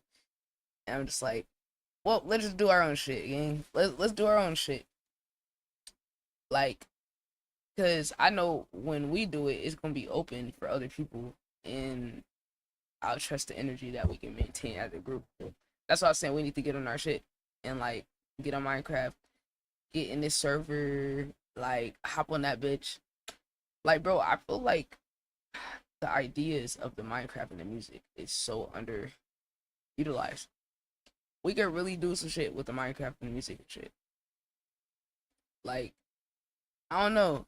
I just feel like there's a lot of potential there that creatively we could really get in our bag if we just try a little bit. Which that's what I'm saying. Like, I'm just gonna make Sunday that day for people to come in, and then we can brainstorm and come up with ideas, or like do little segments on a dedicated day. And shit, we can hop from one game, one thing to the next, like, and that shit could be a whole content form. And then it's like getting more creative, blending our skill sets into other realms. So say like people that make music, okay, how can we blend the music into games that we like? Like that one dude who was like playing Call of Duty and he would be rapping with the auto tune while he playing Call of Duty. Like he's like freestyling what's happening. Like that's so creative. Like shit like that. I be watching, I be getting inspired off other people's shit. And with as creative as everybody is, we could be coming up with some crazy shit.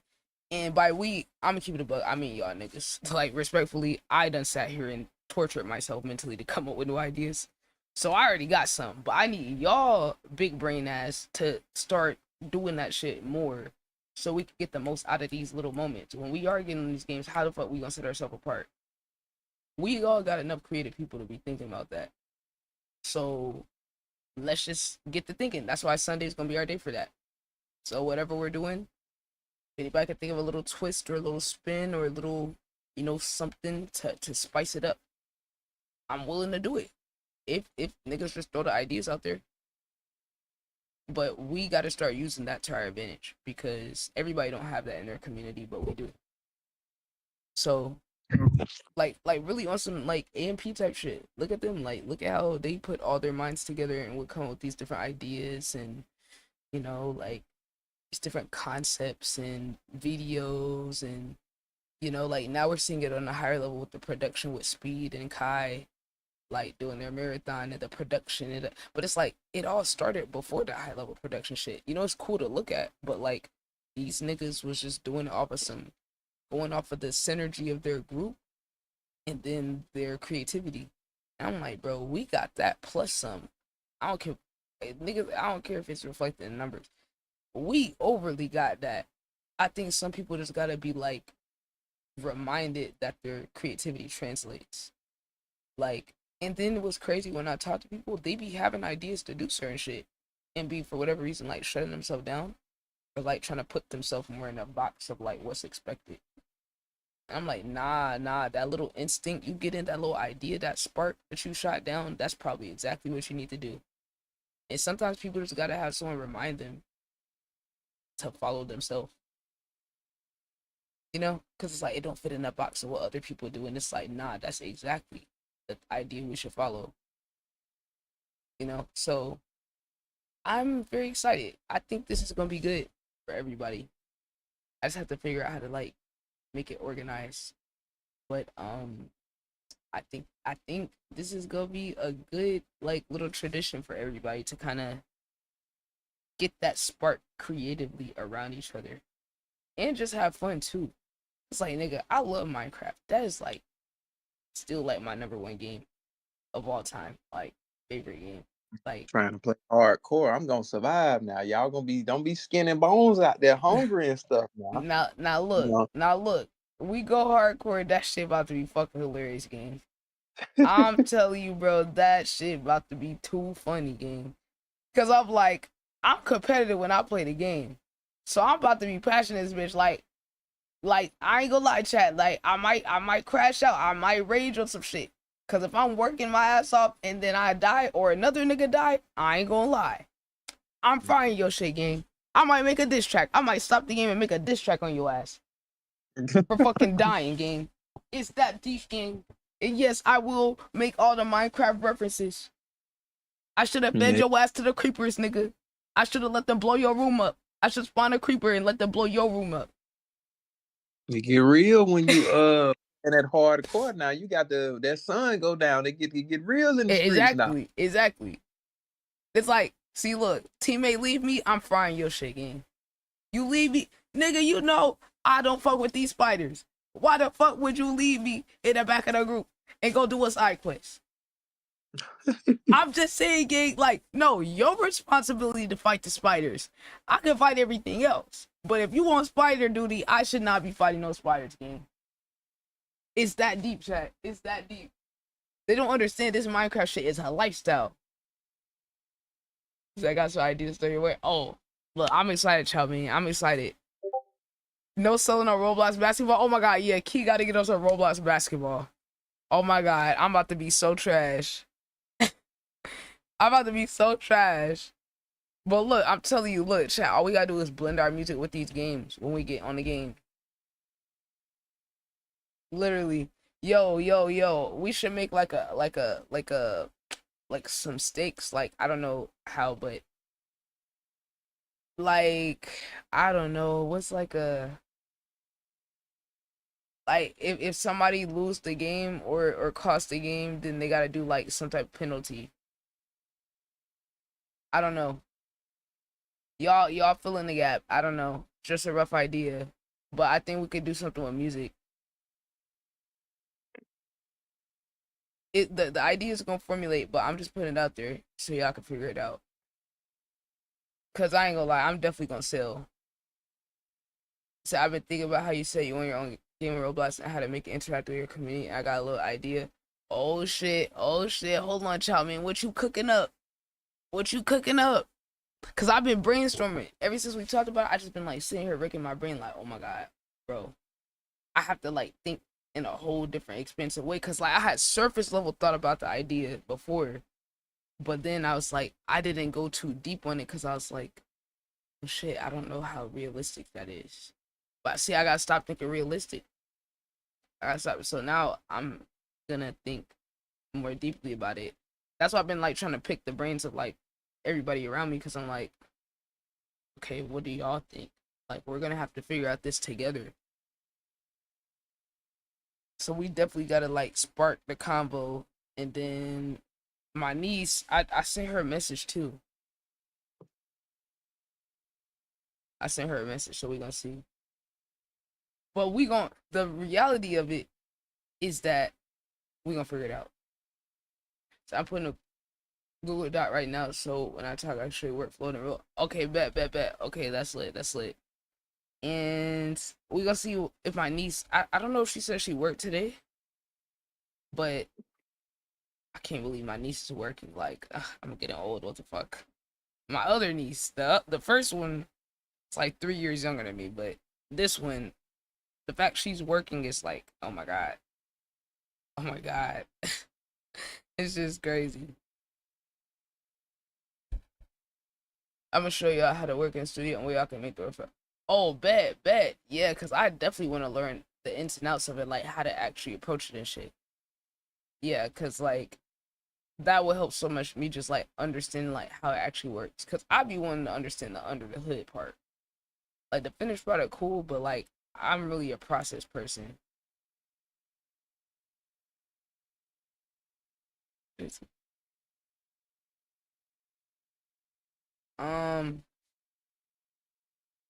Oh, where's Ty, man? Chat, should we kick Ty off the song? Should we kick him off the song, chat? Yeah. Breezy did kind of steal his feature.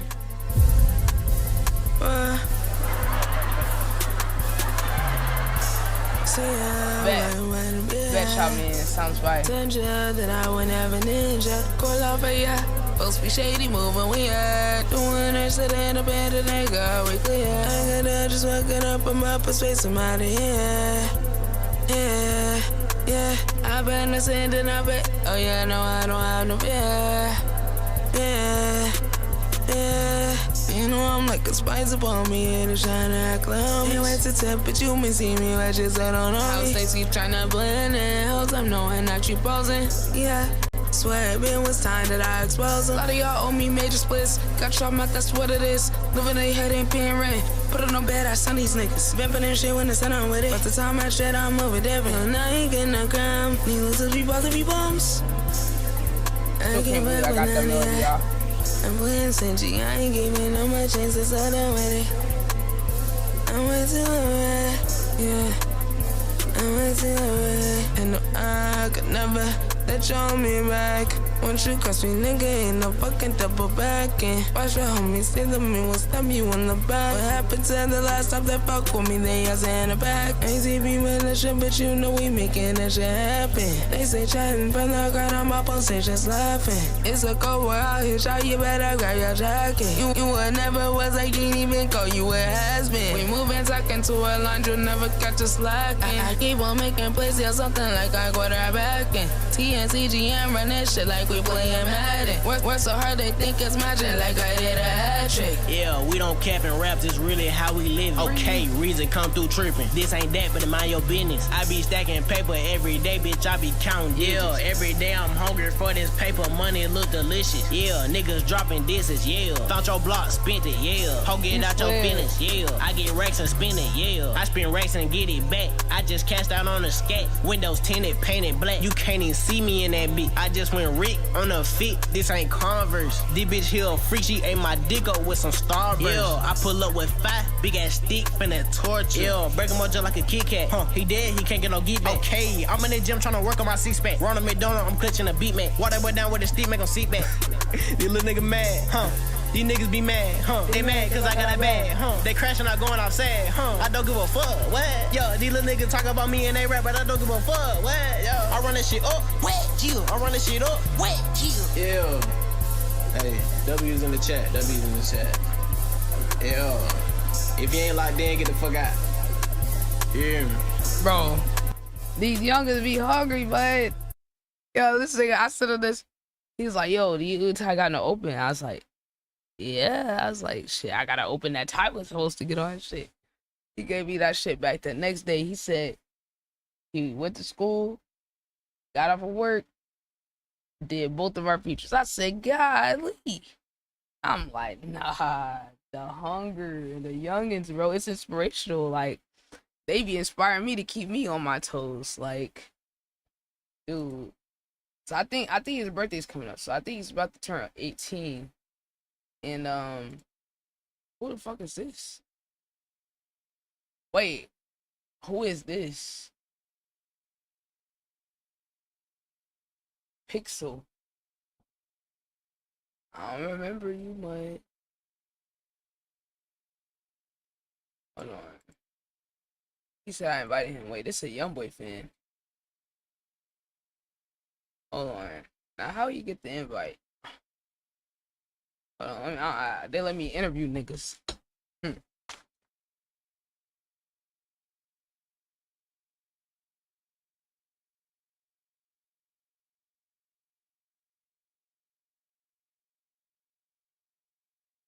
I gotta ask, where did I meet you?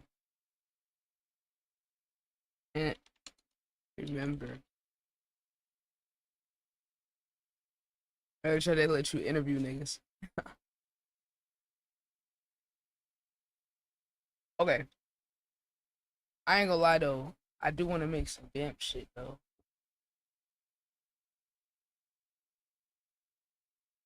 On my beats long ago. And then there was that one beat he made called Steel that was crazy that I kind of want to get on. Sound some Uzi shit.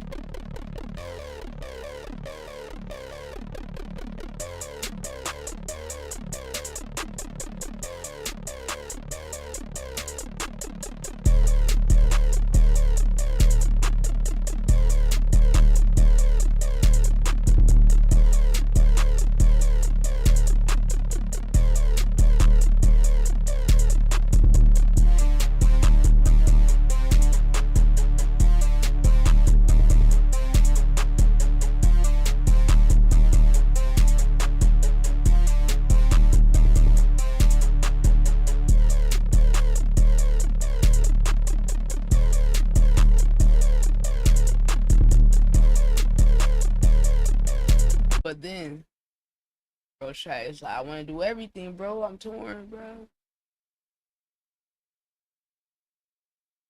I want to do like a remix on a Yeet beat.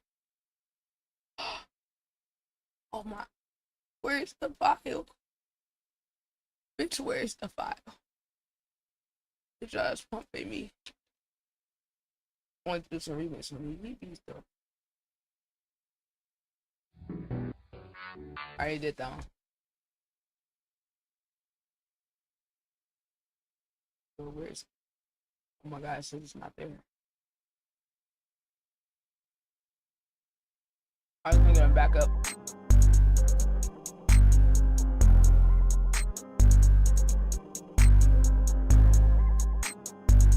Bad Chow Ming. I'm excited. We got Slam.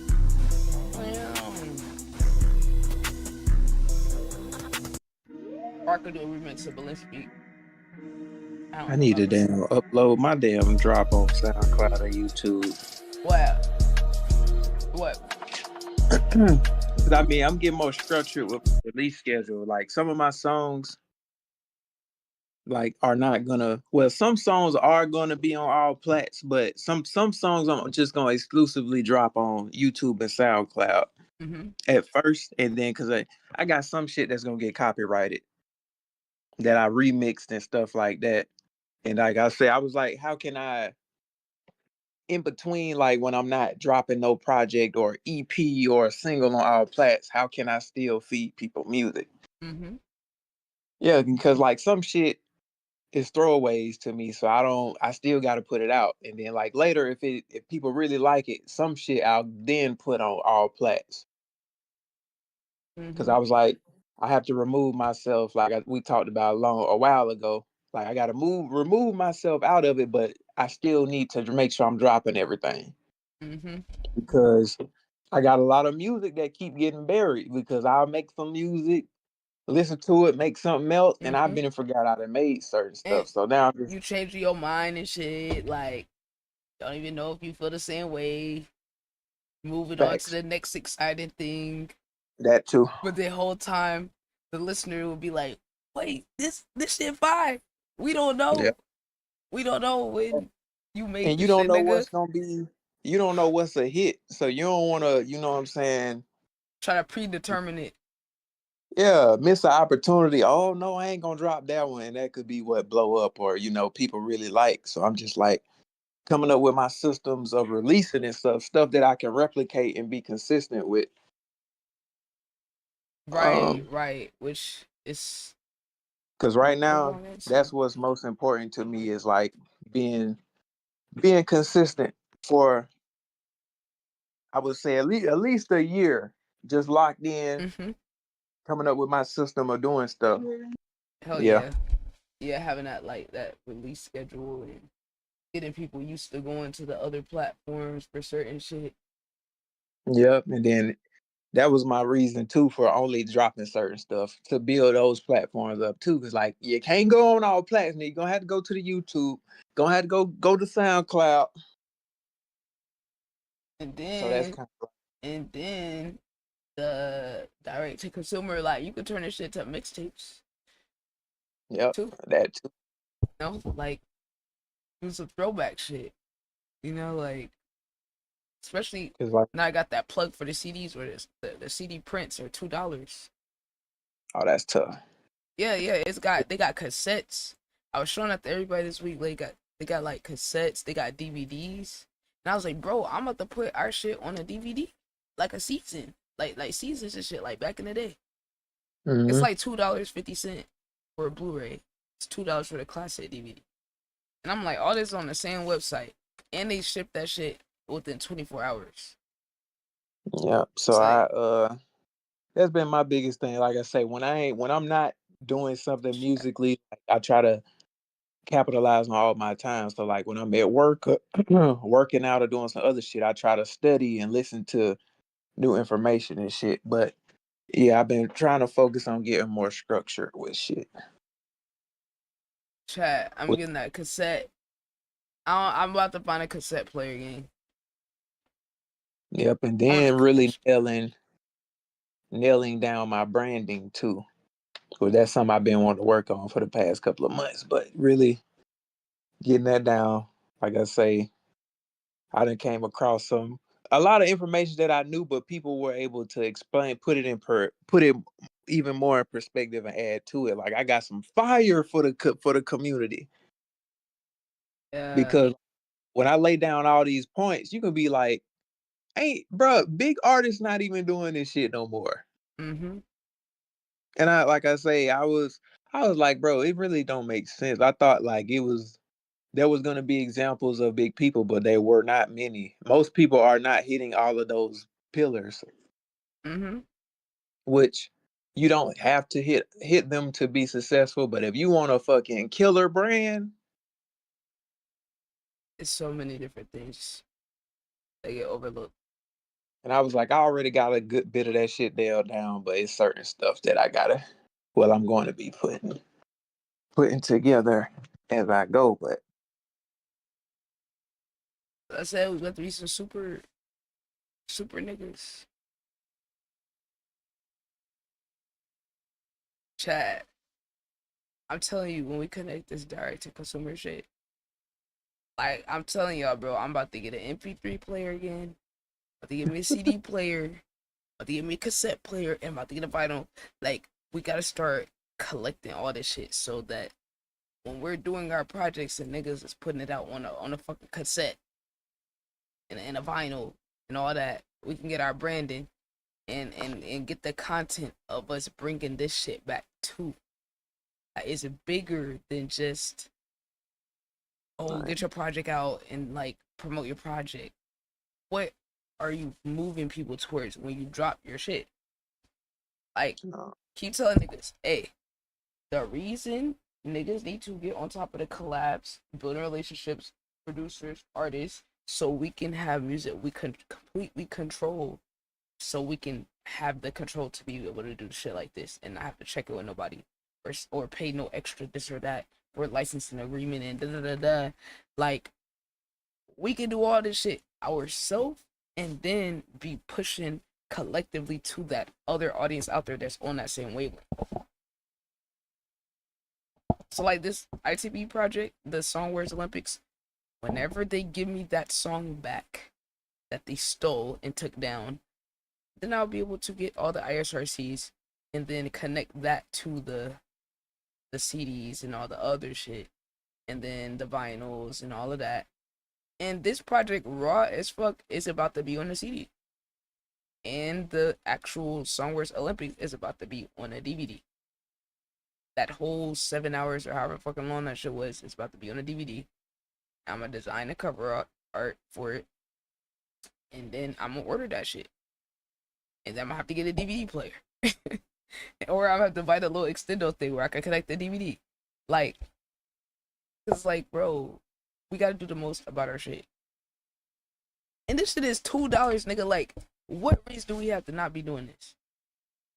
Now we got access to the information and the supplier. Like, we gotta do this shit. Fuck these apps, these streaming apps. Fuck all this shit. Nigga, I want an ITB compound. I want land.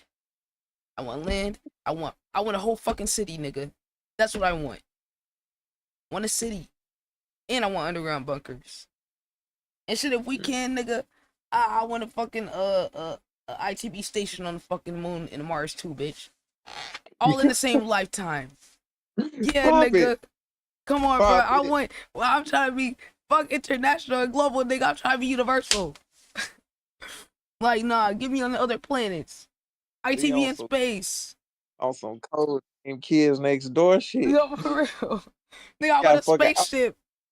Damn outpost on the moon. Nah, but we need a spaceship, gang. This shit ain't enough. I'm trying to be on the same shit they on. This is the Japanese sector of ITV. Oh, God. No, nigga, we gonna have international offices, gang. I mean, we really got international niggas, like, already posted up.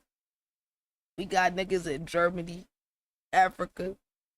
Like, we got niggas in South America. Like, come on, this shit already connected. We just gotta get the physical to catch up to the skill set and to the creativity and shit. Like, we got the information to do it. We got the skill set. Now we just gotta put it together. Which means we gotta start moving even if we're not comfortable or unsure what to do. That's the thing. Moving before we're ready. Just throw yourself into the fire and figure that shit out as you're there. That's gonna move us forward more. Nigga, I will drown to figure some shit out. But I'm gonna adapt. Like, in the midst of it. It's like, that's what we gotta do. We gotta start stepping out our comfort zone. Like, nigga, like, I was trading futures and shit for the past, like, almost 2 years to refine my process. And then the other week, I was getting frustrated with the content, the music, the artists, all that type of shit. And I said, you know what? Nigga, let me call my energy back right quick. Respectfully, y'all step aside. Let me focus on my craft right quick. I said, yeah, I'm gonna step aside from the futures. I'm about to go back to options. I ain't did options in like 2 years, 3 years. And I said, I don't even know if I'm ready to go back to it, but I'm about to just do it.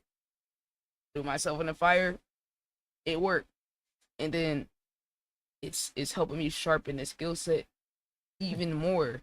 And I'm like, oh, it's actually GG's for niggas. I'm like, wait, I actually got this shit figured out because the maturity and wisdom caught up to the ability. See, it's like I was the equivalent of a rookie that got all these skill sets and don't know what to do with it.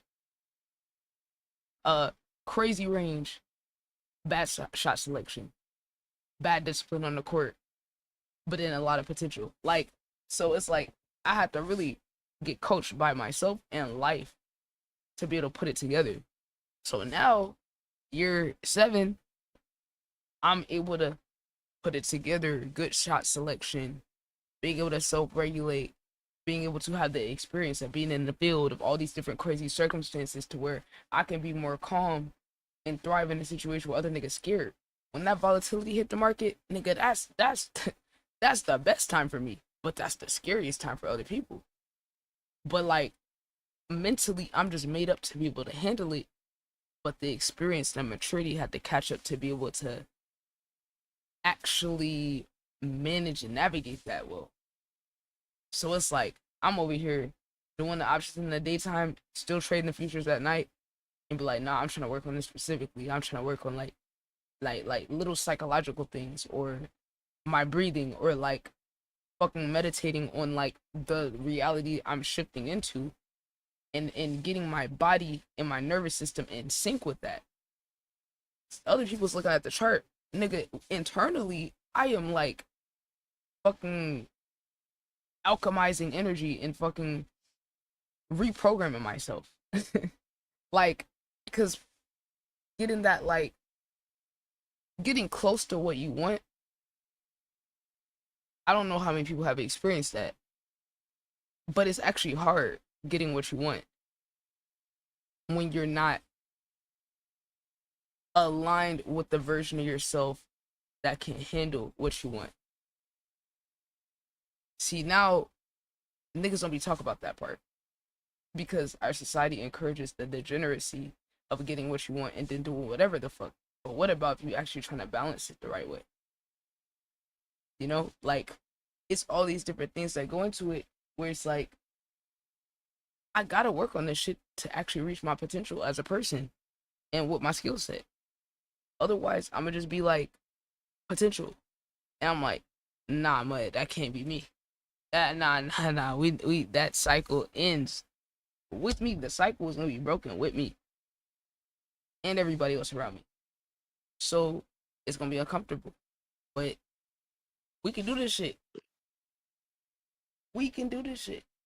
Like, we can and will and are actively doing it. And it might not feel like it all the time because, like, we always looking at all these different other things we gotta do. But if you look at what we are doing, that's why it's just a battle with you and yourself, because it ain't nothing. It ain't nothing compared to what everybody else doing, to that internal work with you versus you. To put us on with the shit I'm starting cassette tapes. Yeah, and then your designs too was crazy on those covers you did, bro. Like, you did crazy on those covers. Like, this shit is so tough. Like, bro, this shit's hard. Like, what? This shit is overly tough, bro. I say y'all be inspiring me, like, see just the stuff that y'all do, and just like how everybody's able to put it together. And bro, I'm saying, like, we really are like a super talented and versatile collective of people. Like this people that's in this community is actually the most talented and creative people that I've ever like been around. I don't care what nobody's status or accolades and none of that is. Nigga, I ain't seen it before. Not at this level. Nah. It's niggas like status and numbers and money might not have caught up to the talent level and the skill set yet, but it's there.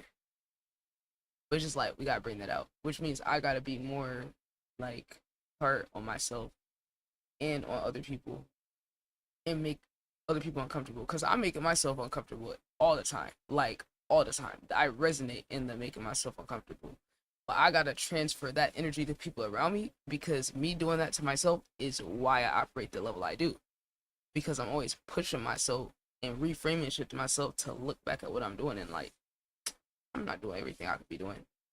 I'm not doing this the most efficient I can. I'm not putting my best effort that I can. Or I'm focused too much on putting my best effort that is holding me back. See, I gotta be able to hold both beliefs at the same time. That's why it's like being the player and the coach. For yourself, it's hard. But you dead gotta be able to counter your own perspective with the shit. Like, okay, am I just using it? Like, am I just trying to be comfortable by putting off this thing and telling myself that I need to wait to do it? Like, do I actually need to wait to do it? Or am I just like telling myself I need to do that? Only you could determine that. Because somebody else can push you and you could argue against them.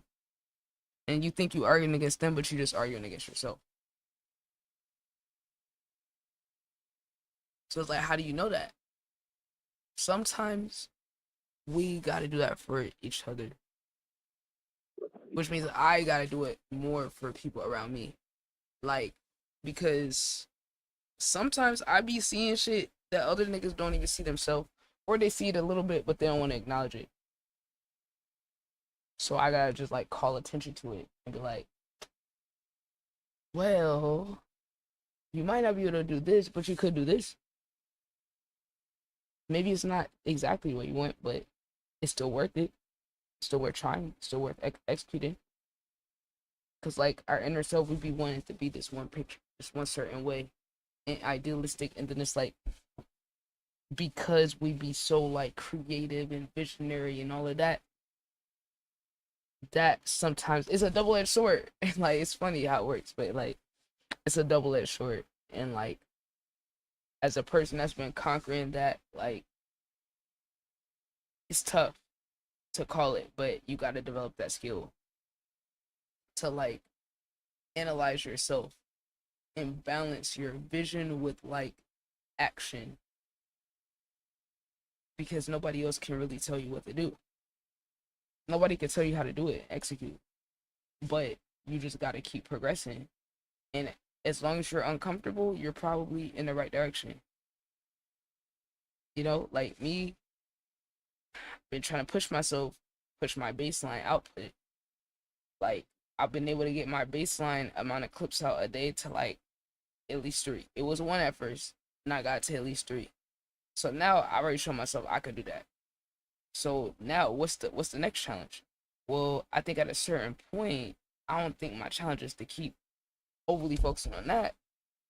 My next point is to, okay, how do I make it efficient to where I could sustain that though? So now I proved to myself I could be consistent, but how do I sustain it to make sure it's not streaky?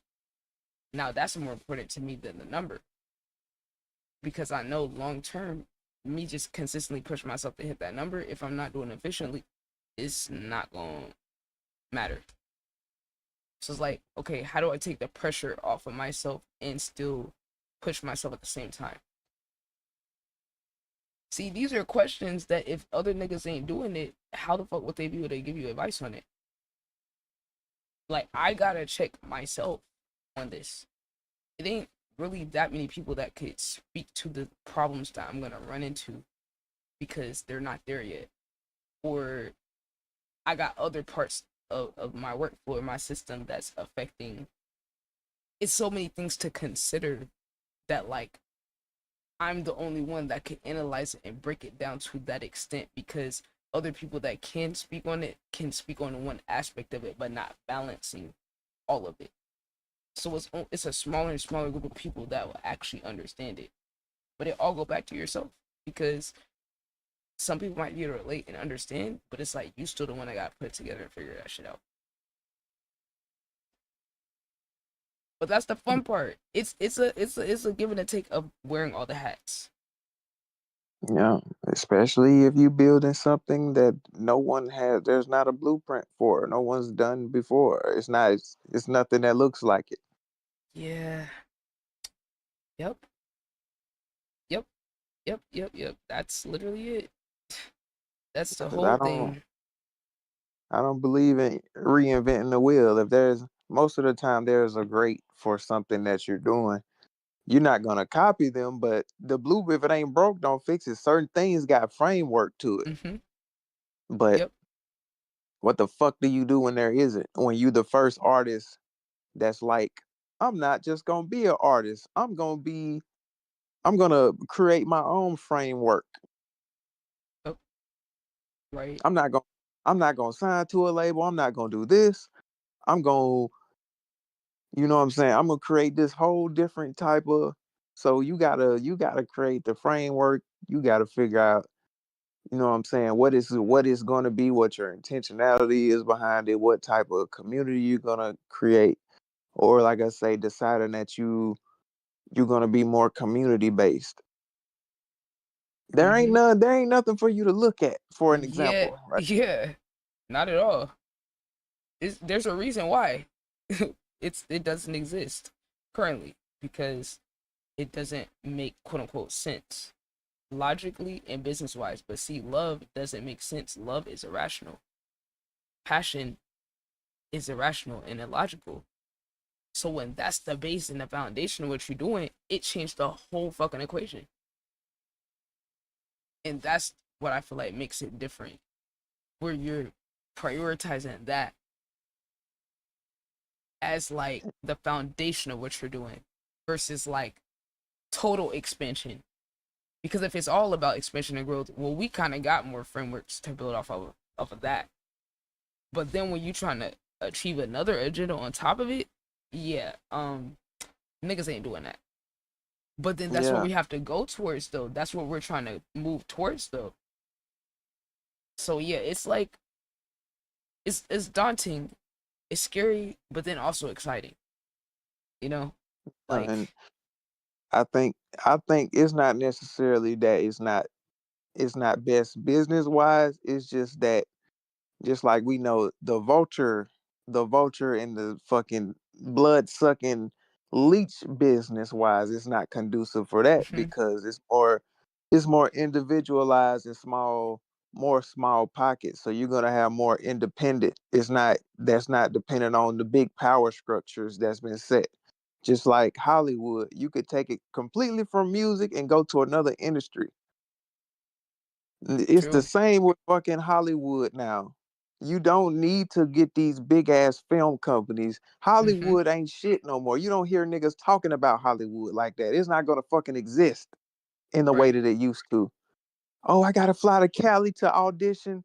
These Right. filmmakers, these independent filmmakers and artists and actors, they finna whoop niggas asses. Oh, It's one gonna of be, them just did it on YouTube. I think I just saw about yeah, that movie. That was a YouTube movie or something like that.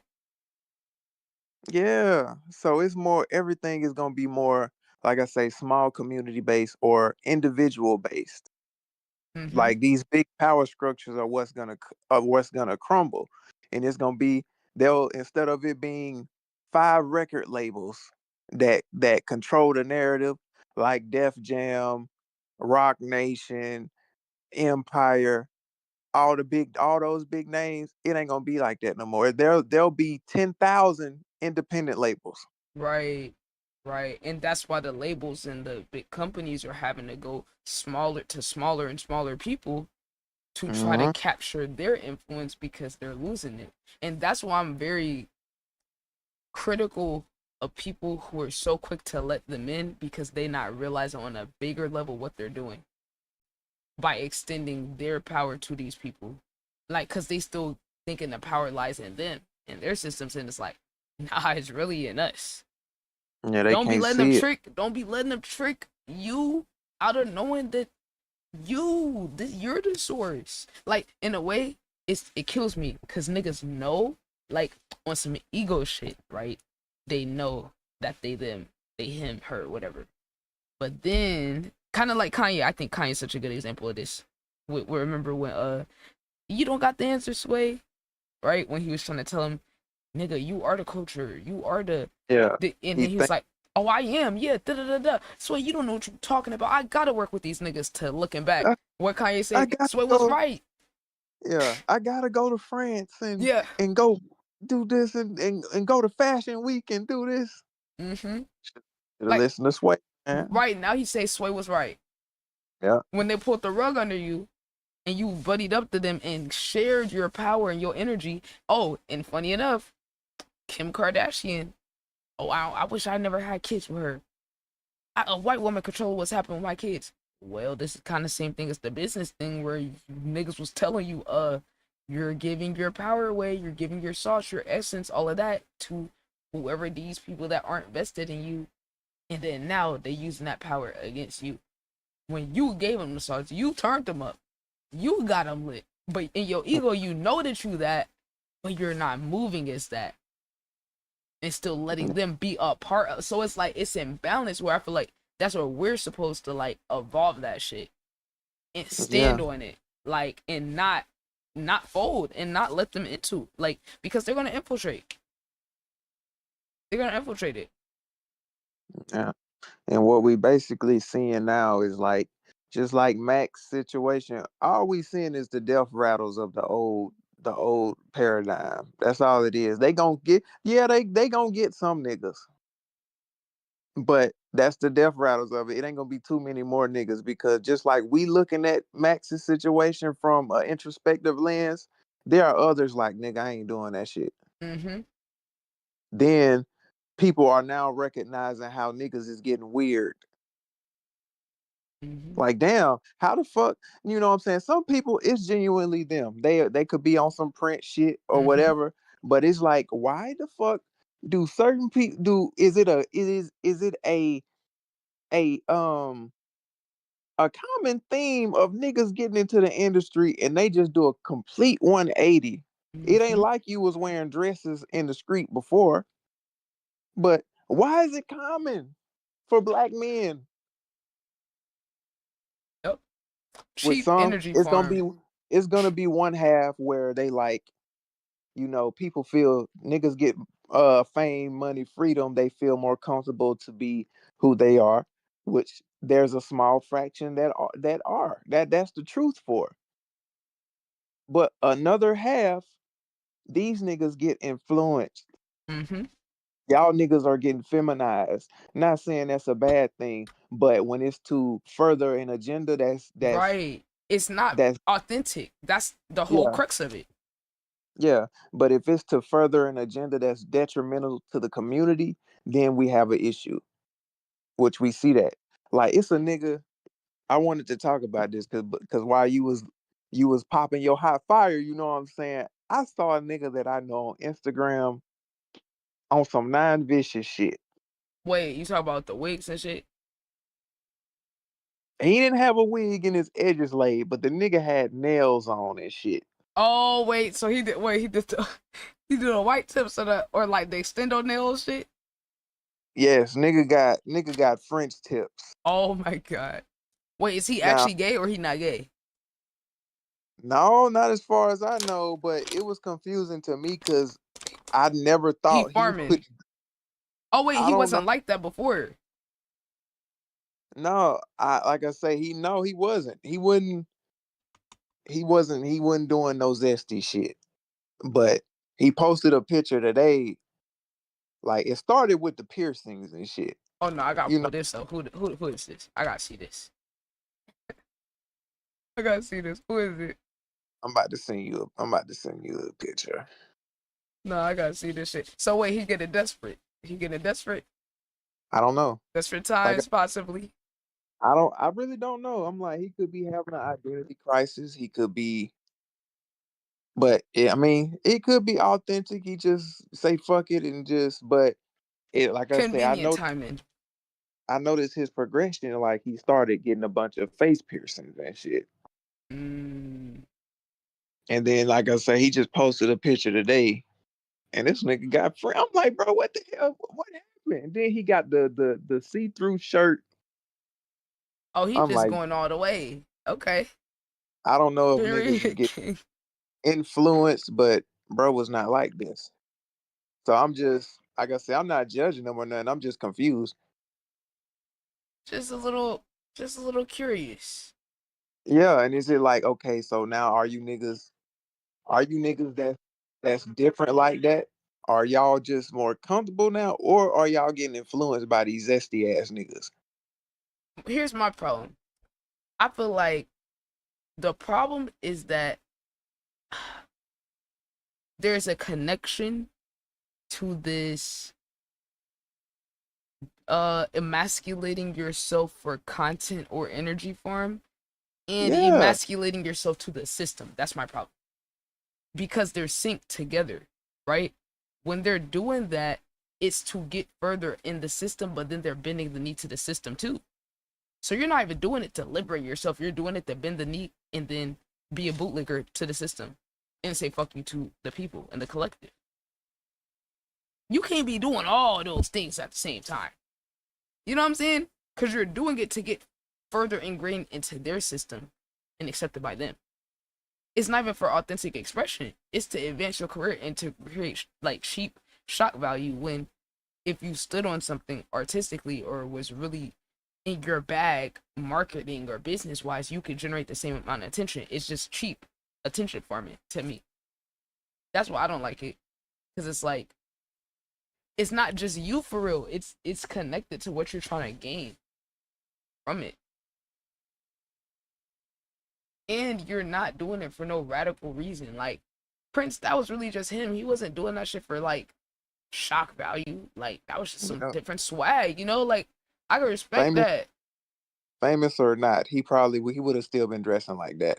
That's genuinely just and been just as fucking multifaceted too. Cause he was still take a nigga bitch, cook somebody in basketball, possibly beat somebody ass in certain context. Same thing with like Michael Jackson. Like, you know, like Dennis Rodman, another good example. Like that nigga really just resonate in that energy. But like I respect that, but I don't respect these people co-opting it. Like when we saw Max do the video. Like, nigga, you just put this shit together, nigga. You just combining a bunch of shit to bait. And like you're too bright and talented and multifaceted to be doing the cheap method. I just like competitors, so I hate seeing people go the easy route with shit when I know if they were to fully apply themselves, they could go even further than that. They're just being lazy and trying to advance quicker. And that's why there should be whiplashing on these niggas. Because the universe not jacking that all the way. So you gonna pay. So you do this shit to sacrifice yourself? Shit, alright. Because And that's you just know my what? thing. You're just emasculating yourself, like, unnecessarily if it's not you. Like, You know what? I just remember, like, I seen this nigga on his Instagram notes talking about I identify as non-binary. Like last week, I thought he was quoting a song or some shit. Wait, who is it? It's this nigga named Key. I'm gonna send you the pictures and shit. But I ain't even pay that shit no attention. But niggas like, what the fuck is happening to people? Like, what is going on? And you got niggas in his comments talking about badass bitch. What the Oh fuck yeah, is, they bad bitches and bad niggas now. bro, what is going on? Like, Bro, as but they farming progressive, it. as progressive and open minded as I am, I cannot wrap my mind on behind this type of shit. I Because mean, it's like, you right, bro. if it's gonna be a subculture, I don't understand that. Like, what you mean? You're not a bad bitch, bro. Like, what? Even if you are on some zesty shit, like, come up with some other shit. Like, I'm confused. What? I don't know. But you right. He said, I feel like for myself, I definitely got more comfortable showing the public my more softer side, but I do dislike when people start showing a softer side themselves only for the views of publicity. I feel like that's very unauthentic and selling out. Yeah. And see, I'm gonna have to stop you right there because why do y'all equate softer side with feminine? Feminine energy ain't always soft. True. True. Do That's y'all true. not know? Do y'all not know that feminine energy is harder and tougher than masculine energy? Do you not know war is a feminine principle? Chaos is feminine. Yeah. That is true. That is true. Like, it's more All complex that than shit, that. all that shit is based in patriarchy, bro. Feminine is the chaotic tough shit. Why women are more chaotic than men. Women will kill you faster than a man in a lot of in a lot of an angry woman and an angry man is two different forces to be reckoned with. Yeah. Women are ruthless when they upset. In the wild, you don't have to worry about male animals. You have to worry about female animals protecting their children. That's who gonna knock you off. Yeah. Well, they be like, I'm a man, I'm expressing my softer side. It's like, bruh, y'all don't understand energy for real. Y'all gotta look into shit deeper because Oh, he said, I'm not saying feminine energy is soft. I'm more talking about the alternative scene, like the softer side as in being glamorous. Yeah, yeah, yeah, facts. Yeah, because you were saying I missed the glamorous era, right? Yeah. Mm-hmm. Yeah. who said you still missing me here? Who said glamorous was softer? Yeah. Just nuance to it. Vino said, I'm not no diva. That's Nah, I'm still a dead. that's still a byproduct of what you want to consider feminine energy. But yeah, bro, the conundrum of all this shit, I don't get it. Like I said, I'm not judging him because this dude, I fuck with him. Like I said, we supposed to make music at all, but I'm just like, bro, come on, what is going on? It's like, and he definitely a non-vicious fan and all of that into all that side of the underground and shit. So I'm just like, bro, y'all niggas getting influenced. I can't respect it, bro. Wait, hold on, hold on. I gotta pause right quick. I just noticed something. So, okay. I just want you to look at this as an example, Cartier, of the shit I be talking about, right? Mm. So, joined the server, right? You saw that whole shit happen with Mike when I talked to him, right? Left the server. Left the server. But I was supposed to believe niggas wasn't being passive aggressive. Exactly. You saw how direct and straightforward I was, right? I can't even express how I feel. And niggas supposed to tell me they care about me, and when I authentically tell niggas how I feel, and it's between that and what they want, you see what it is. And they always project that you the one that's upset first.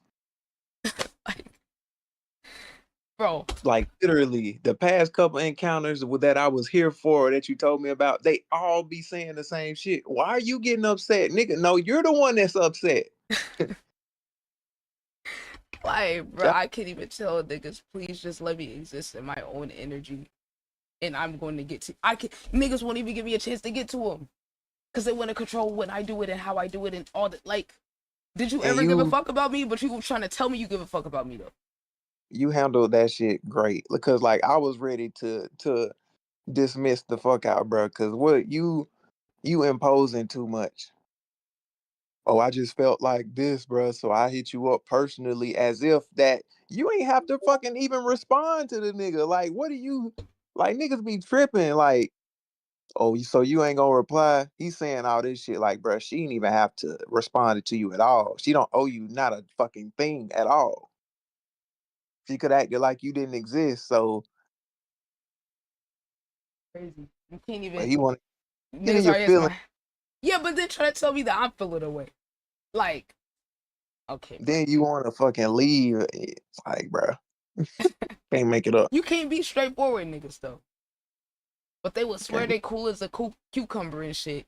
But then when the actual person that's actually calm and chill articulates myself, you see how niggas get defensive when I articulate. So you see how I only work on one side. They could say whatever and do whatever, and I'm supposed to have the best intentions and assume the best and all of this and give them benefit of the doubt. I can't even authentically tell you how I feel. But you're gonna keep pushing me.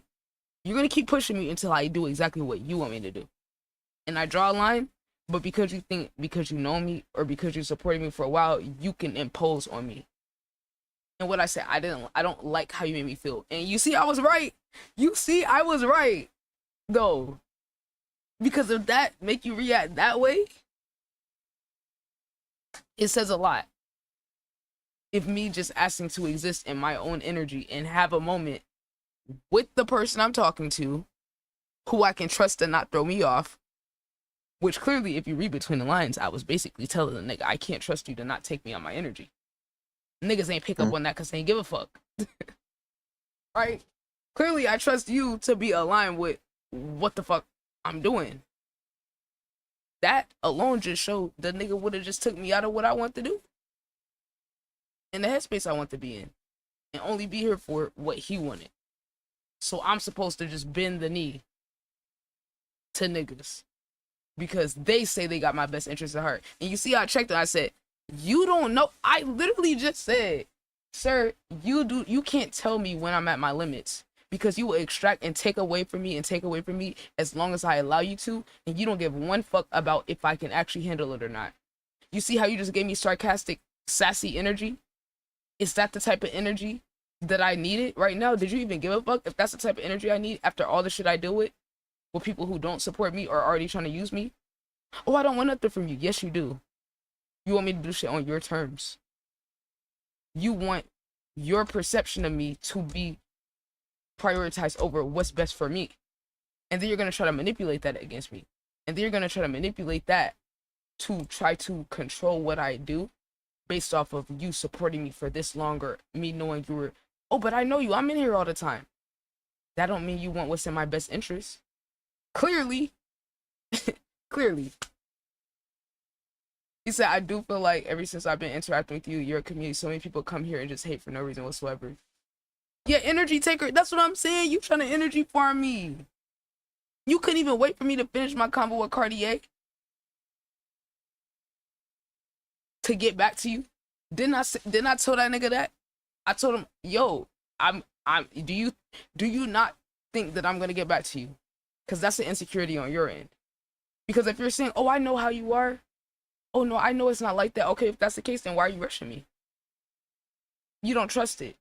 Because you already have it in your mind, this narrative, C change, C's acting different. I already pre-addressed that and said, that is because more people, I interact with more people.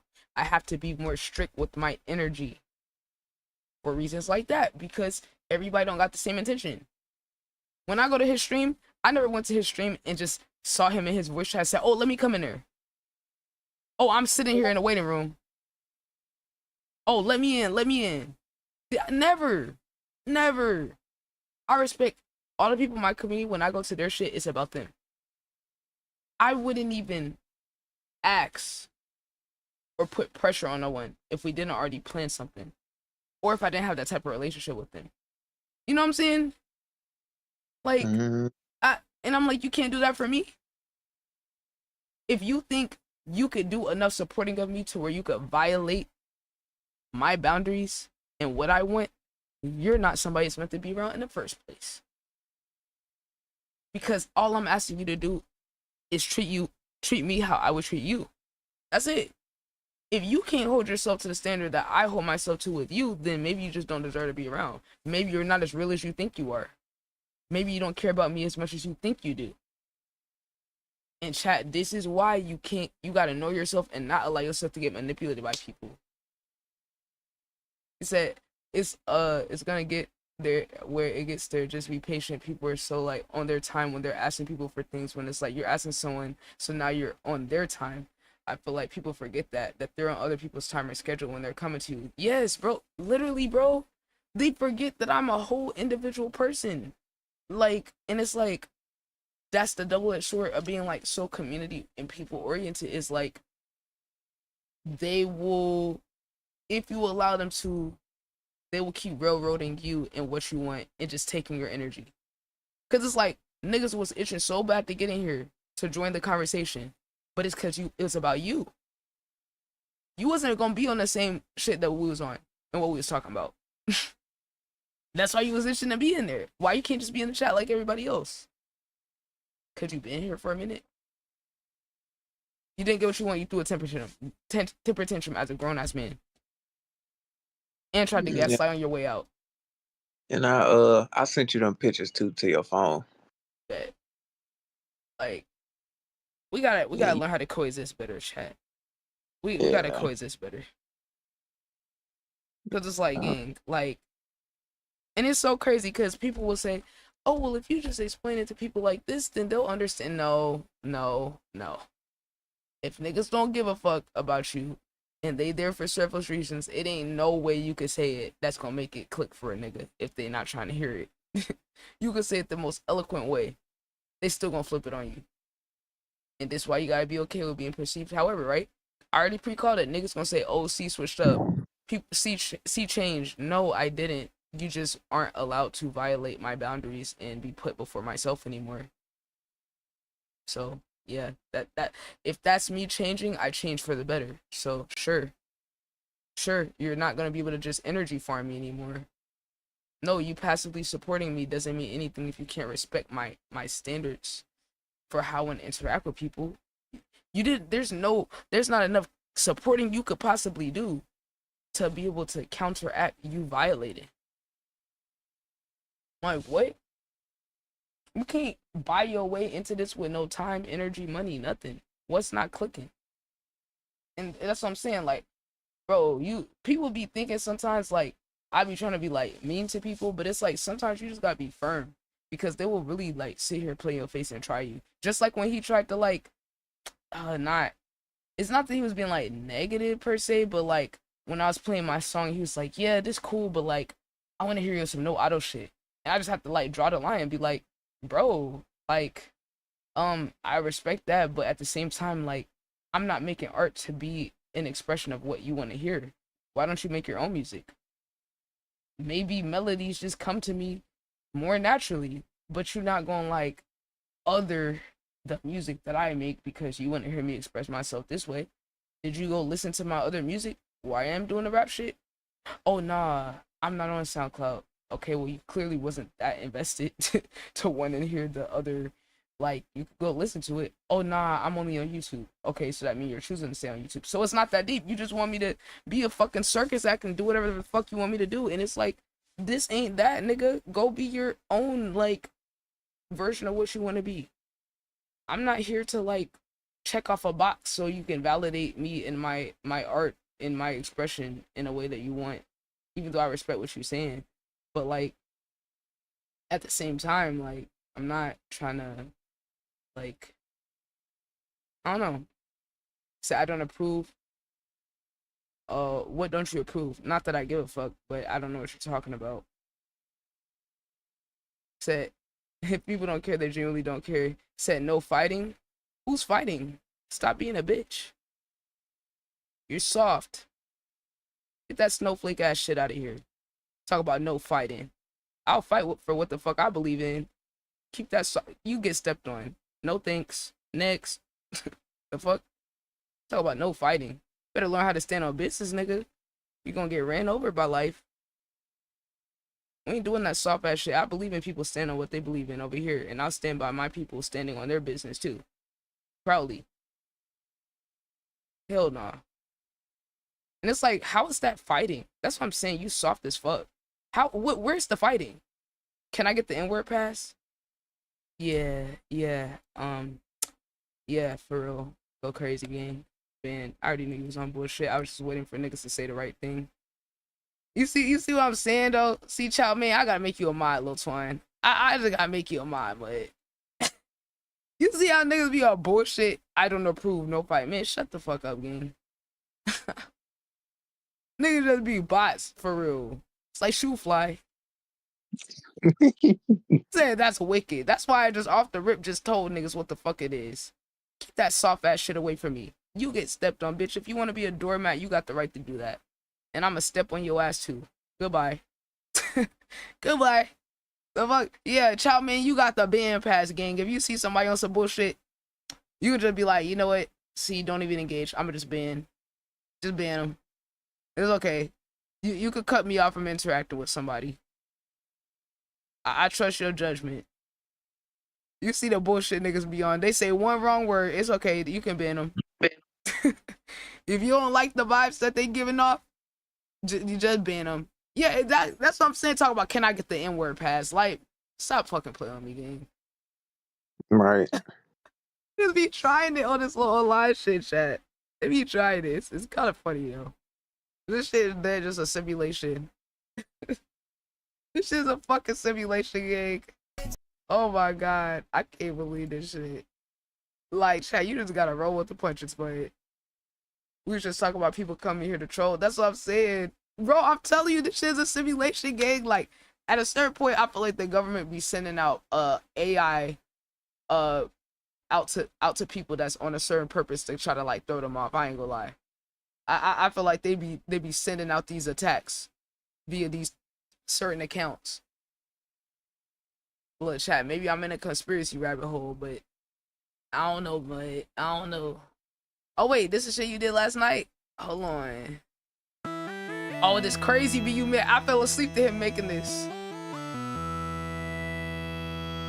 Chat, we was all locked in the music lab. Wait, Key, are you home yet? Yeah.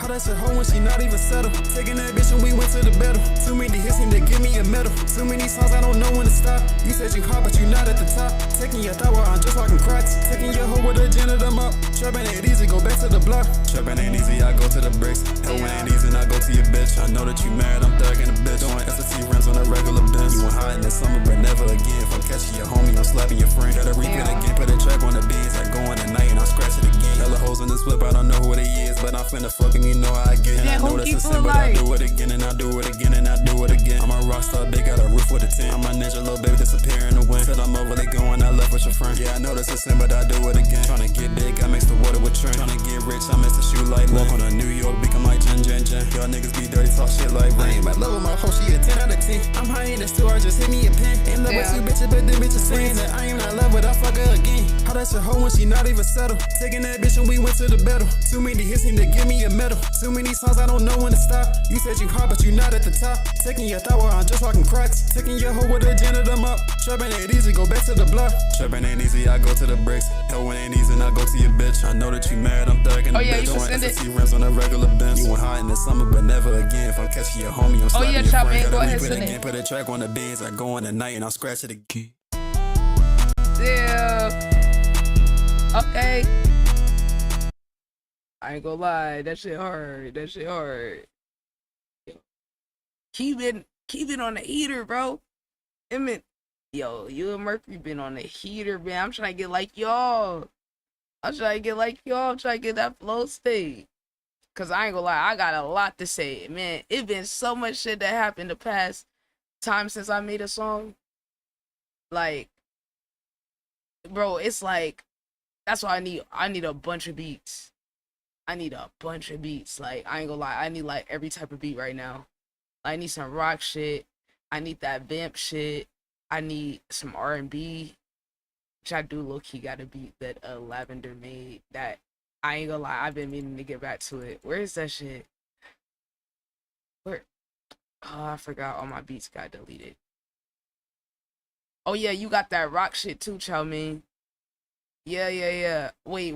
Lav sent. Yes, the bedroom rock shit. Yes. Oh my god, yes. Wait, oh, Evil Lab beat To Kill and Murder 2. The beat is cute as hell. That title got me. I gotta get on this switch hat. Lavender.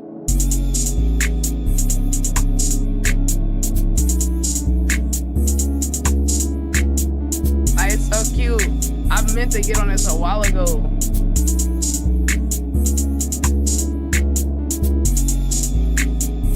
Come on, buddy. Ruby right there. Right?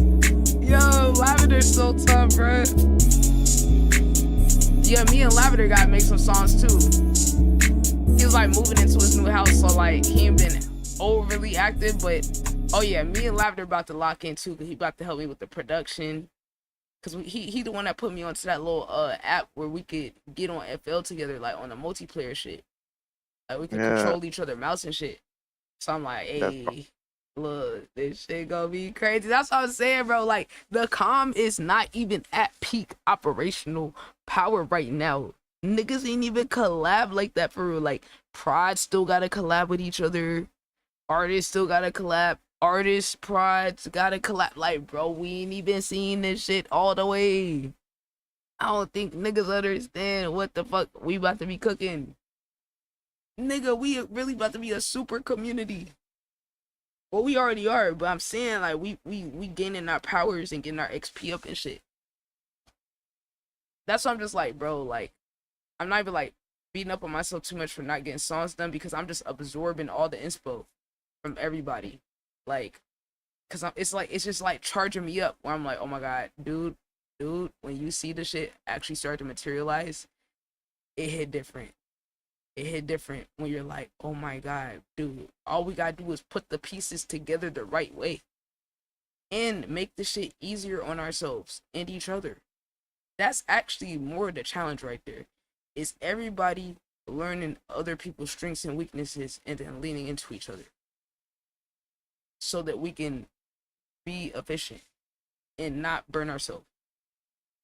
Everybody that I know can work very hard and everything, but we just need to be more intentional and more strategic. Oh, Key. Oh my god, Key, do you know this is destined for me to talk to you? Because do you know I fell asleep listening to you make that beat in that song. Do you know when I woke up this morning, the first thing I thought was I need to talk to Key and tell him that we need to do more content and do more music and collab more. And I need to push you. That like literally that's my first thought when I woke up. Like I was in a dream, imagining talking to you, telling you this, and I woke up like mid conversation. And I was like, oh my god, I need to talk to Key. Yo, I don't know, bro. Maybe we need to just go on a duo run or something. Like, but I want to do more to help make it easier for you. Like, because you've been doing like the shit, like you've been going on the stream, you know, but we need to take it to another level. Like we need to lock in. Like, so if I need to like help more, then I got the time. You feel what I'm saying? Like my time is for the people that's overly locked. You know what I'm saying? It's a smaller group of people, but for those of y'all that I know we locked in, we already been working, like, we just need to be more, like, on it. So that's literally my spirit woke up on that this morning. Like, literally, I was mid-convo with you in the dream waking up. So, I don't know, that shit just kind of came back to me. Ian type beat. Oh, yeah. This remind me of fucking AJ trying to tell me Ian better than fucking Yeet. Man, that shit. I still got to post a clip of that bullshit. Talk about Ian better than Yeet. I said, boy, please stop lying. I know he might have made some albums y'all don't like, but let's not get too fucking carried away now. Let's not. And I'm like, yo, this nigga was biting Yeet whole shit. His whole shit. He's like, wait, what we biting Yeet? Nigga, the whole first part of his career, what you talking about? He even tried to copy the 2093 shit. Said, what's your thoughts on Drake music? Oh, I love Drake music. My first song was a Drake beat. I love the Drake beats. I love Xavier So Bass. I love what he does. I love that whole wave. And K-Suvi too. I'm hip to him too. Look, I'm overly tapped into all the underground sounds. Into Netspin, I ain't gonna lie, like, I'm not gonna say Netspin trash, but like he leaves much to be desired. I don't know. I don't know. Him and Osama-san too. I feel like Osama-san, I'm really wanting to keep watching his evolution because I see the potential. Like he did this one song, like this indie rock beat. Do you know which one I'm talking about? It's like something Ghost. And I actually really liked that one. Like I really, really enjoyed that. But he never did anything else like that. And I was like, wait, Osama-san, if you do some shit like this or just experimental shit, this shit fire. Wait, Jace was on a Jerk shit? Hold on, I don't know if I ever heard Jace on a Jerk song. Nah, I heard Jace on damn near everything else, because he's probably, I would say Jace is definitely one of my favorite artists out right now. I be watching his streams and his clips and shit. He's definitely one of my favorite, and that's another artist I gotta catch up on his shit. He said, I'm a jerk master. Oh, nah, Key. Oh, nah, Mud. Here he go. He be calling himself the jerk king. Now he the jerk master. Oh, nah, Mud. Oh, nah, Mud. Hold on now. Oh, nah, Mud. Cartier be on them jerk beats now. I don't know about all that now. Well, he be making the jerk beats. He be making the jerk beats. Oh, you saying he the master at making them? I thought you were talking about Jay. I don't know all the way what he means, so I can't all the way speak for him. Wait, kid, did you say he was at home? Hold on, I'm moving us.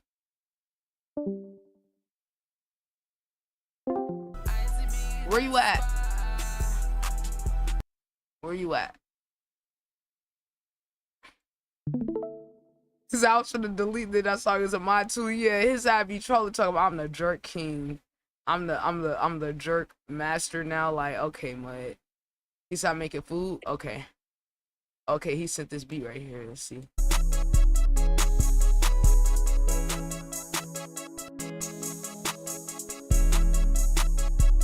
Jace was some... I gotta, like, go listen to some of the Jace jerk shit, though. Because I be hearing Jace on everything else. Oh, wait, did y'all hear that little snippet he did of that Ben shit? That he did a new Ben song. And I guess that's that Texas shit. Wait, you not a fan of Jace no more? What he do? It's not because he's a snitch, right? I'm like, half of y'all niggas don't even care about your nigga being a snitch. Talk about you can't fuck with this because he's a snitch. Which I'm definitely joking because I know that you're not that surface level to not fuck with him over some shit like that. Hold on. I don't know if Jace even put this song out. Another nigga that got 50 bajillion songs that he don't put out. I swear, my favorite artist get on my nerves. Yeah, Cartier too. Yep. Yep. He caught it straight too. He caught it straight too. But he trying though. He trying though. What I do? Oh, I was talking about niggas that I like their music and don't be putting the songs out. Bro, I be putting music out, bro. What you mean? More. You know what I'm saying? Compared to the music you got. You know what? I ain't gonna even say nothing because it's gonna be a change, damn it. That's why I said at least you trying to like I added the caveat because I'm like you trying to evolve, like you trying to change it. So it's like, you know, it's okay. It's okay. Yeah. Honestly, like I said, I do have too much music. And like I say, I want to drop more quicker. Like I say, because everything don't need to be all structured, and this is what you need to grow. Sometimes you just gotta follow your intuition and just do it. You know what I'm saying? When you second guess yourself, just go with it. Yeah, like, oh, I need to promote this song more. Like, no, nigga, just drop music. You can promote after. Yeah, definitely. It's like the promo go on forever anyway. When you think about it. Yeah. So but they be listening. This, oh, you need to roll out a song for 4 to 6 weeks. It's like, bro, that does work, but it's like not all the time. Like niggas, you can't. Where these marketers and so-called experts miss the mark is that y'all cannot predict these viral moments. You cannot predict these crazy blow ups. Y'all niggas ain't even good at scouting talent anymore. Mm-hmm. They scout the clout. Yeah, the niggas that y'all writing off are the ones that blow up 2 weeks later. The Mm-hmm. nigga that had 200 followers, then the next thing, so these nigga, like I say, advice I always be telling people is, bro, nobody really knows what the fuck they talking about in terms of the future, except for like, I would say I ain't listening to nobody over 35 talking about the future. Mm-mm. If it ain't like no real technical shit on, cause y'all niggas be out of fucking touch Mm-hmm. as a but yeah, it's like you can't predict certain shit. So it's like you gotta use the knowledge and shit, implement what you need to implement, but it's like also you need to follow your intuition. Like if you just wanna feel like dropping on some young boy shit, just fucking drop because you never know what could happen. You might just drop some bullshit on YouTube and the algorithm just pick the fucking song up Facts. without no promo Yeah. or post a TikTok. Like you never Or you put fucking it on know. SoundCloud and you might get Yeah, a new follower that come follow your IG and then got this or that connection or make beats or you got yeah, good chemistry. You never know what's gonna come from it. yeah. Or a random celebrity just finds you. Right. Mm-hmm. Off of a snippet. Who Yeah. knows? Or somebody want to make content to your shit and they Mm-hmm. go viral. Like it's a meal. You never know. So you just gotta just do you. Mm-hmm. So that's why I'm like, I just want to drop music at this point. Like I'm gonna do my rollouts for the important projects and shit, but I'm just finna go start going on some crazy runs with my drops. And the ideas keep evolving too. Always Yeah, said that's SoundCloud Pro helps a lot. Got the shout out to Sierra for that info. Got me 300 plus plays in 3 days, bro. I'm telling you, that's the sauce. They be sleeping on SoundCloud. That's how you built the real cult fan base. And like, I did want to respond to that guy Sumi, cause I've never finished it. So you just kind of sparked that. Like, I wanted to respond to what he said, cause I think he was like downplaying it. Cause he was like, oh, it's just a bunch of artists and other creative people on there. And I'm like, well, wouldn't you rather build a fan base of people that are actually like into music and like if there is people to get discovered by it, I would think like okay here you go. Who still listens to music on SoundCloud? Artists excluded. So here we go. Let's fully see because I partially responded, but let me just like in good faith respond because I saved it. Just wanted to hear his perspective and I feel like SoundCloud is the most underrated platform right now. If you're an artist.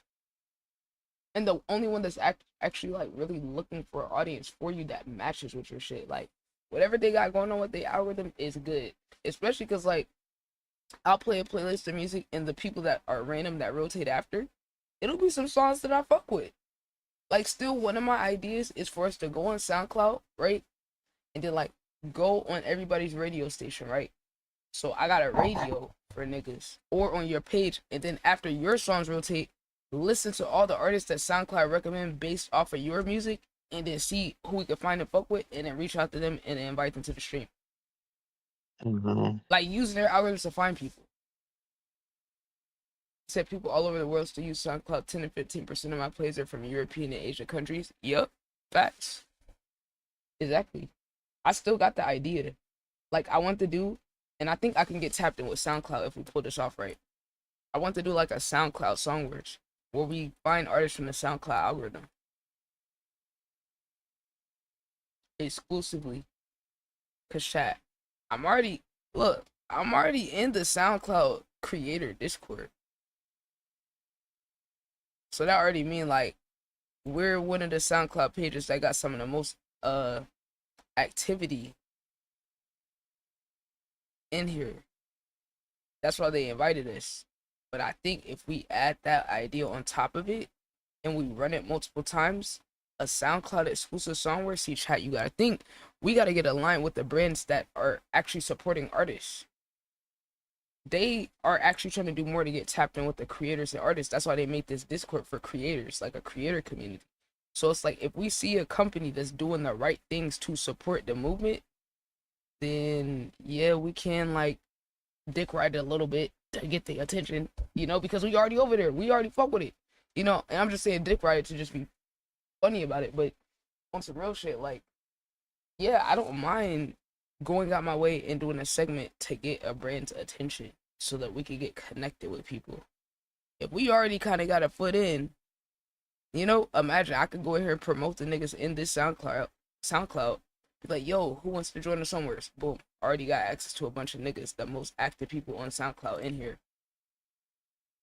Like, it's plays that could be made for real. Like, we could dead just go in here and look at people, and I could dead, like, say for example, they got music feedback, right? I could literally just have a stream where me, chat, we just sit here and listen through everybody's shit, and then go sort through people in here and reach out to them. Because I believe they only let people in here that have their socials and stuff attached to their page.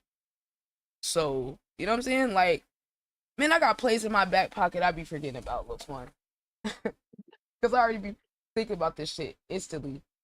So it's like, and chat, like I told y'all, like, I think I told some of y'all, like, we're working with Sky Jordan. Now, look, Sky Jordan, I know this nigga got his shit. He got a family, he got kids. You know what I'm saying? So he a busy guy.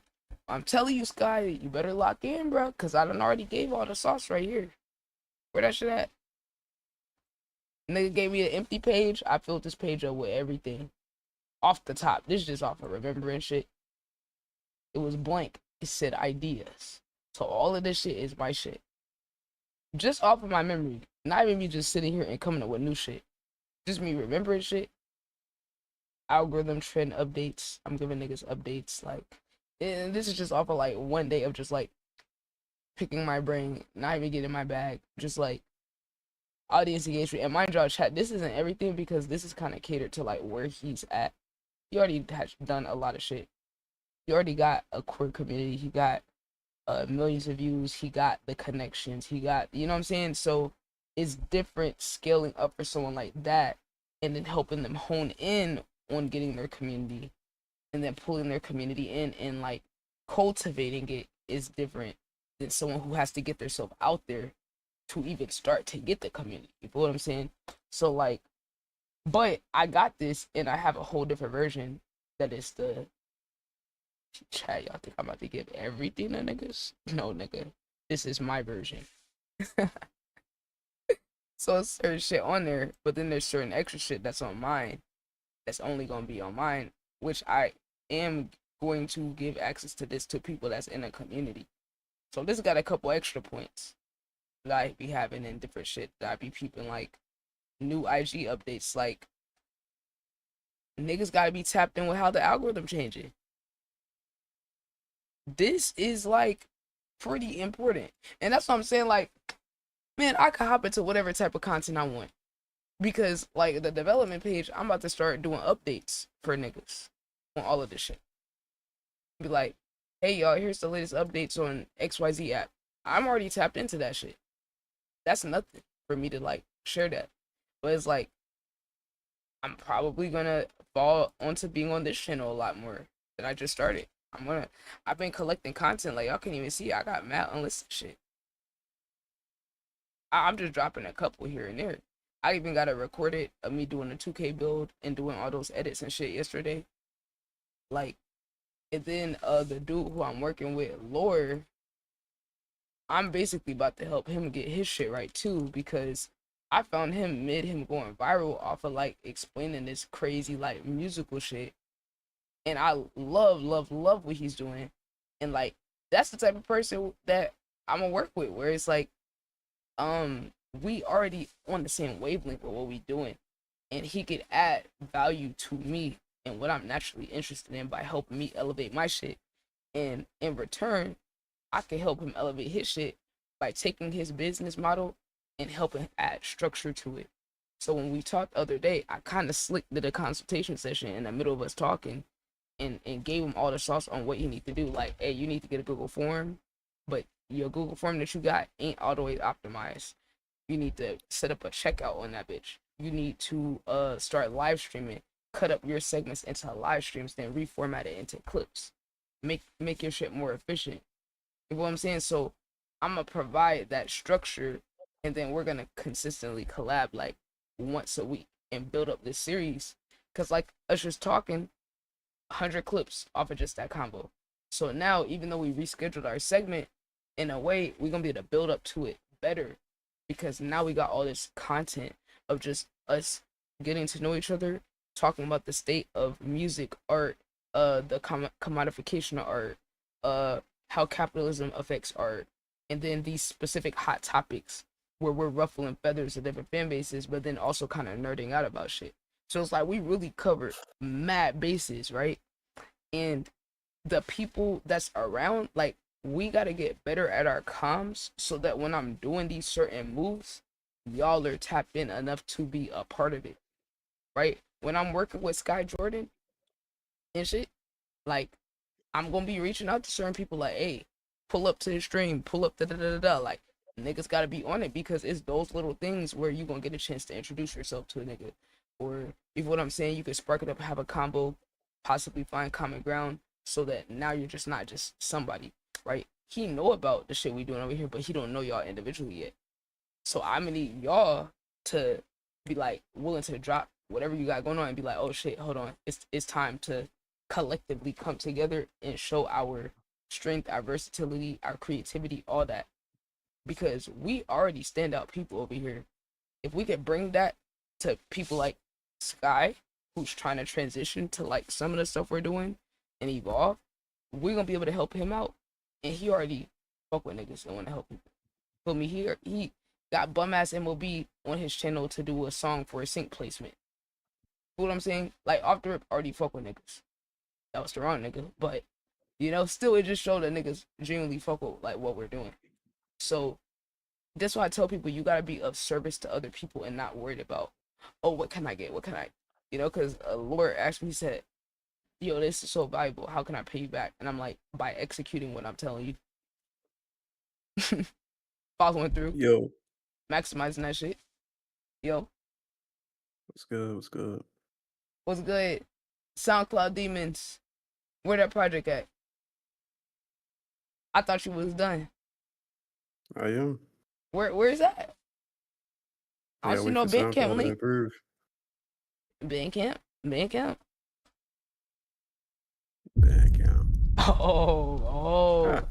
Oh, okay. So you waiting for SoundCloud. All right, man. Let me go ahead and send you this link to the cassette tape and the CD website. Let me go ahead and send you this so you could go ahead and get them CDs so I could buy a CD. Put it on Bandcamp so I could buy the digital for my MP3 collection. Hold on. Yeah. They're gonna beat right now. Here, I'm about to see the website. I'm gonna be expecting my CD. I'm gonna be expecting that to be set up by the end of the week, and yeah, I'm giving you a deadline. Don't drag your feet on this, nigga. You could really do it today for real. Why are you laughing? You think I'm kidding? I'm not. I'm being so dead ass. Give me one reason why you can't give me this CD by the end of the weekend. Really, you could do it today for real. It don't take shit, for real. Are you gonna let us buy it? Or you gonna gatekeep the project from niggas that wanna buy it? That's diabolical. Not gonna gatekeep. Don't order farm like flexing. Don't be like flexing. That nigga say he was order farming us, so. Carlos, que lo que contigo, mi hermano. How you been, bro? Gang. That beat though. Oh, the song Bro, this nigga be making some outer space shit.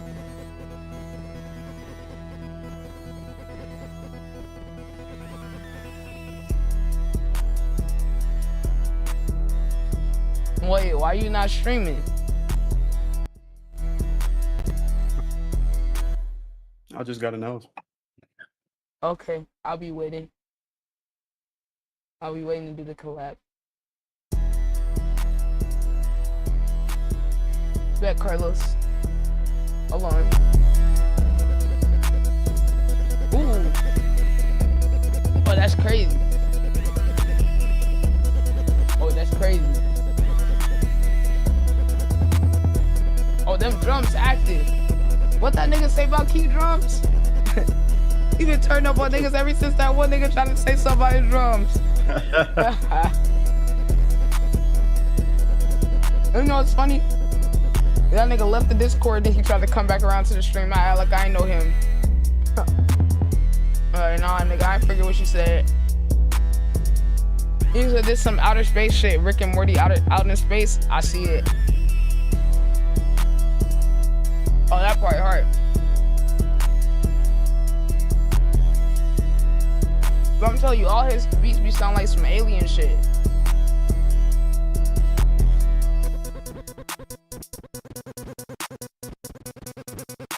Nah, that's wicked.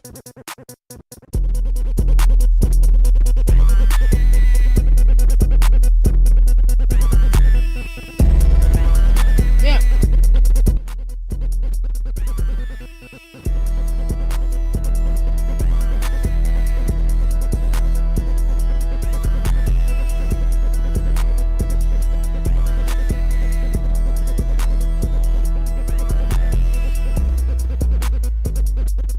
That 808.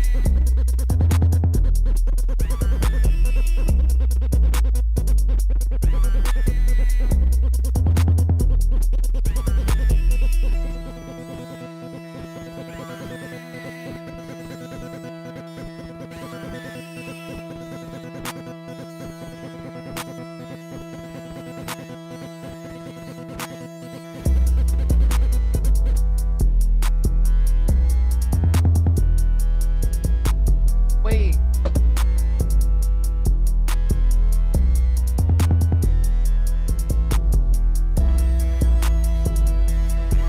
I have a question. I have a question. Could you put like some strings on there? Strings? Yeah, like I don't know if it's like just copying one of the layers or like some violins. Or shit, you could go guitar too. In my head is violin, but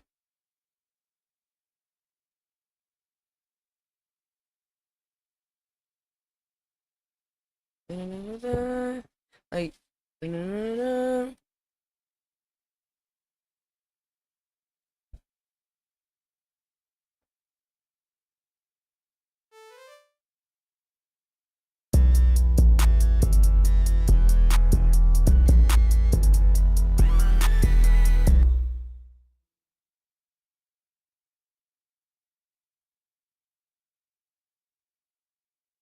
hi Yodi. What's up? Come back. Where you going? You cracking it.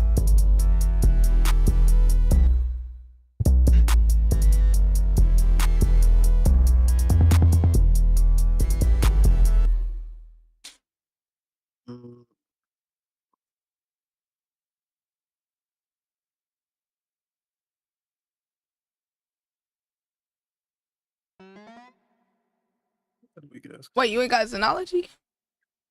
I do. I was using analog. Xenology might got the right big string.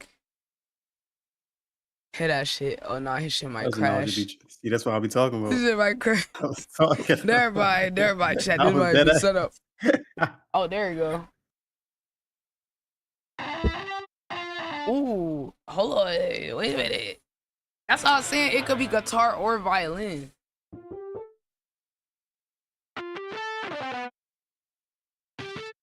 On some rock shit.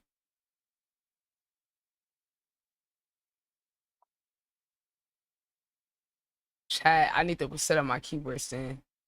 Say guitar first. I know that's why I was like in my head. I could hear both like sounds. But shit, we are some rock star shit. Some space, some alien rock stars. Alien rock star vamp type shit. I love guitars too. Honestly, child man, I love all the strings. I am a sucker for guitar too though. Like I really, really do love guitar sound. It's something about it.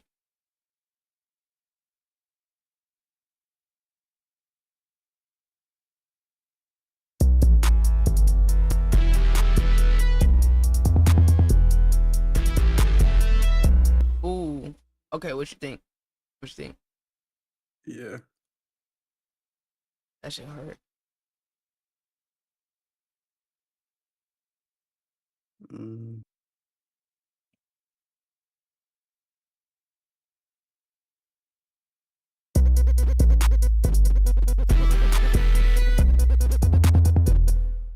I would put it in the 808s. That's fun. So weird. Oh, okay. I see that.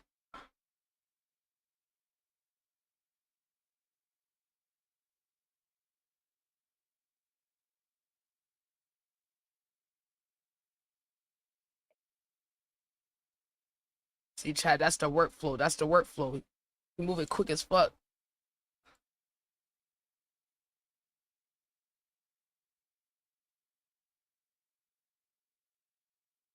Said just submit it. Okay, bet. Hold on. Let me refresh.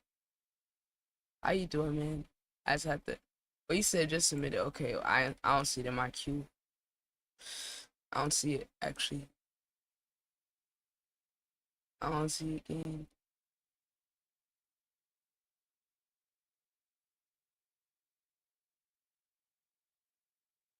Said next beat I make, I'm sure gonna be guitar heavy. I'm gonna try it out for sure because I feel like I have some cool guitar riffs and stuff. But I do like a lead guitar heavy beat sometimes. Hell yeah, bro. Anything guitar, I'm fucking with it, bro. I'm fucking with anything guitar.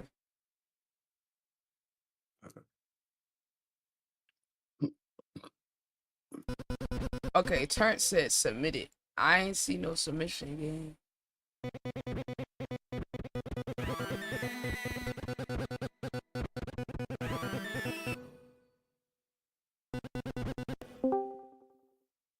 But I bestie. Okay, he cooking. Hi, I just don't know what that's all. Don't mind me. Hi, bestie. Yeah, he cooking up. He cooking up. I was asking him to put some guitar. He cooking. We're gonna buy some good stuff. We about to just make an EP. We about to just do an EP today. Yeah. Yeah. You gotta tap into that creativity. Well, I'm just getting the inspiration. Key been cooking, Mercury been cooking. Cartier said he gonna record his songs. So I said, you know, the next week I'm on music. I've earned it. I've earned it. I'm on music, trading, and some clips. Okay. But right now, my creative spirit gotta like get fed because we've been working too much. Oh, I saw you in your content too. Hold on, yeah, I actually meant to put on my story. Hold on, see, sometimes I be waiting to repost stuff because I gotta get the first post, tell people I'm live first, and then make the post, so it's in the right order. Yeah.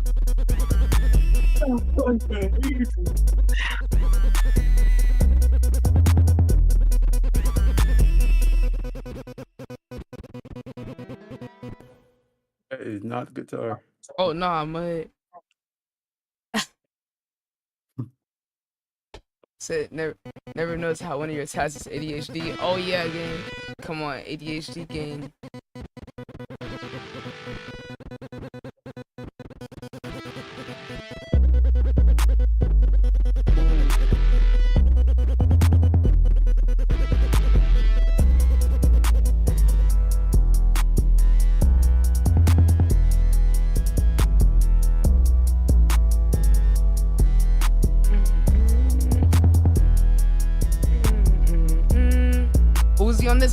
swear he keep making Uzi type beats, bro. I swear, Tragic. What's good, Lil Twine? Yo, Tragic, where your songs at?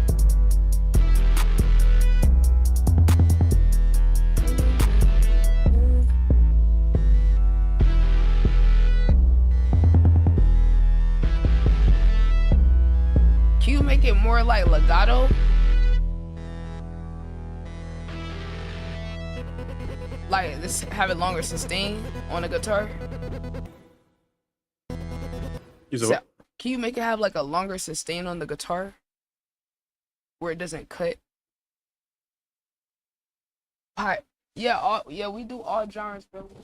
Genres.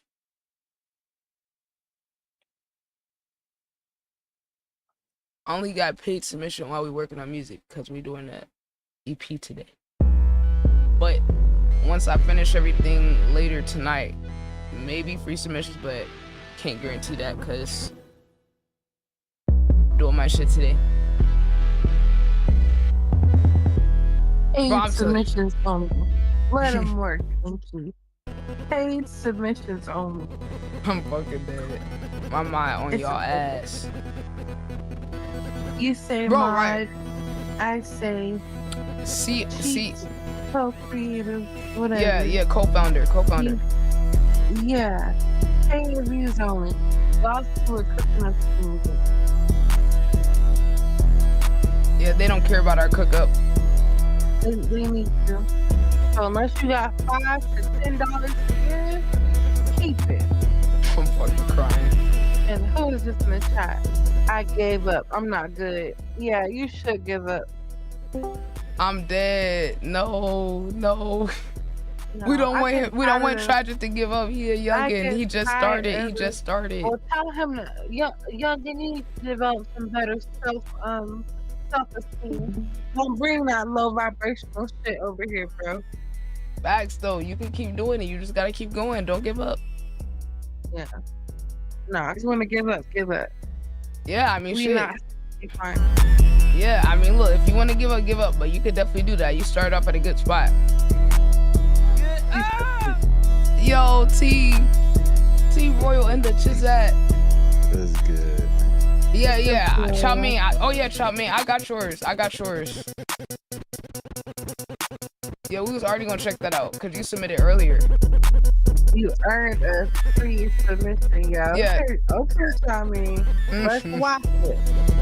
How long is the submission, Chow Mein? Maybe you've earned a minute and a half. No, it's less than a minute and a half. I'm crying. We already talked about it. Okay. Okay. Yeah, we talked about it earlier. Yeah. When I was doing I'm giving you a side eye right back. Stop crying. Bestie on y'all. Yeah, keep cooking up a beat.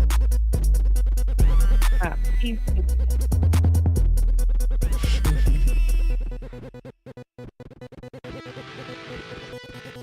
Oh, the guitar is eating. I know, right? It's hard. Oh yeah. Me gusta. Yeah. Bro, this shit sound like some alien shit.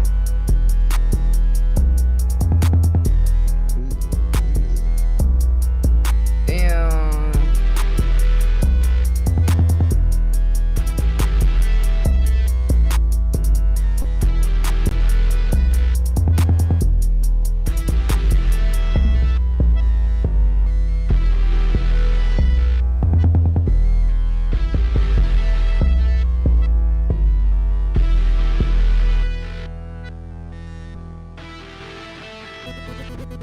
Damn. Wicked.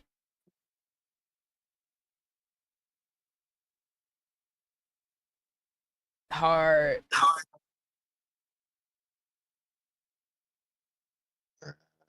What you about to? Why that shit remind me of regular show? Wait, do a little bit. I can see that. Not nobody to be hard, That's but it remind me of that one show. That summertime. Yeah. Mordecai, he was like, wait, this the best part. Yo, that was my Bro, shit. if y'all know that, bro, y'all know Bob. No, I love, bro. That's my shit. Regular show is my shit.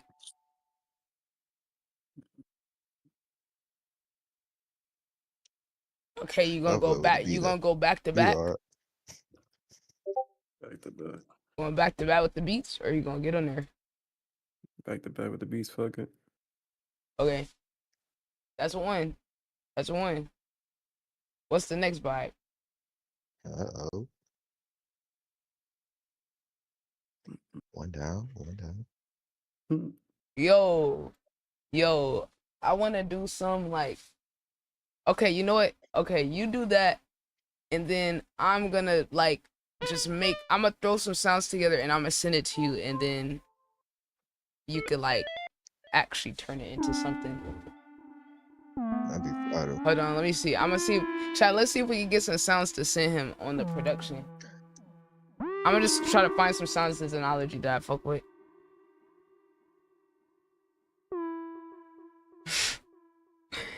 Bestie, you so fucking hilarious. Okay, chat. Listen.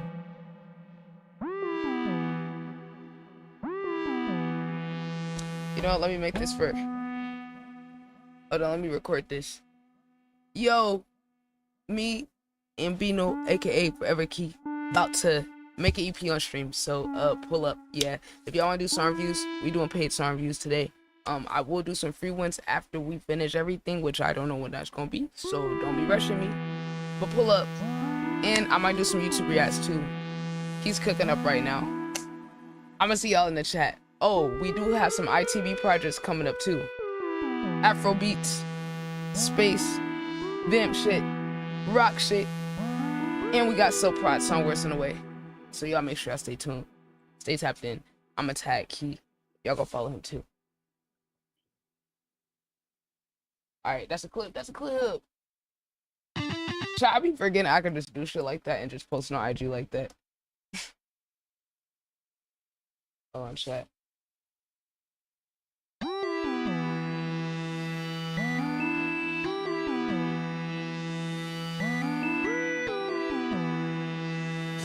It sound like an alien shit about to take over niggas.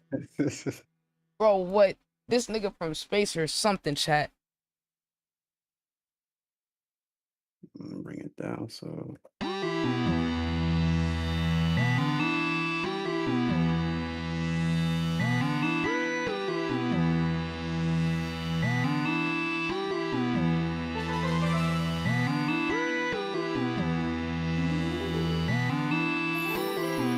Ooh. That shit right there. Yeah, what's that? That's hard.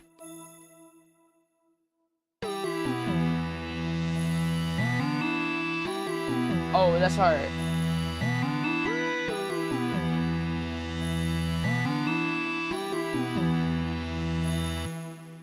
Oh yeah, I like that sound, chat. I like that sound.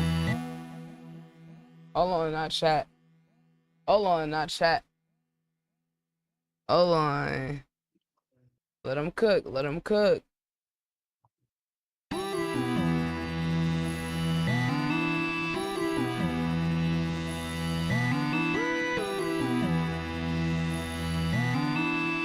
Yeah, facts. He did. Facts. He was here for the free song reviews.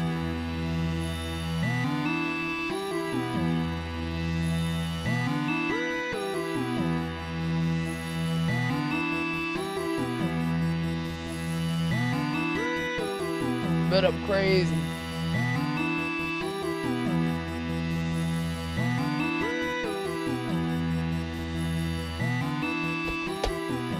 Do you have those pluck sounds?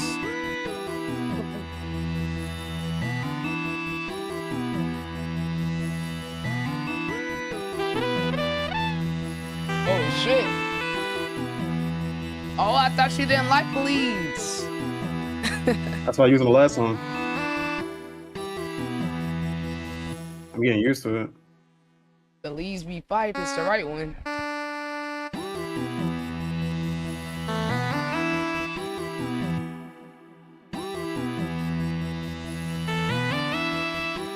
Oh yeah.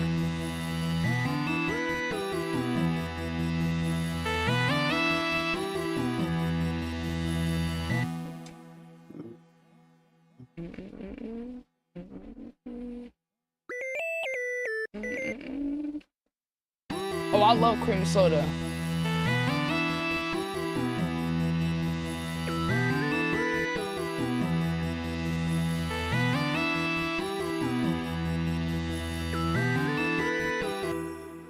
Ooh, interesting.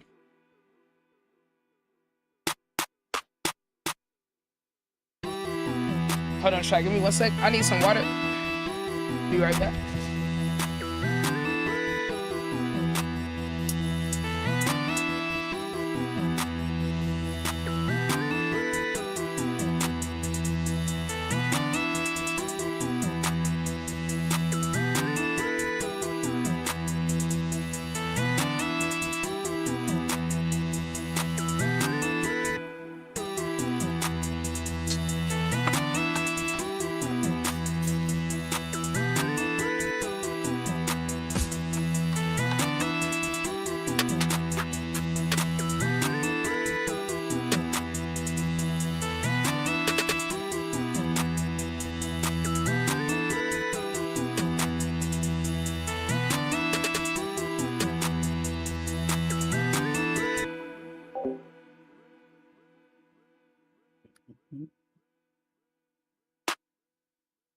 That is not 808.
I got to have something up.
for better, bitch ass nigga.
You remind me, you remind me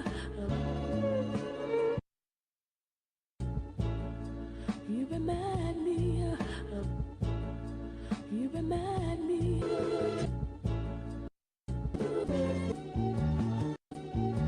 never such a perfect love.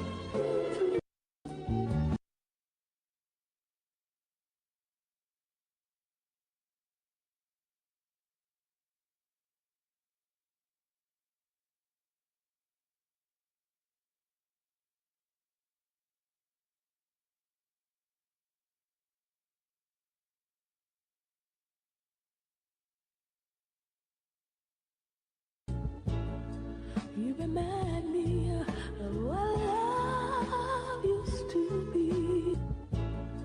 You remind me of what love used to be. You remind me of what love used to be. You remind me of what love used to be.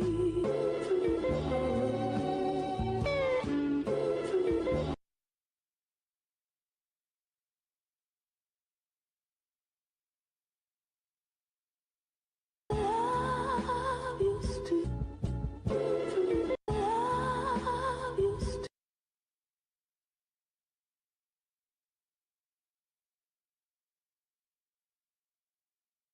Love used to.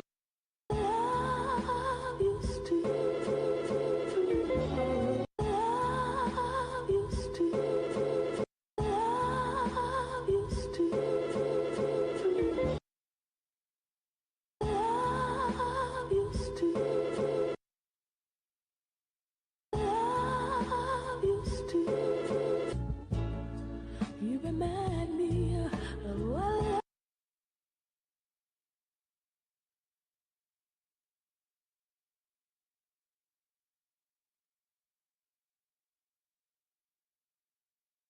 Peaceful.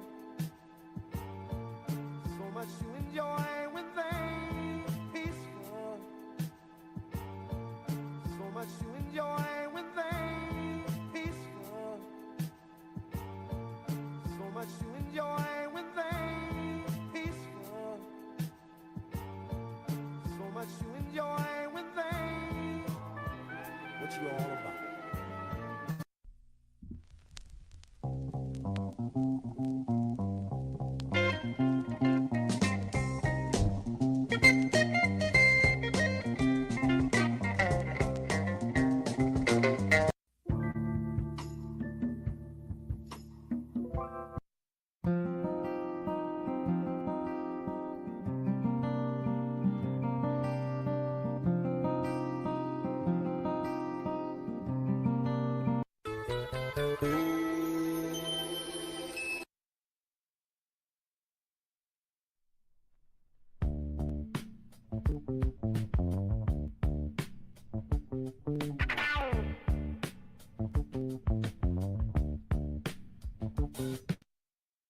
Just for now. Just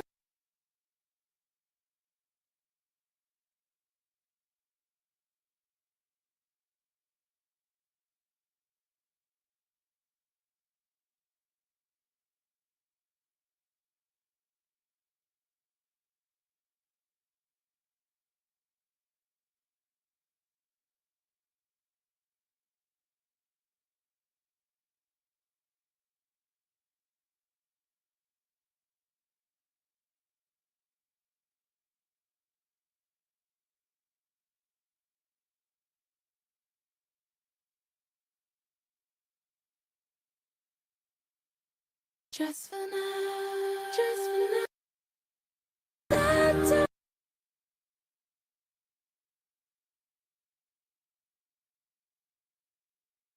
That time of year.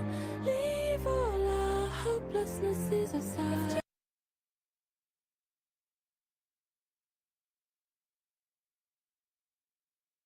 That time of year. Leave all our hopelessnesses aside. Just for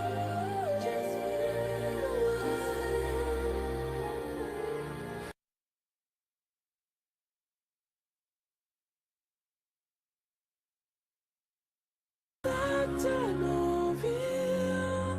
Leave all our hopelessnesses aside. Just for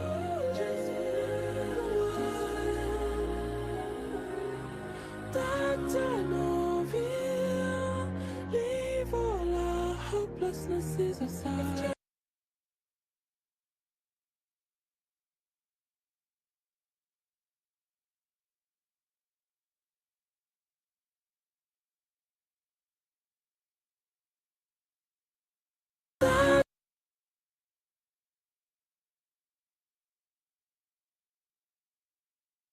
That time of year.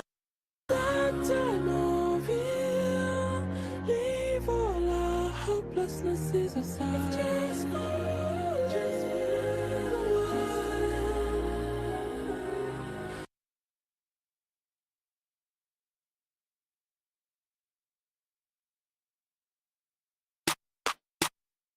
that time of year. Leave all our hopelessnesses aside.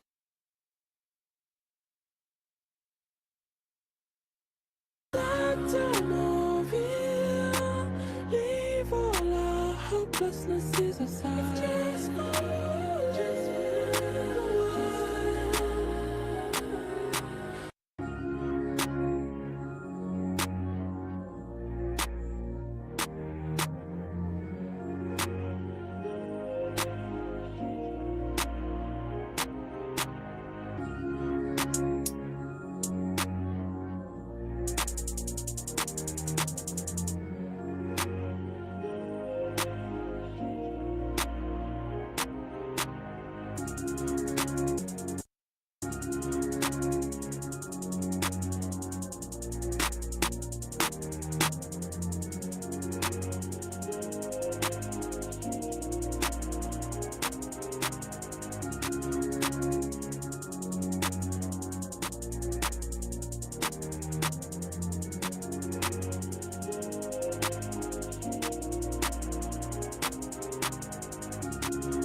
Yeah. Yeah.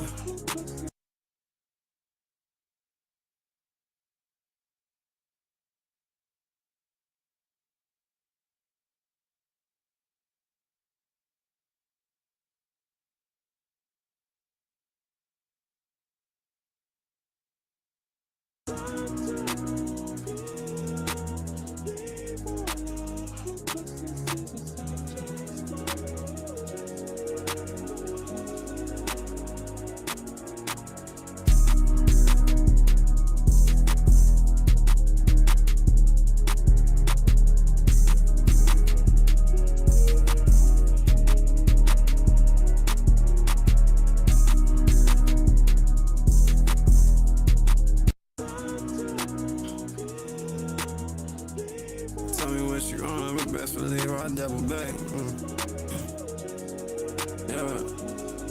Yeah. Yeah. Tell me what you on, best believe I double back. I got a couple hella racks, I fuck around and triple that. Yeah.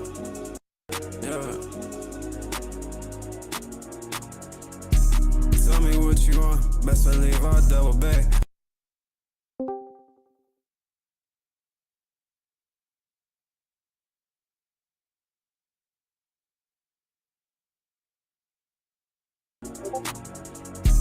Tell me what you on, best believe I double back. Sweet cooking. Tell me what you on, best believe I double back. Ooh.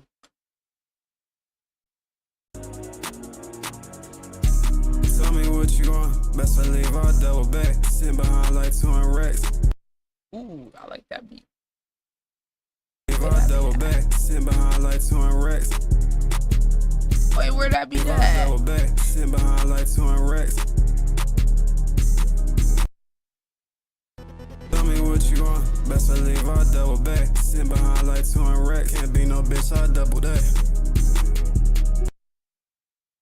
Can't be no bitch, I double that. Can't be no bitch, I double that. Oh no, where did it beat at? Where did it beat at? I just made it. What? Nigga, what? I step away for a minute. You already got this? No, send me this. Send me this. Hold on. He's sliding. Bitch, I double that. Can't fuck with him, that nigga rat. He a full state. Okay, I'm gonna do another one. Wait, how long you been doing this? What's the time? I'm about to set a stopwatch. What's the time of what? How long you been doing this song? This is the first one, right? Yeah. Wait, how long you Just been doing started. it? Okay, I'm about to set a stopwatch. See how long we take. All right. All right, chat. Stopwatch started.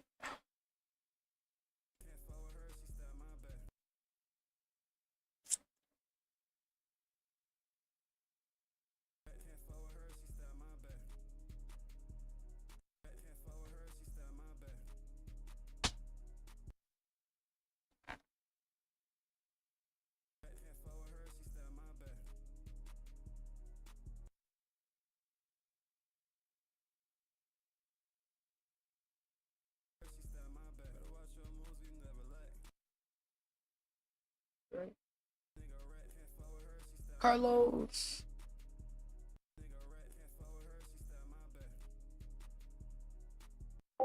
Let me mute. Respectfully. BXNNUX.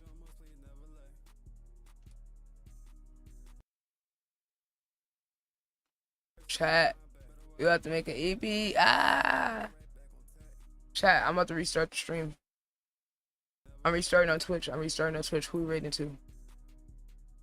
This nigga didn't go live. God damn it. Nigga. Hold on.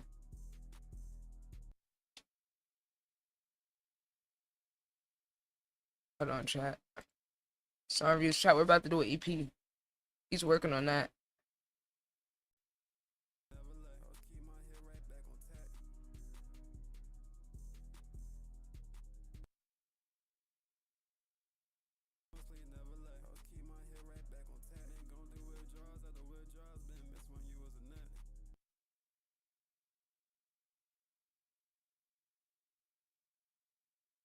Did you say that was when you was in that, and as in that's when you was a hoe?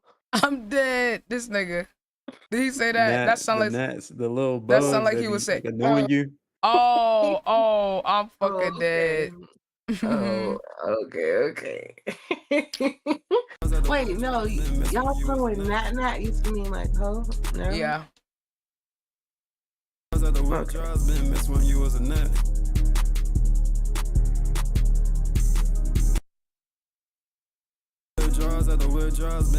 you was a nut. You disappear right out my life and come back now like castanet. Chat. We coming back. Like castanet. I like your pen, sir. You have a funny pen. I'm entertained. Funny pen, got it. Life and come back now like castanet. You said don't come back now like castanet. Now like castanet. Life and come back now like castanet.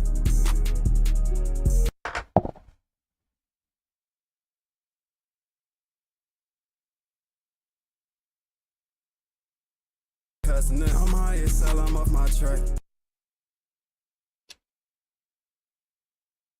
I like cussing it. I'm high as hell, I'm off my track.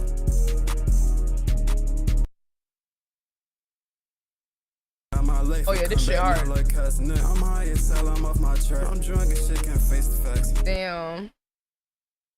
Hold on. He's sliding.